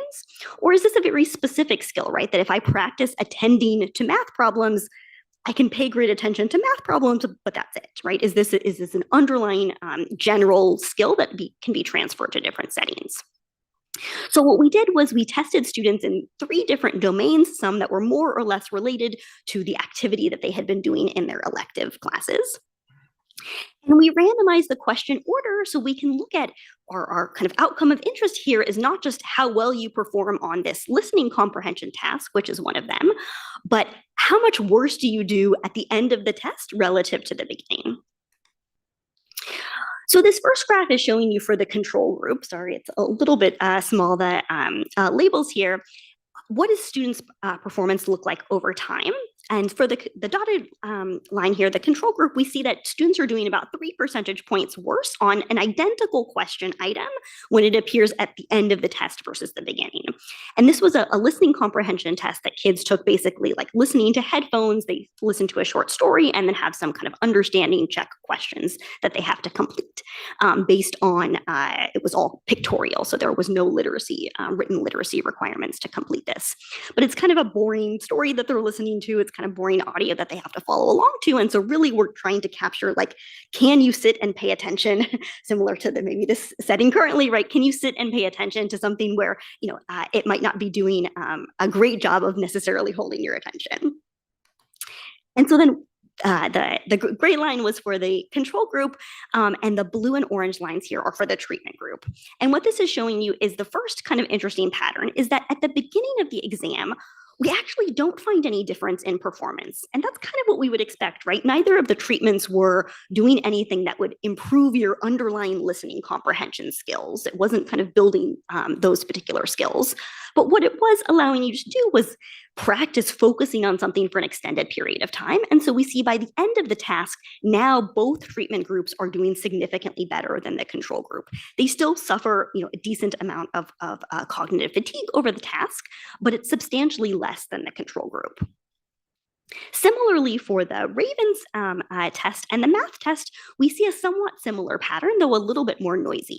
So for the Ravens test, we see a little bit of a difference between the control and the treatment groups, though it actually isn't statistically significant because this one we're zoomed in a little bit. But we do see by the end of the test, you can kind of see that's like a little bit of a flatter slope essentially for that blue and orange line compared to the gray line, which has a steeper decline over the length of the task. On the math test, you also see this really interesting pattern. I don't know if you can see kind of closely enough what's happening here. But at the beginning of the test, we actually see that the games group, which is the orange line, is doing slightly worse than the control group. And that is also kind of what we would expect, because if you remember, the control group is doing some math problems. They have those initial few problems that they're working on at the beginning of the study hall period, and then they're talking to their friends for the rest of the 30 minutes. Whereas in the games group, they're not doing any math related content. So it's maybe not too surprising that in terms of their kind of, initial content knowledge, the control group would be doing a little bit better. But over the length of the task, and this was our longest task that we had, this was a 30-minute task, you see this real stark decline over the length of the task, and in particular, a slightly flatter slope for those who were in the treatment groups. Okay. And so then what we try to do in the rest of the paper is try to really understand, okay, was this fundamentally about us training attention skills? Or, we were introducing tablets in the schools. Maybe this was doing something else. It was, maybe kids were more motivated, or they were showing up more for school, or they just felt more, they felt special because they were selected for the treatment. So we try to do a few things to figure out, which of these explanations are driving the results. Since I'm short on time, I'll go through this a tad quickly, but the key thing to take away is that for a lot of the other channels that you might have in the back of your mind that we could be impacting potentially by this treatment, we'd kind of expect there also to be an effect at the beginning of the test, right? The fact that we're only really seeing positive effects later on, into the 10 or 20 minute or 30-minute task says something about kind of attention potentially being the channel.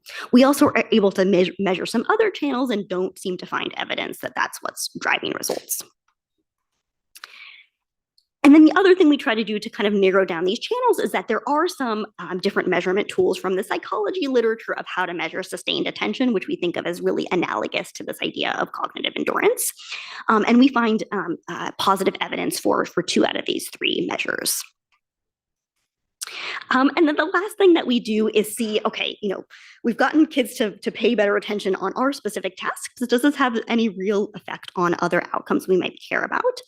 And we find that, yes, actually, having kids focus on essentially puzzles and games, we actually find improvements in their English, Hindi, and math grades at the end of the school year. And kind of quite interestingly, you might think, well, this is just coming from the fact that because they can pay better attention on tests, they're not fatiguing as much on their end of term exams, and all of this grade improvement is really because they're focused better on those tests. When you do kind of a back of the envelope calculation, that would only explain about a 0.02, 0.03 standard deviation increase in their exam scores. And so actually, we think most of these grade effects are coming from the fact that if they can pay better attention in class, they're actually learning more. And so that's why we're seeing these improvements in grades, is because this ability to attend is now allowing them to learn more content as well. And then the last thing we do is try to say, okay, this was maybe a little bit of a niche experiment that we did where we came in and introduced a particular type of elective period.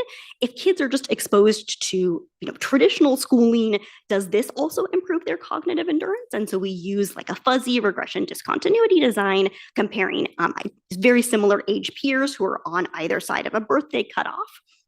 And see that, for a 9-year-old who is either in 4th grade or 5th grade, depending on their birthday, those who have an additional year of schooling have significantly more cognitive endurance, specifically if they attend schools where there's more time spent on this individualized focused practice.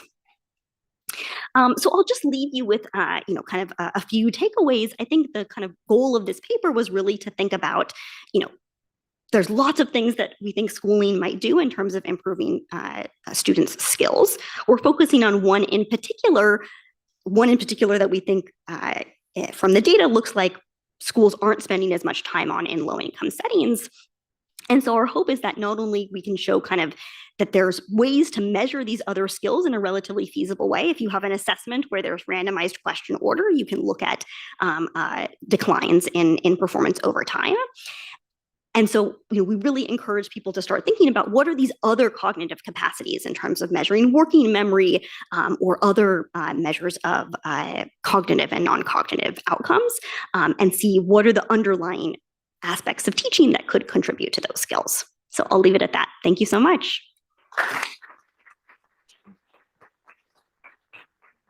Thanks, Christina. That was fascinating. Up next is Lee Crawford.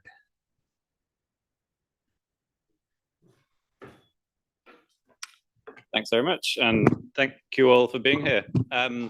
So I'm going to talk about lead exposure, which is, I I think still attention has been really growing in this space in the last couple of years, but I think it's still a massively neglected space. And so in this paper, we're trying to look at, what does this mean for education in poor countries? And this is a joint paper with colleagues at CGD that was just published in this month's edition of the World Bank Research Observer. So if there are any copies in the building, I'd love to get one before I leave. So the fact that lead is correlated with IQ is really not a new finding. This paper is from 1979 in the New England Journal of Medicine. But what IQ points doesn't mean a huge amount to most of as development economists who work on education. We tend to think about standardized effect sizes. And so we came to this with the question, like, how big of a deal is lead really for education in poorer countries? What's the effect size, and does it carry across from IQ into the literacy and numeracy skills that we care about as well? And so this graph really frames the puzzle. So on the left-hand side, most children in high-income countries can now read a sentence by age 10. It's not most children in low and middle-income countries, where it's 29%, we think, around there, can read a sentence by age 10. And at the same time, lead is nearly a solved problem in high-income countries, just 2% of children with elevated blood lead levels. But nearly half of children in low and low middle-income countries also have elevated blood levels. So we know that there's some relationship between lead exposure and cognitive skills, but we don't know how much of this gap is lead explaining. And so that's what we set out to do with this paper. And so we started by doing a systematic review of the literature out there, looking at all of the observational studies that look at a correlation between blood lead in a child and their test scores, either on IQ or on reading or numeracy. We make some adjustments to all of these studies to try and make them comparable in the first place, which they aren't always necessarily. Try and adjust for unobserved confounding, because most of these are observational studies, and do what we can to show you that this is a causal relationship. Adjust for publication bias in the literature, of which it does seem there's some, but it's not. It doesn't fundamentally ruin this relationship. And then finally, we do the simulation. So we go to each country and we look at what is the average blood lead level. And then we have this parameter from our meta-analysis showing the relationship between blood lead and learning, and say, okay, so what would happen if we could reduce blood lead levels in low and low middle income countries to the levels of lead in the US, which is very low? What would that do to learning? So this is our meta-analysis. We find 286 estimates from 47 studies. Most of these studies are on IQ, 40 studies. The average effect size there is 0.22 standard deviations for each log unit. So that's roughly a doubling or halving in blood lead. So a reasonable effect size. We also found a reasonable number of studies that measured impacts on reading and maths. And what's striking is that the average effect size there is almost identical across these. So we kind of think of IQ as maybe being something different, but the correlation with blood lead, at least, is very similar for IQ as it is for reading and numeracy, these foundational skills that we tend to care about as economists focused on human capital. So that's a simple unadjusted correlation. And obviously, we don't just want to take that. So we tried to adjust that, with apologies to Xavier Saleh Martin. We ran not quite 2 million regressions, but we ran every possible meta-analytic regression, adjusting for different features of these studies. So a lot of these studies don't adjust for parental income or parental IQ, parental education, which you really should. And so we adjust in the meta-analytic regression for the studies that do and don't make that adjustment. Our ideal study would be not in a high income country and would be measuring reading or mathematics. And so essentially when we go from our completely unadjusted estimate, which is the red dot here, which is the 0.22 standard deviation, our preferred estimate is over on the right, the blue dot, and it roughly halves, so it's 0.12 standard deviations. But it's fairly arbitrary, and so you can see all the different choices you could have made in this meta-analytic regression. there are some differences in the estimate, but it's around the same kind of ballpark, regardless of which choice you make there. So we proceed with our 0.12 standard deviation reduction in learning for a doubling in a rough doubling in blood lead levels. Now it's a room of economists, so are these correlations really causal? Is the obvious question. I think we have a number of reasons to think they are. The first being simply that these correlations are relatively robust to including different controls and also the coefficient stability methods for unobserved confounders as well. Second, there's a really clear theory of change here. There's a clear, well-understood biological mechanism by which lead prevents brain making connections.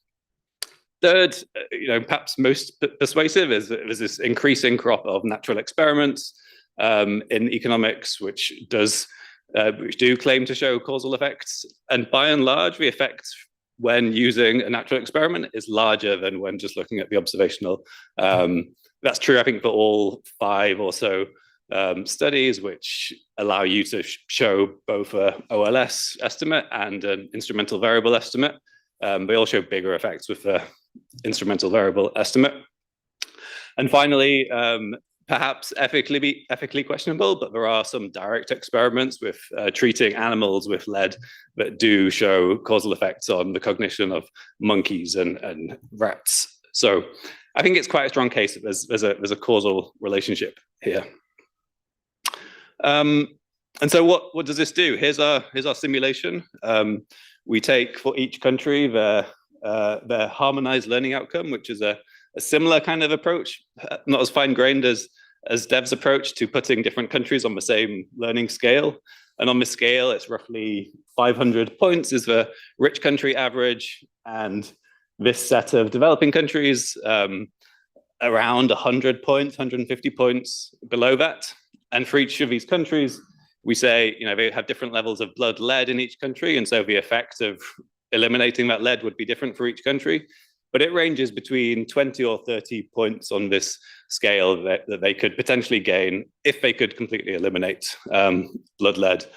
And so that's enough to reduce 21% of the gap between high-income countries and poorer countries, which I think is a big deal. Like, it's not something that the education sector is rightly focused on improving teaching and improving access to school. But this really shows that there are these other factors which really affect how prepared children are to learn when they turn up in the classroom.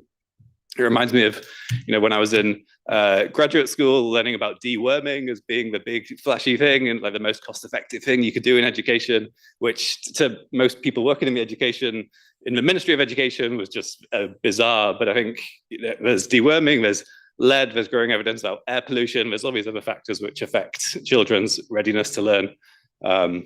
So I think this is important. Perhaps eliminating lead altogether is a big ask. That's not something we can just wave a wand and easily accomplish. Unlike deworming, there's not just a simple pill you can take. We need to remove multiple sources of lead exposure.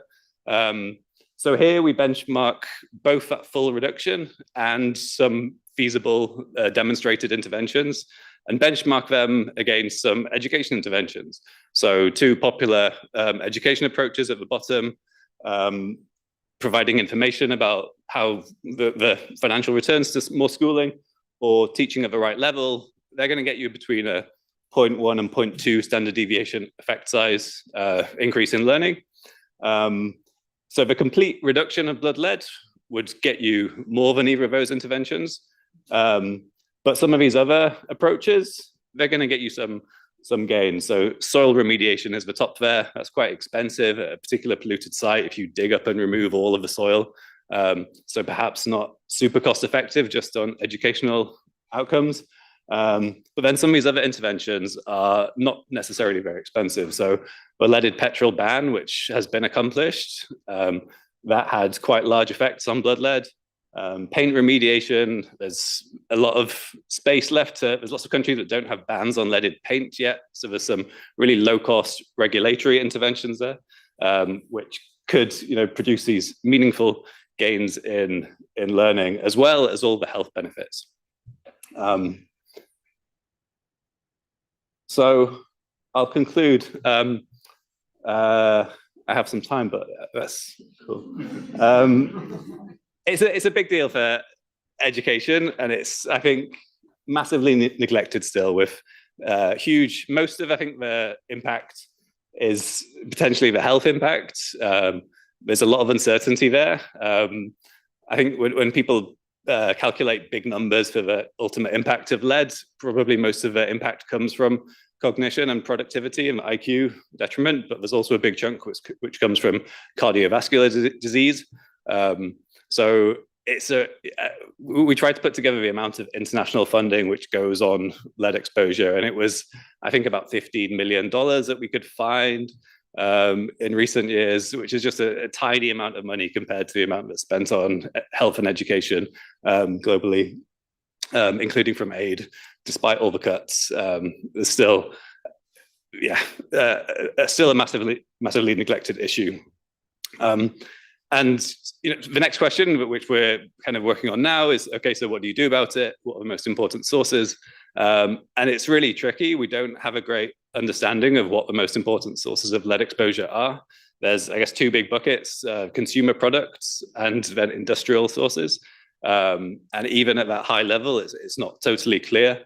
But there is some real low-hanging fruit there, like the fact that lead paint is not banned in every country. There's some great organizations working on this, but that's some real obvious basic regulatory issues. Lead limits in water. There's a whole list of different regulations that exist in many OECD countries and exist in the US, but don't everywhere.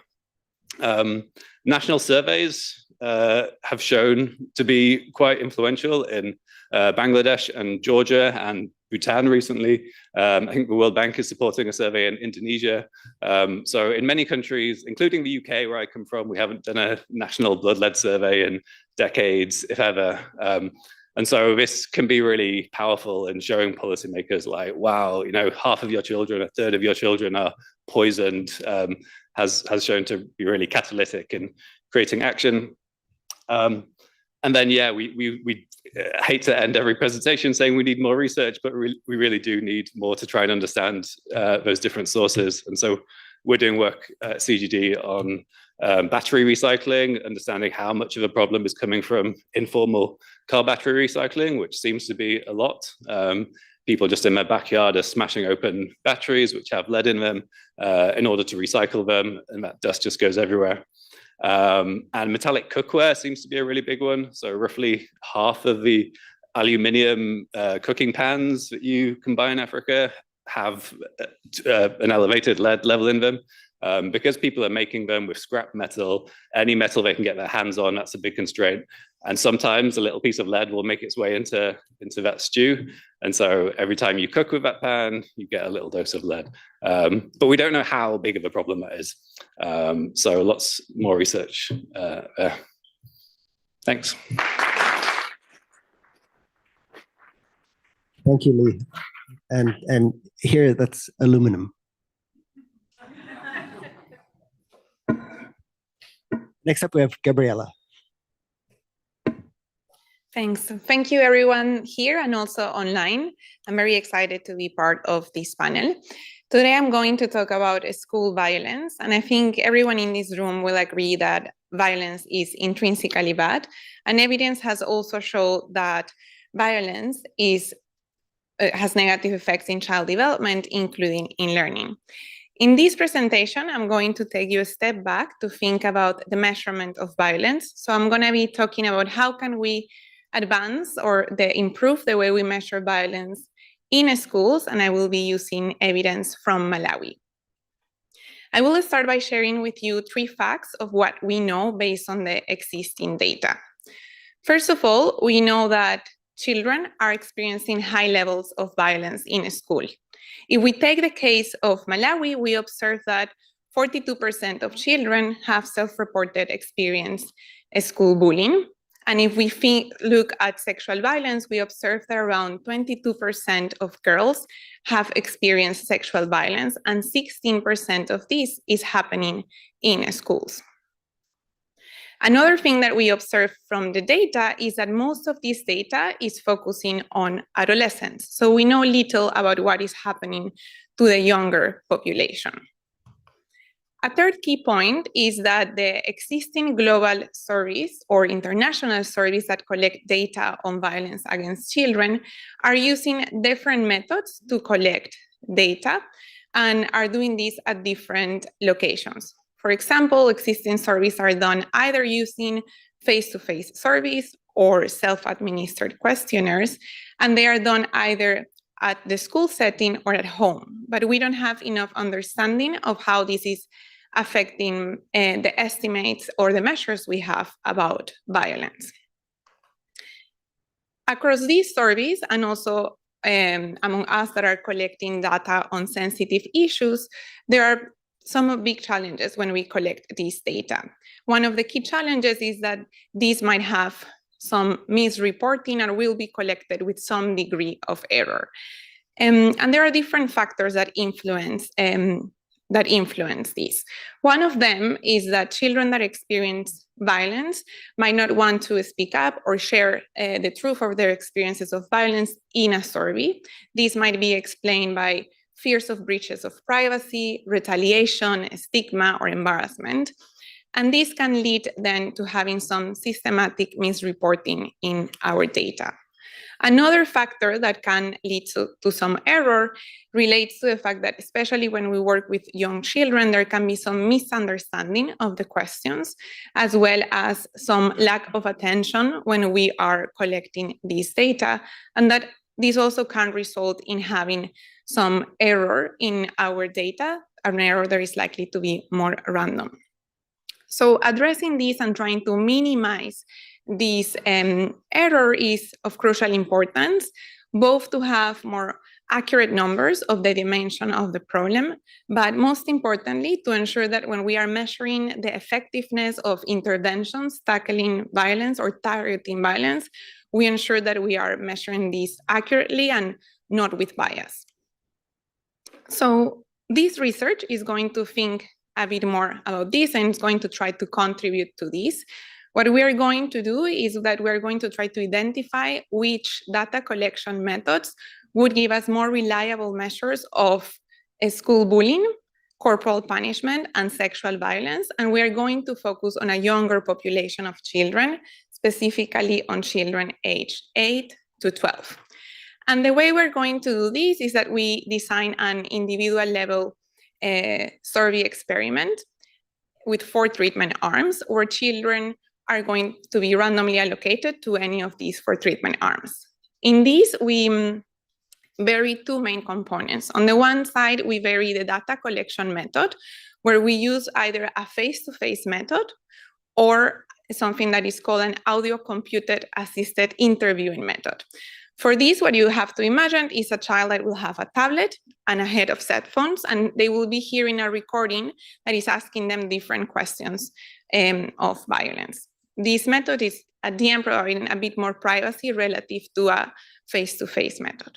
The other component that will be varying in this survey experiment is the location. In other words, the location where we administered the survey. This will be either at the school setting or at the home of the respondent. And we decided to use these different methods of data collection to see to what extent varying different levels of privacy will lead to different levels of reporting of violence. Something important is that for this study, what we use as the control group is the group of children that were allocated to respond this survey using a face-to-face method at the home. And we use it, we decide this to be the control group, considering that a lot of surveys, including DHS, prioritize this type of data collection. Before showing you the results, 2 points that I wanted to highlight include that we don't observe any attrition, differential attrition across our treatment arms. And another key point that I wanted to highlight is that we took into account safeguarding measures when we were collecting this type of data. I'm happy to answer questions about this at the end. So what do we observe in the results? So I'm going to be showing you two graphs with the key results. This first result is showing you measures for violence related to physical and emotional violence. And here what you're going to see is a percentage point difference relative to the control group, that in this case is the children that responded this survey using a face-to-face method at home. If we start by observing the first part of the graph, in that case, we are comparing the face-to-face survey at home relative to the face-to-face survey at school. So mainly here we are varying the location of the survey. And as you can see here, location doesn't seem to matter that much, particularly for cases related to reporting of corporal punishment or emotional violence from teachers. We do observe that at a school, we observe that it's eliciting higher responses in terms of more experiences of physical bullying. Now we're going to talk more about ACASI. So if we compare the face-to-face at home relative to the ACASI method, this is the one where children are listening to the questions in an audio, what we observe is that regardless of the location, there is higher reporting of violence in the ACASI method. For example, if we look at the case of physical bullying, we observe that there is a 9 percentage points increase when we are collecting the data with ACASI. This is approximately a 20% increase in the reports of physical bullying. Let me move now to sexual violence. In this case, it's important to mention that sexual violence considers different forms of sexual violence. It covers sexual comments, unwanted or forced touch, forced kiss, pornographic videos or nude pictures, as well as forced sex. First, we do the same. Let's compare face-to-face at home relative to face-to-face at school. Here we observe again that children seem to be more comfortable responding to the survey in the school environment, and we observe higher levels of reporting sexual violence in the school environment. We then compare the face-to-face at home with ACASI, and regardless of the location, we observe high levels of reporting of sexual violence with ACASI. In fact, here the disclosures of sexual violence are very high, more than 100%, and even 4 times higher in the case of sexual violence perpetrated by members of the school staff. So 2 key points to mention at this stage is that it seems that location does matter and that children are feeling more comfortable reporting these experiences in the school environment. And some of you might be asking yourself, why the school versus the home? Something that we identify in the study is that in the school, there were more spaces to conduct the survey. So for example, 50% of the numerators end up doing the survey in the schoolyard. So at this point, it was very clear for the child that you were far away from the listening range of others. So this provided, let's say, higher privacy than perhaps what could be achieved at home, where the survey could be either inside the home or at the front door, and it was perhaps harder to show that you were farther away from the listening range of others. Keeping that in mind, I will now show you, I will now discuss briefly the cost effectiveness of these different ways of collecting the data. And here what I'm thinking of effectiveness, what we consider to be more effective is the fact that we are able to elicit higher reporting of violence. And of course, here we're assuming that this higher reporting, it's coming from accurate reporting, meaning that we're closer to the truth of what are the levels of violence. And what we observe is that increasing by 1 percentage point the probability of reporting violence costs around $5 when we do this using an ACASI method in a school. And the amount almost doubles when we do the same, but using a face-to-face method. So this is indicating that ACASI seems to be also a cost-effective tool to consider when we are thinking of how to collect data on violence. Before concluding, I would like to also discuss now two brief points. The first one is that perhaps also some of you are thinking, to what extent ACAS is actually giving us reliable measures? Do we worry that perhaps these are not accurate? And here we do several robustness checks. One first thing that we find is that under ACASI, there is a lower social desirability bias. So this in a way is telling us that it's likely that with ACASI, children feel more comfortable telling us their true experiences of violence or have a lower incentive to misreport. A second thing that we do observe also in ACASI is that more children fail attention checks that we put in the questions, and that there were more children misunderstanding some of the questions. We, however, do a series of tests to see to what extent this would affect the results I just explained, and we observe that even when accounting for this, our results hold. A second question that you might have is the extent, how does these numbers that I spoke today compare to what we observe from existing surveys? So to think more about these, we look at the data from 15 countries that have a survey that is called the Violence Against Children Survey, and they have a question on forced sex. So we took that data and we observed that based on that data, 1 in 500 children reported experience forced sex. If we assume the same levels of underreporting that we observe in this study, those numbers should actually be something closer to 1 in 50 children that are being experienced, that have actually experienced forced sex. And it's possible that these numbers is still a conservative number because in our study, we focus on a younger population of children, and forced sex tends to increase with age. So it's possible that these numbers are even conservative.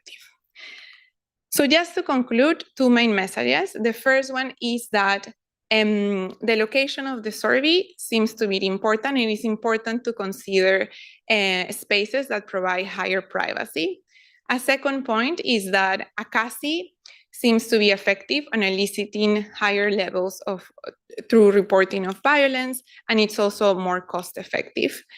This, however, should not be interpreted as saying that ACASI should be the gold standard, but instead that relative to face-to-face, ACASI might be giving us lower systematic misreporting or underreporting of violence. So it's worth considering these different alternatives when we are thinking of collecting data on violence against children. Thank you.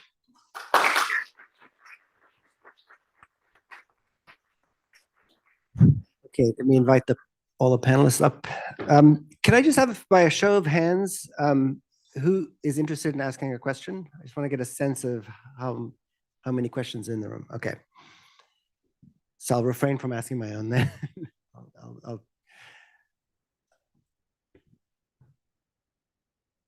Yeah, so we have some time, so we can take a couple of rounds. I think we'll do what previous sessions have done, which is to ask, maybe take 3 or 4 questions. I guess since we have 4 panelists, maybe 4. Please keep it short, keep it as a question if you don't mind. So, okay, raise your hands again. And then, so, okay, we have one there. Although you've asked a couple of questions, so I'll come back to you, but I'll give somebody else the first one. So over here, and then we'll go over there, and then maybe we'll go there, and then one more this side over here. Okay. Yeah, I'd like to ask Dev to comment on how this method compares to the HLO, the Harmonized Learning Outcomes approach, which has been used by the bank and underlines the Human Capital Index and was also mentioned by Lee in his presentation.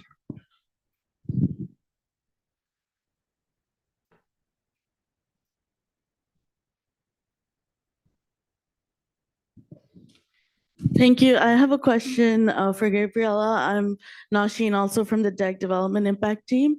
So I wanted to ask what you thought of practices within the self-reported surveys, like, list experiments, changing the order of the questions, and other techniques you can use to reduce the social desirability bias, as opposed to using the computer techniques, and whether you have looked into it, and what have you seen differences in like self-reported surveys that use these techniques versus ones that do not?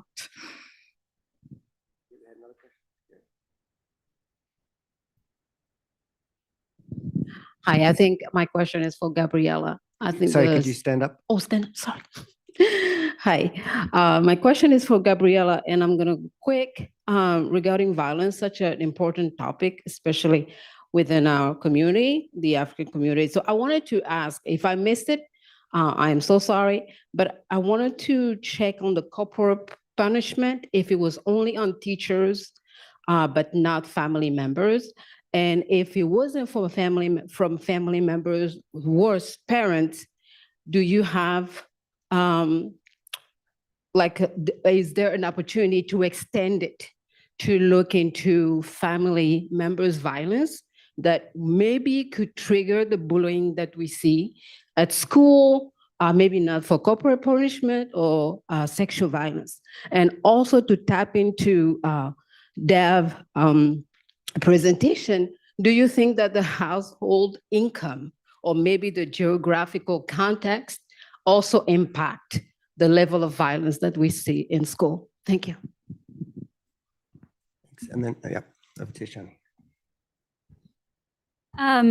Yes, I had a question for Dev, which is just where do Bihar and Florida fall in the relative distributions of skills for the two countries?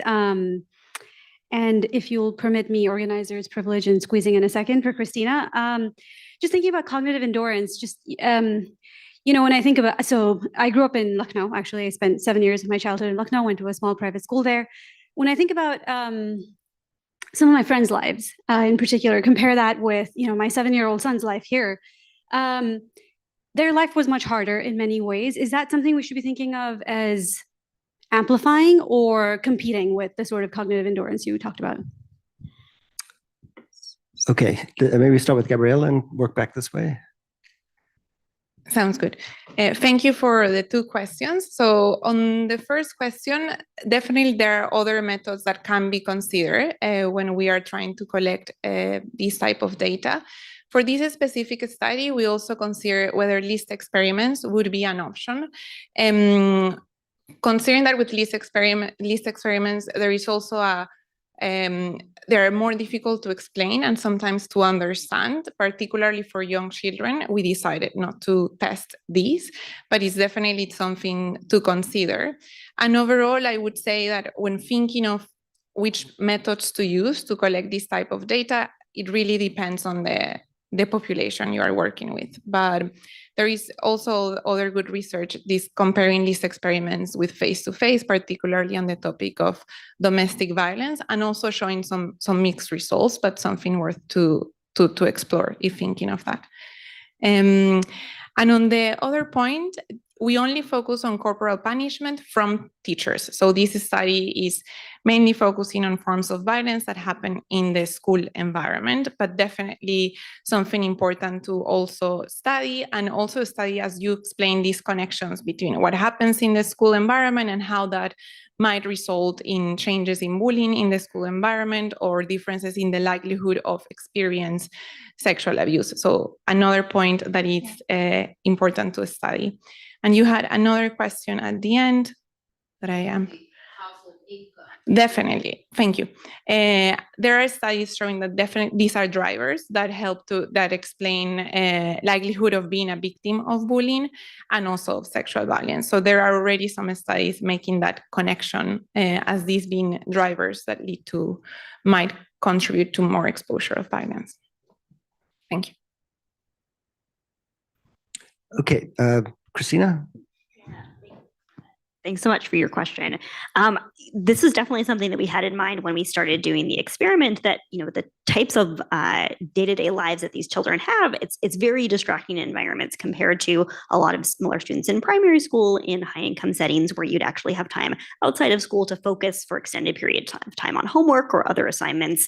These kids just weren't getting that type of practice when they're at home, and then in the classroom, they're getting a few minutes per lesson of kind of a focused, individualized practice. So it feels like the baseline level of time on focused practice is very low, and there's a tremendous amount of distraction that's preventing this kind of extended focused practice. So I think the baseline level is low, which definitely contributes to lower overall cognitive endurance. And part of what we had in mind when we were designing the intervention was kind of keeping in mind that, their time is scarce, right? There's already a lot of other things on teachers' plates in schools, on students' time once they're out of school, of supporting their family or doing other things. And so we were hoping to basically say, can we take an existing class, an existing lesson, and kind of tweak it in some way so that, for example, what the teacher is doing, they still get to teach the same content, but we can change something about the pedagogy so that they're also able to build this other skill. And I think that's something hopefully for schools to think about as well, too, is what are the types of teaching practices that allow you to not only increase literacy and numeracy skills, but also build these fundamental socio-emotional scores. It doesn't have to be one or the other necessarily. Great. Thank you so much for those questions.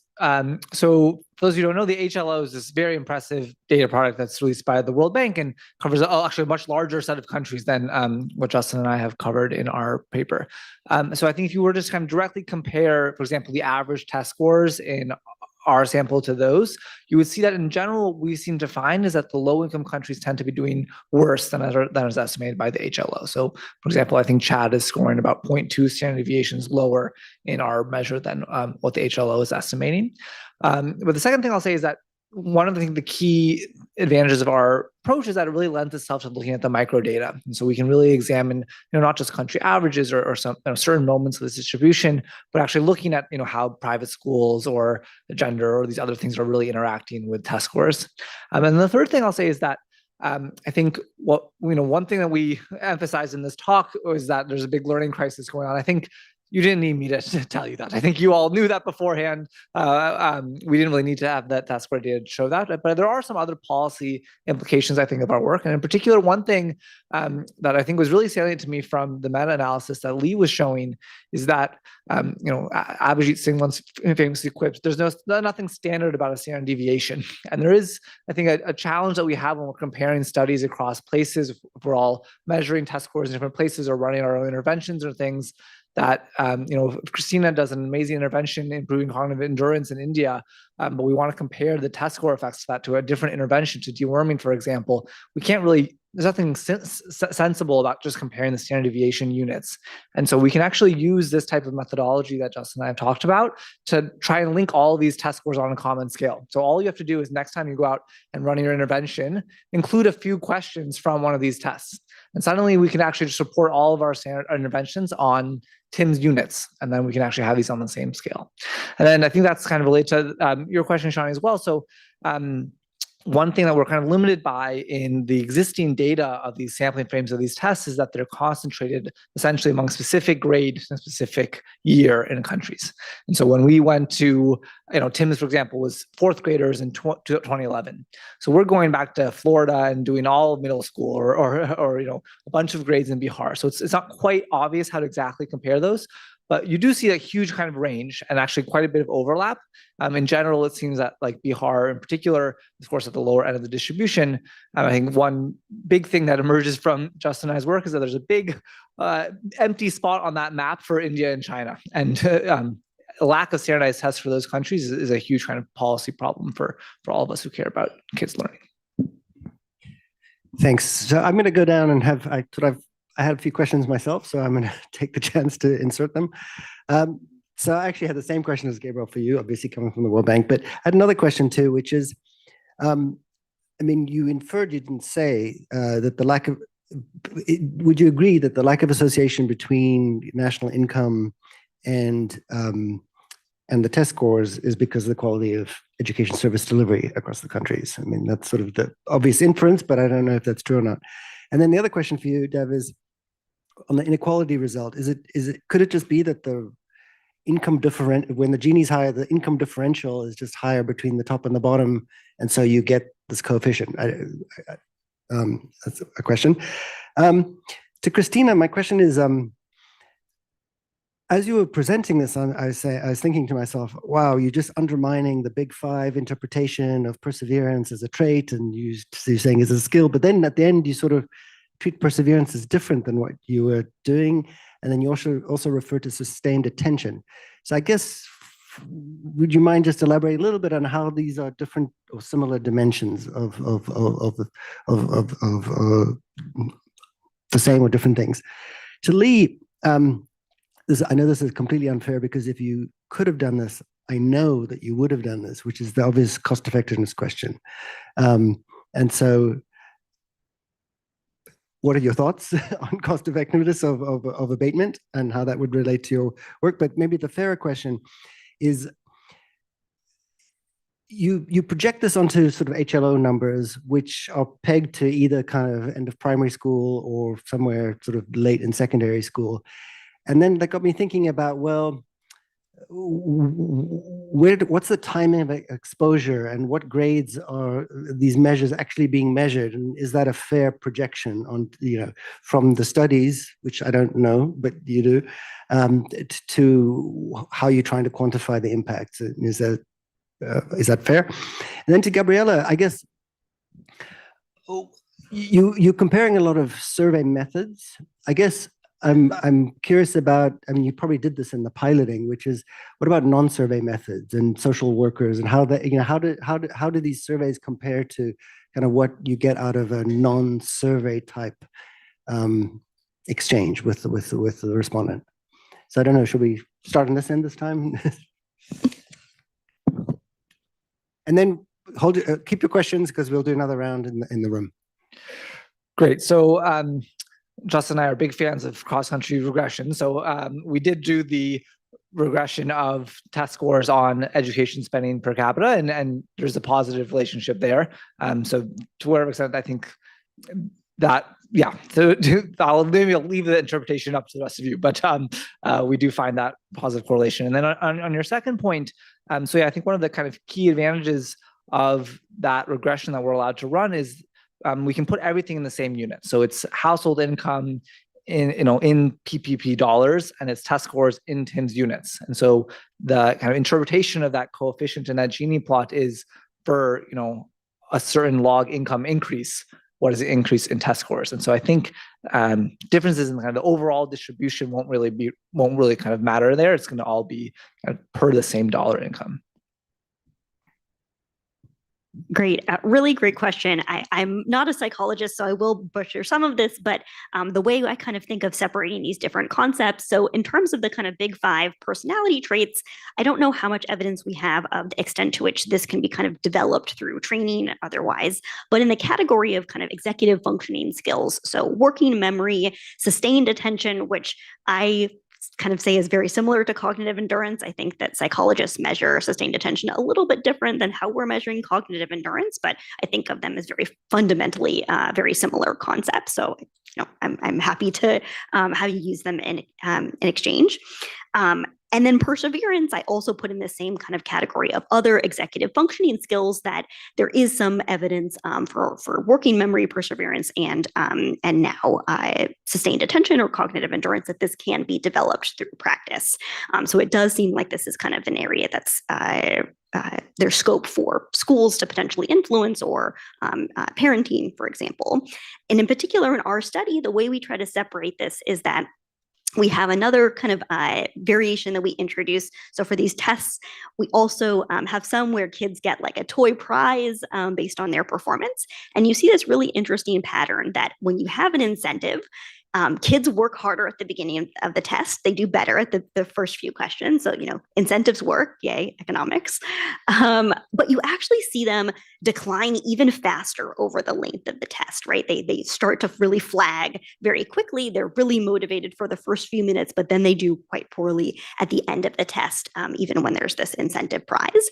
And this doesn't crowd out any of the effect of our intervention. So it seems almost like this is kind of a separate mechanism. There's a kind of motivation channel coming from the incentives, and this is separate from the cognitive endurance or sustained attention muscle. And I think of it similar to, like, you could give me $1 million to, run a 4-minute mile, like, I'm going to have a lot of motivation. It doesn't mean I have the kind of musculature to be able to perform that. We think of that similarly with sustained attention, that you can have the incentives to want to complete some task, but you need the underlying kind of attention muscle to be able to then capitalize that and focus over time. So that's kind of how we think of separating them. Thanks. The first question was about cost effectiveness, and I think we'd looked for all the studies we could find on what works to address lead exposure, and there's hardly any, so it's difficult to draw firm conclusions. There are some fantastically cost-effective stories out there. So the story of the banning of leaded petrol and gasoline globally, the World Bank played a big role in that. It happened in the US and in other high-income countries. There was a big conference organized in Africa, and essentially they all agreed that, oh yeah, we should do this with support from the UN and the World Bank, and they all just did it in the space of a few years, and it was just that cost very, very little and had a huge impact. Similarly, more recently, the NGOs working on lead paint regulation, it's not that there's a really big, powerful pro-lead paint lobby. It's like they just don't realize that it's that big of a problem, and it costs a bit to reformulate the paint, or there might be 1 or 2 holdout companies, but it's not that big of it's an amazing, like, rare occurrence where actually a bit of data and evidence really can swing policymakers, because it's just they haven't thought about it and don't have a strong prior. And then in Bangladesh, where it cost next to nothing for one PhD student to dig around and try and find what the key source was. And she discovered they were adding lead to turmeric. And so they just went down to the market and they confiscated it all. And, the government didn't know about this, was very happy to enforce the existing regulations. And the turmeric producers were very happy to stop doing it because they didn't realize they were poisoning all of their customers' children. So there are these, like, phenomenal opportunities out there. Versus cleaning up a decades-old mining site where there's just soil across the whole town, as there is in Kabwe in Zambia. I mean, currently they're trying to sue Anglo American and the London court to try and get them to pay for that cleanup, but that's expensive. So the worst sites, it's not always going to be super cost effective, but a lot of the regulation is probably is. And then on the age of the kids, I think this is lifelong, impairment to your brain, and so we see effects on teenagers with crime and violence. And so I think it's these studies do show a range of ages of the children. I think that we don't know exactly what the cutoff point is. We think it matters most under 6 for children, but as your brain is still developing most rapidly. But we don't know if you remove lead exposure for 10-year-olds, is that going to help them? It probably will, but there's a bit of a lack of clarity there. Thanks. That's a great question. So in our research, something that we did is that our team included not only enumerators, but social workers as well. So this happened during data collection, that every child had the opportunity to speak and was offered the opportunity to speak to a social worker. And that gave us quite unique information. And in total of the 6,000 children that were surveyed, 25 agreed to speaking to a counselor. And that gave us unique information in the sense that through these one-on-one conversations where you could build more trust, children also open up about other experiences of violence that happen outside the school, including domestic violence. We were also able to identify if children were misunderstanding some of the questions. So that's why at the end of the presentation, I mentioned that we did some also analysis for correcting for those children that misunderstood some of the questions. So these other alternative methods of trying to do more one-on-one conversations with social workers are definitely a good option to try to understand how to get this measurement right, how to ask these questions in the best possible way to ensure that children are understanding. And this makes me remember the paper by Chris Blattman and others in Liberia that I think they also did use a similar method to do this. So something that we can consider as well for this type of studies with children. Thanks. Okay, so let's do one more round in the room. Maybe, I know you had a question, maybe 3 questions total, and then we'll do, okay, 2 questions I'm told. One here, and then maybe one on the side. Keep it short, keep it a question, and then we'll have a response. Thank you very much, Dean, for the opportunity, and thanks for brilliant presentations. A little question to Dave. You indicated that girls outperform boys across all income levels. But then when it comes to maths, they only outperform the boys at the lower income level. I just wanted some explanation about this finding. Thank you. Okay, any question on this side? Okay, over there. I'm curious with the new wave of education, especially when it comes to AI, and basically you have to review test taking as a whole, intrinsically. What do you think that is going, how is that going to affect standardized testing? And how are the results that we're seeing across different countries? Maybe they should be different because the skills that you need in places are different. Is that something that maybe we should take into consideration when comparing across countries? I guess both of those were kind of sent your way. So why don't you take a shot? Great. So yeah, I guess to this first question, it's a great question, and I don't have any good real answers. Maybe I'll just leave you with one striking statistic that's stuck in my mind, which is, guess what country in the world has the largest test score gap between boys and girls for 4th graders? It's actually Saudi Arabia, and girls are way outperforming boys there. So girls are scoring about 0.4 standard deviations higher than boys in Saudi Arabia. And I've never actually quite understood that statistic. They don't wear the origins of that statistic either. So I think there's lots of open questions here that would be great to answer. I'm sorry, could you guys maybe saying your question one more time? AI, and then is it okay to have these differences because different things are needed in different countries? Yeah, it's a great question. And again, yeah, I don't think I have any really good answers to predicting the future about, especially on the AI side.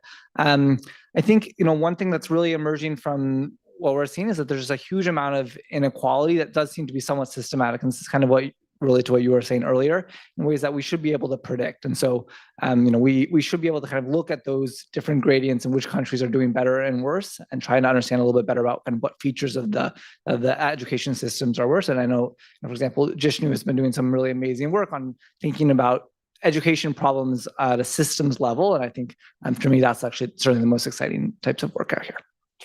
Okay, well, so I'm going to weigh in a little bit. I'm not going to weigh in on the AI. We had a whole session yesterday.